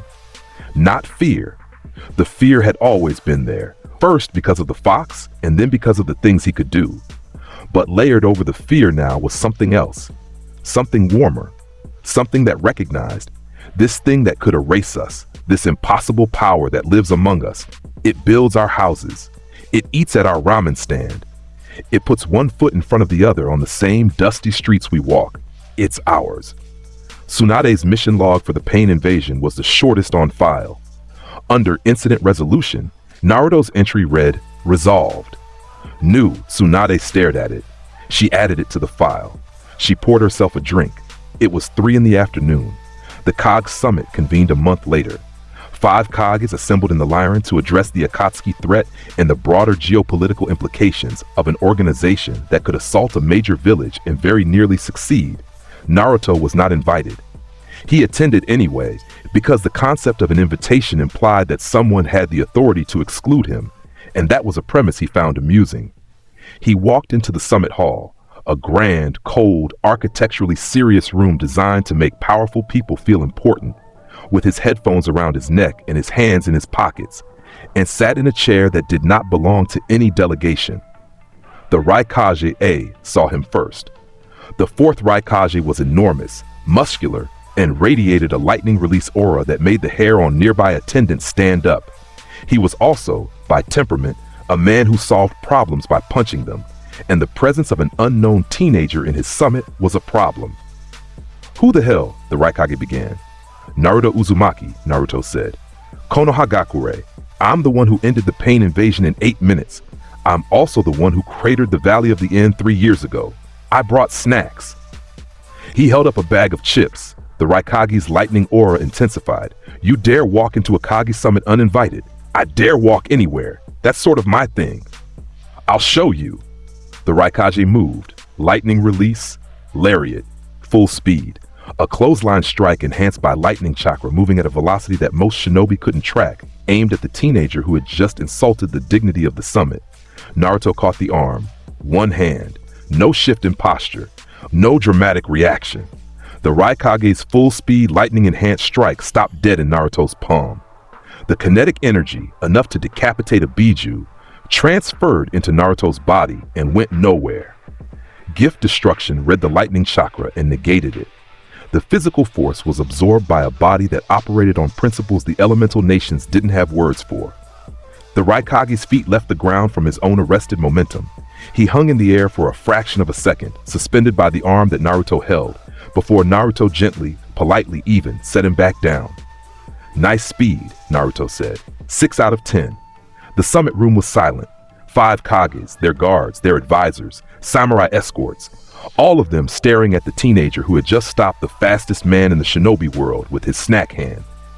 The Tsuchikage, Onoki, old, floating on a chronic back problem, and decades of experience, looked at Naruto with the evaluative gaze of a man who had seen 3 wars and lived to complain about all of them.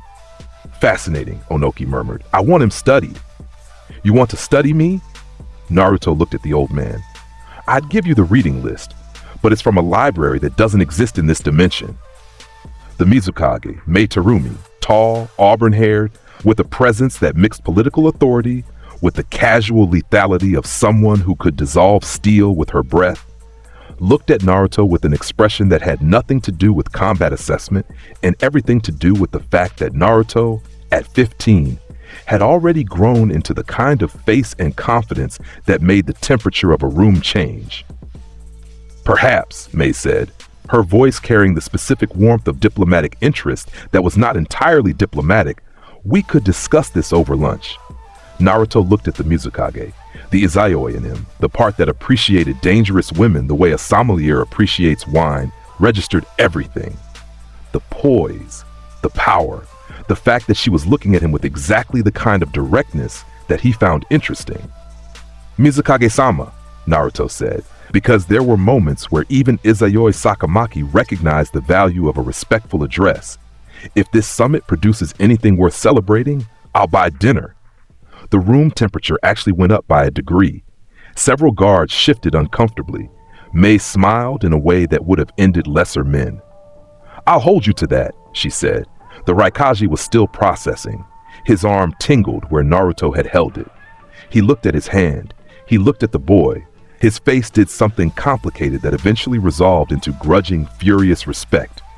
Gaara, the 5th Kazekage, the man who had been dead and was now alive because a boy had refused to accept the result, sat in his chair and watched Naruto with the calm understanding of someone who owed his existence to the person in the room.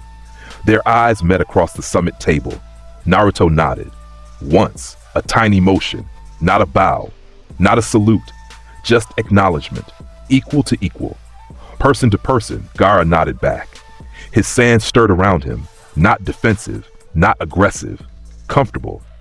The sand was comfortable in Naruto's presence, and that said everything that words couldn't. The summit proceeded. Decisions were made, alliances were formed. The Akatsuki's threat was assessed, and responses were coordinated. Naruto contributed nothing to the policy discussions because policy bored him. But his presence in the room, the simple, physical fact of his existence, reshaped every calculation that every Kage made. The math was different when Naruto Uzumaki was a variable. Every strategist in the room knew it. The equations ended differently. The threat model simplified. The question was never can we win, but how quickly does the variable resolve the conflict, and what collateral adjustment do we plan for? It was, from a game theory perspective, the most lopsided strategic advantage in the history of the elemental nations. And it was sitting in a chair eating chips and occasionally making eye contact with the Mizukage in a way that was technically appropriate and thermodynamically unacceptable. Sasuke found him, not at the summit, after, back in Konoha. 3 months after the Pain invasion, on a rooftop near the Hokage Tower at midnight, under stars that Naruto still found boring, Sasuke walked across the rooftop with the specific, deliberate stride of someone who had spent a long time deciding to be here and was committed to not regretting it. He was taller, leaner. His eyes were clear, Sharingan dormant, no curse seal, no borrowed power. Whatever he had become in the years since the valley, he had become it honestly. He sat down next to Naruto, 2 feet of space between them. The distance of people who were not comfortable enough to be close and not distant enough to be apart. The silence lasted 3 minutes. Naruto didn't break it. He never broke silences. Silences were the other person's game. I found Orochimaru, Sasuke said. I know. He tried to take my body. I know.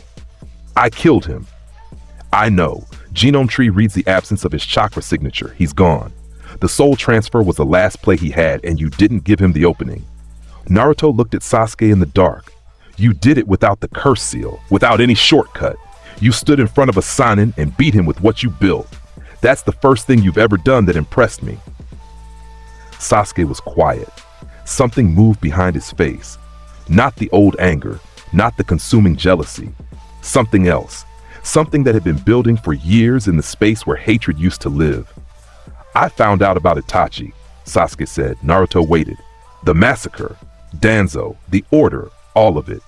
Sasuke's voice was controlled, tight, not with rage, with the effort of keeping something vast contained. My brother murdered our family because the village told him to, and then the village let him take the blame and made me into a weapon aimed at a dead man's ghost. Yes, you knew. When you fought me at the valley, you already knew.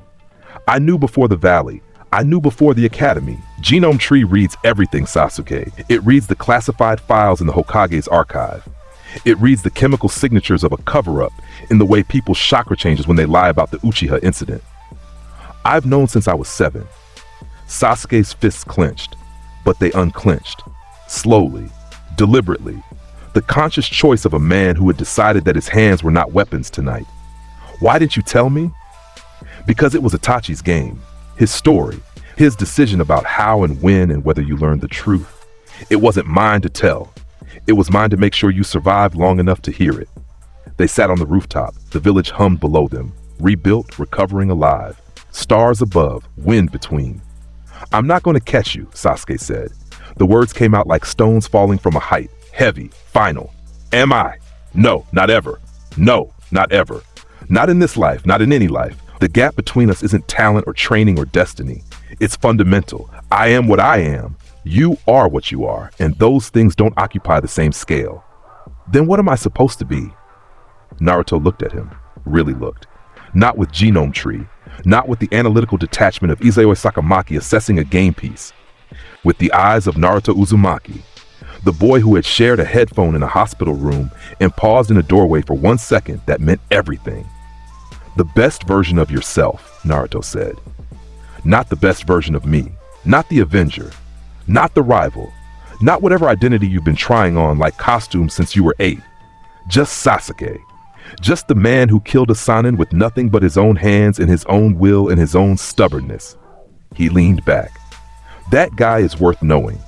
That guy might even be worth standing next to. Sasuke's throat worked. His eyes glistened and he looked away, up at the stars, at the boring, mundane, never-been-punched stars that Naruto had been watching since he was 7. We're not rivals, Sasuke said. No, we're not enemies. Never were. Then what are we? Naruto thought about it for a real, genuine, unhurried moment. Something older than both of those categories, he said. Something this world doesn't have a name for, so we'll make one up. What? I'll let you know when I think of it. Give me a few years. Sasuke almost smiled. Almost. The corner of his mouth moved by 2 millimeters. For Sasuke, that was a standing ovation. They sat on the rooftop until dawn. They didn't speak again. They didn't need to. The weeks after were quiet. The village settled.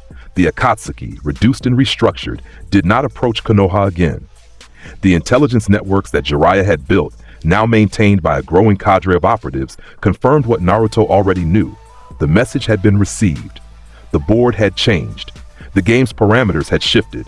Tsunade called Naruto to her office on a Thursday. "Sit down," she said. He sat. He did not put his feet on the desk. He had learned. "The council wants to discuss your future," Tsunade said. "Rank advancement, strategic deployment, long-term positioning. The council wants to discuss how to use me. The council wants many things, most of them stupid. I filter." Tsunade leaned forward. "What I want to know is what you want." Naruto looked out the window. The village below was moving. Morning traffic, market opening, children walking to the academy, Junin heading to the mission desk. Small movements, human movements, the choreography of a civilian life. "I want this," he said, "this village, these people. I want them to keep doing what they're doing. The small, boring, beautiful things that people do when nobody's threatening to end the world." He looked back at Tsunade. "I don't want a rank. Ranks are for people who fit into hierarchies. I want a bowl of ramen at my usual stool and a standing invitation to hit things when things need hitting. That's the job. That's always been the job."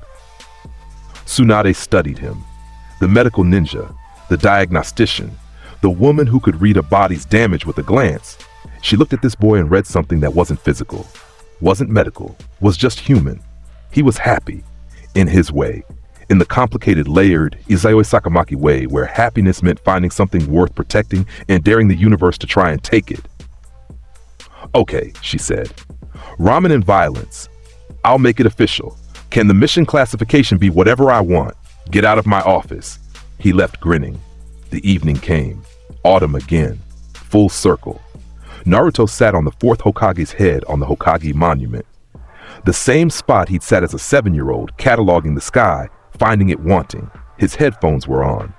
His legs dangled over the edge. Below, the village spread out in a tapestry of lights, windows and street lamps, and the warm glow of restaurants and homes, the visual heartbeat of a place that was alive and intended to stay that way. He looked at the stars. The same stars. Still wrong. Still the stars of this universe, not his first one. No little garden floating up there. No communities. No gift games waiting in layered cosmologies. But there was a ramen stand that knew his order. There was a teacher who cried when he left and smiled when he came back. There was a boy in a hospital who had shared a headphone in an unfinished conversation. There was a girl who trained at dawn and kept a pressed flower she'd never mentioned.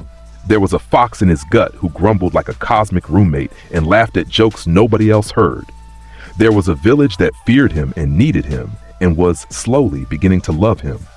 Not the way you love something safe, but the way you love something wild that chooses to stay. There was a Mizukage who owed him dinner. He smiled at that one. There was a world, small, fragile, made of cardboard and determination and the stubborn belief that walls keep you safe when they don't. A world where the strongest technique involved making hand signs and the biggest threat was a man in a chair with fancy eyes. A world that had never seen Little Garden, never hosted a gift game with cosmic stakes, never produced an opponent who could make his blood sing the way the demon lords had. A world that had, against all probability and expectation, given him something that the infinite cosmology of his first life never quite managed. A reason to stay that wasn't boredom. Kurama rumbled in the back of his mind. "You're doing the thing again." "What thing?" "The brooding thing. You sit on the mountain and you think too loud and I have to listen to it. You could tune me out." "I tried. Your thoughts have bass." Naruto smiled. "Go to sleep, furball." 7 out of 10. "What? Your village. I'm giving it a 7 out of 10.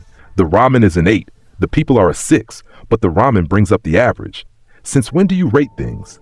"Since I've been sharing a body with someone who rates everything. It's contagious." Naruto laughed, a real laugh, the kind that echoed off the stone face of the fourth Hokage and drifted down toward the village like a sound that belonged there. He looked at the village below. Small, lit, alive. going about its evening with the comfortable assumption that the world would still be there in the morning. He cataloged it the way he had at the story's opening, the same mental gift game evaluation, the same criteria, the same boy on the same mountain, with the same headphones and the same impossible soul, but the rating was different. Village of Konoha, he said to nobody, to the memory of Izayoi, to the stars in the dark, to the fox who pretended not to listen and the ghosts who couldn't. Revised rating. Still cardboard, still 2 out of 10 on the cosmic scale. A pause.